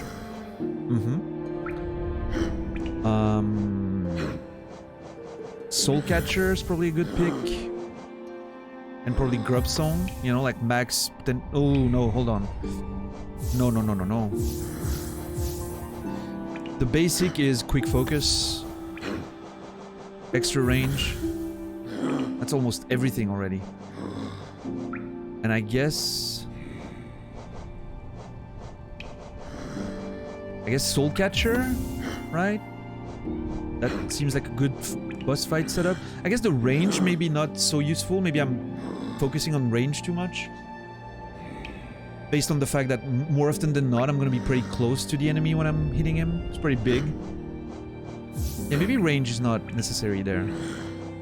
So what do I get instead of range? Oh, you'll see in a minute, Edsta. I have a couple things to try. No, not this. Oh, I think spore... Okay, hold on. Yeah, I think I can do this. Thorns, spores, and grub song. Although I guess Dream Wielder, at least on the first couple tries, Dream Wielder to potentially nail the enemy, right? Probably a good idea. Yeah, I think I'm gonna try with that. I wanna nail the boss at least once. I don't remember if I did it yesterday when we tried, but I didn't memorize the whatever he said, if that was a thing. So, yeah.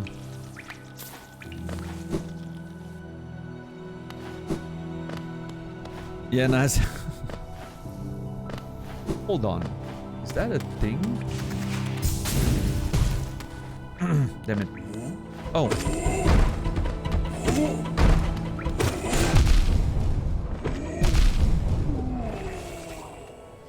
That was a bit brute force-ish, but...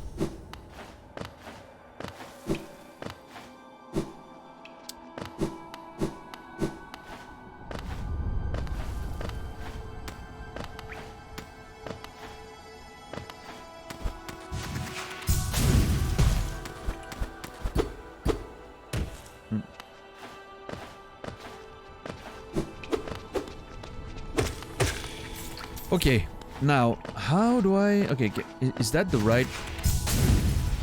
Oh god! Oh, this is scary.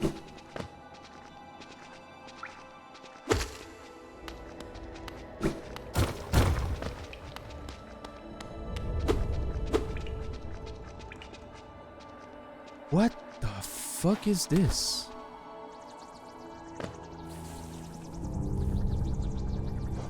Hold on. This can be very big. There's not a lot of room on the map. Are those the Dragon Balls? We found the Dragon Balls, guys.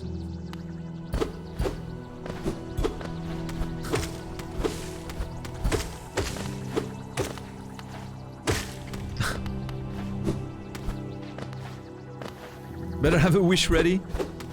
I wish for...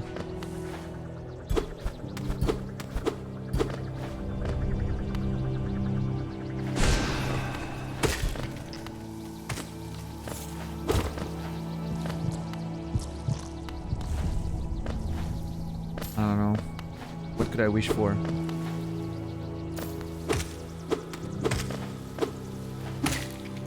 I could, you know, I could pretend to be like this, you know, oh, I wish everyone on stream has a wonderful fucking day and rest of their whatever, you know.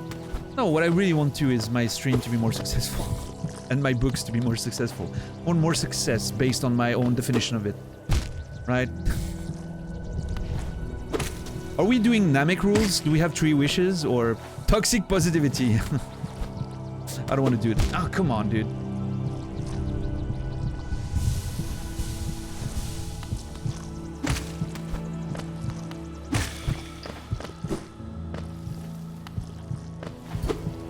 There's a way to do it both ways. Listen, hear me out. I wish for a lot of gifted subs to the delicious members of my community. See? Then we both win. How great is that? Well, except the person gifting, I guess, but... Or is it the dragon? Like, if we summon the Dragon Ball, does the dragon have PayPal? Can he like... gift subs to everyone? Or is that not a thing?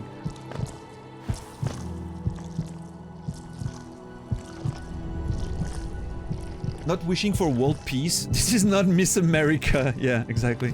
No, I mean, I would wish for world peace, but... Here's cynical me thinking right now. If we wished for world peace, we'd find a way to make it even worse.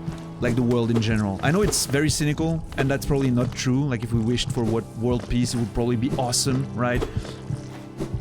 I know a few people that are in areas of war right now, and it really fucking sucks. But like, there's a part of me that feels like we'd find another way to fuck it up somehow, right? So I'm guessing this is a boss fight because of this. Wish for more wishes? I think that doesn't work, actually. Yeah, Noger? Yeah, I've seen that happen in the past quite a few times. I remember watching Ko back in the day, and... damn. There was a lot of big, huge ass donos on that stream. Let me tell you. It was beautiful to see the support he was getting at the beginning. I mean, he still does, obviously, but... And that's the great thing about Ko, you know? As much as I don't really like watching his content anymore, like it's not my vibe, all his donos right now go to the mods, and I think that's a fucking great system. If one day I get to a level where I'm making more than I need, right, from subs alone, and all of that, I'm 100% stealing that idea. If I'm like, you know, really in a fucking great safe position, I'm totally stealing that idea. Donos going to mods, I think is great. Oh wow, see, I'm gonna try to become a mod for Ko. This is why I promote Daniel so much. Oh, thank you, Naz, I appreciate it. Yeah, you said the quiet part loud, Naz. Go start your stream, you idiot. It's fucking midnight almost. Yeah. Basically, whenever Notch is on Cody's, that... I mean, that counts, right? It still counts. For Cody, it counts, that's for sure. For Notch, I mean... you know... relatively speaking, for him it's literally like... one of you dropping 100 bits, right? That's the crazy part about it.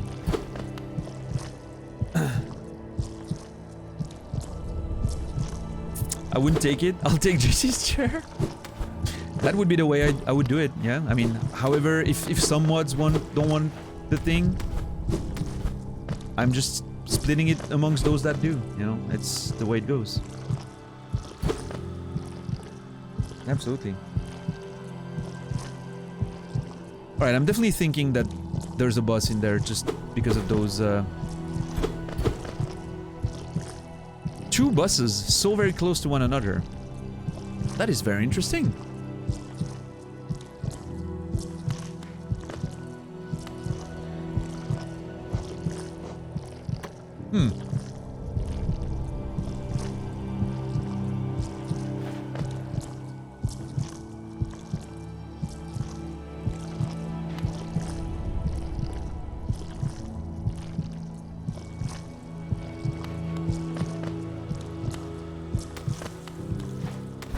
It's a bit early for you to do that, Dom. Because by the time, you know, we get to that level, there's a chance you might be tired of it. You should start doing that when we, you know, when we really get to those...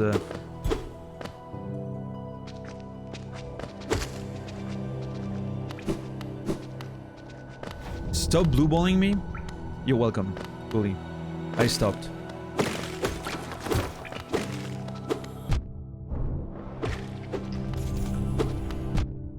Did that miss the enemy, or... I'm not sure. You're beyond impressed by my ability to turn around? It's a skill that I will say it again. I'm excellent at delaying pleasure and satisfaction of any kind. It's a big thing. I didn't want to go in... I'll explain why I didn't want to go in that room. Because if I die to that boss, then I need to go back to get my shade. And we're slowly approaching the end of the stream. You know, that's my usual end time for normal streams. So every day of the week, except... every day except Friday and Saturday, where we do long streams. So I didn't want to have to go back and get my shade and turn back and go back down, you know. Not today. We'll check it tomorrow, for sure. Now I want to check this boss really quickly again. I want to take a look at him, and I want to try to nail him. That's going to be my goal. Just want to try to nail him. I know I'm not gonna kill him first try. Well, third try, technically. Because I know that when I die, I'm being put just outside of the dream again. So this is ideal.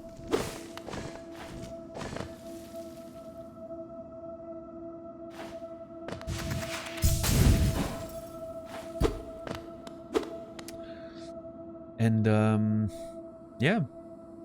But anyway, yeah, we have like 10 more minutes of streaming, something like that, I guess. And of course, we'll be back tomorrow in about 19 hours, whatever that is for your time zone. In 19 hours, I will absolutely be back. I'm sorry the stream was a bit shorter today, but you know, it is what it is.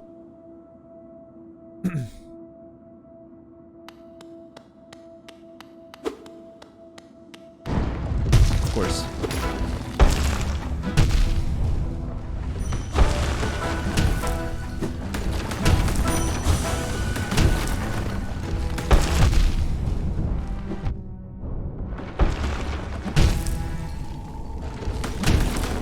Wow.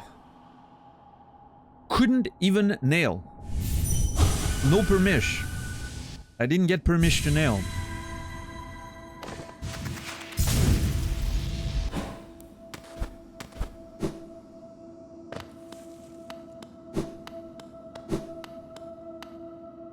Oh yeah, Marik? I'm sorry. I mean, maybe it's not so bad, but...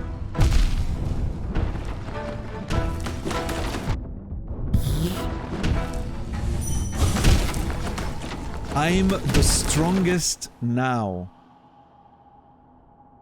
I am the strongest now.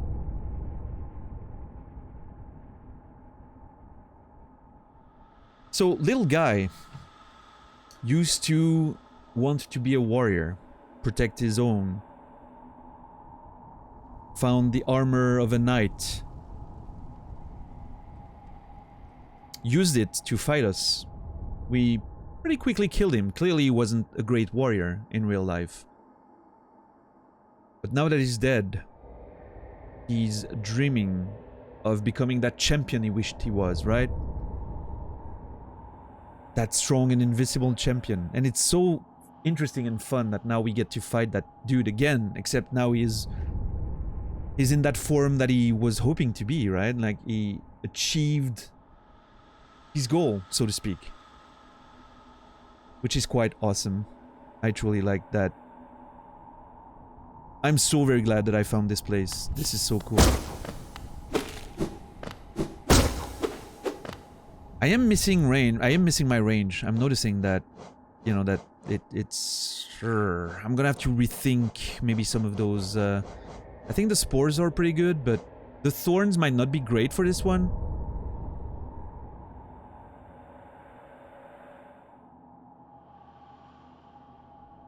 It kind of throws me off when it happens.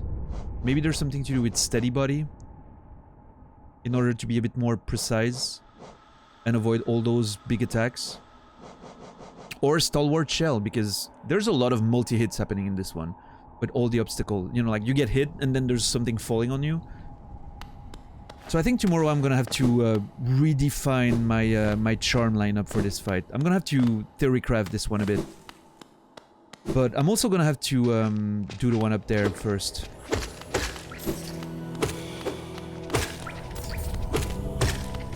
It's so crazy to have two bosses so close to one another.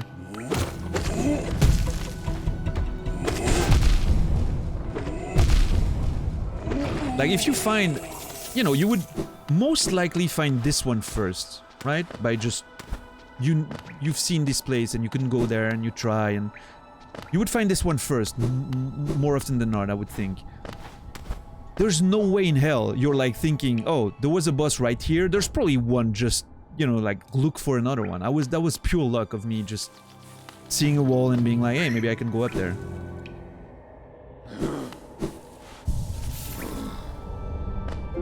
presumes the player broke the ceiling.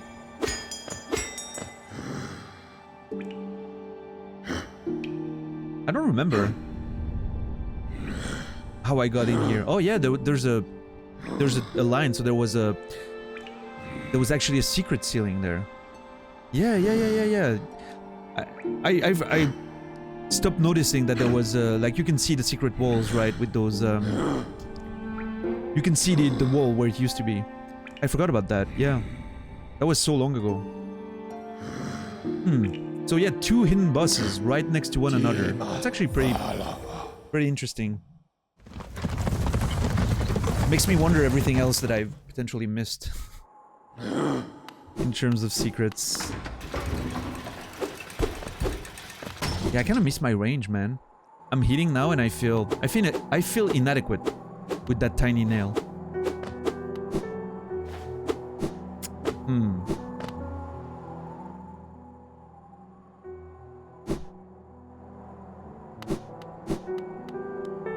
Quote that. Bapanada. Panaba, indeed. Sorry. Is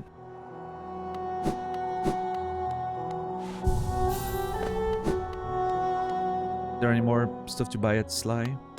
待ってますちよ Nope. Well, I mean, yes, but nothing I really want right now.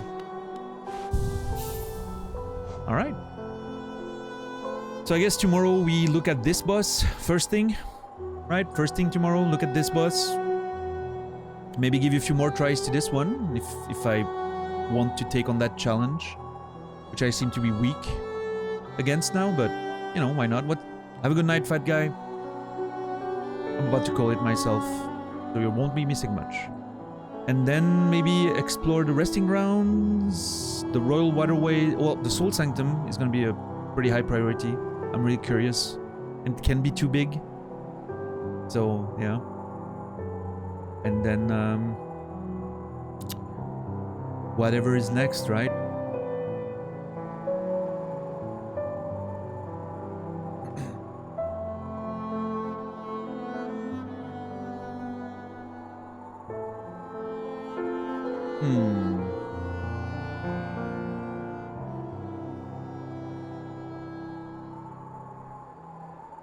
All right. Yeah, I'm glad too, Colette. Thank you for, thank you for being around. I'll have to check your content one of these days, but, you know, I'm afraid of seeing anything about Hollow Knight. But I'll have to watch what you do for sure. If you tell me that all your last saved VODs or recent broadcasts are not about Hollow Knight, I might go check, later tonight. I'm just afraid of seeing any thumbnail of a boss or something, that I would miss. But anyway, thank you everyone for being here tonight as always. I'm very sorry that the stream was so short today. I'll be back tomorrow at the normal time in about 19 hours. That is 7 p.m. Central European Time, 1 p.m. Eastern, 10 a.m. Pacific, 5 a.m. Australian Eastern Time. It's gonna be more great Hollow Knight adventures. I hope everyone had fun tonight. We're gonna raid out in a minute. I'm gonna raid my good friend Nasrallah. If you don't mind following the raid, I would truly appreciate it. Give him a good start of the week. That'd be awesome. And yeah, thank you everyone for the subs, the gift subs, the follows. Thank you everyone for the lurks and the conversations. As always, that was, amazing, and it always makes me happy, so thank you everyone. Haven't played Hollow Knight in 2 months because I was without a PC. Oh, okay. So the recent VODs are actually nail art. Well, I'm gonna go look at that. Nail art, actual nail art, not Hollow Knight nail art. Confusing terms when your brain is 90% Hollow Knight in the recent days. Yeah, thank you everyone. I hope you had fun. I'm sorry for, being a bit late, and I'm sorry for the relative frustration at one point in the stream. And, for the as always, the deleted messages and all that. I hope you guys truly understand why we have to be a bit more on the hard side of deletion than on the loose side. It's a matter of preserving what we do here, and, I hope I'm sure most of you guys understand that. So I appreciate it. And yeah, I mean, let's do it again tomorrow, huh? Let's keep going for as long as it takes to finish this wonderful freaking masterpiece of a video game. I am so glad that I'm playing Hollow Knight. It's literally making me so happy right now. But anyway, have a wonderful night, everyone. I will see you guys tomorrow. And until then, remember me, and I'll remember you.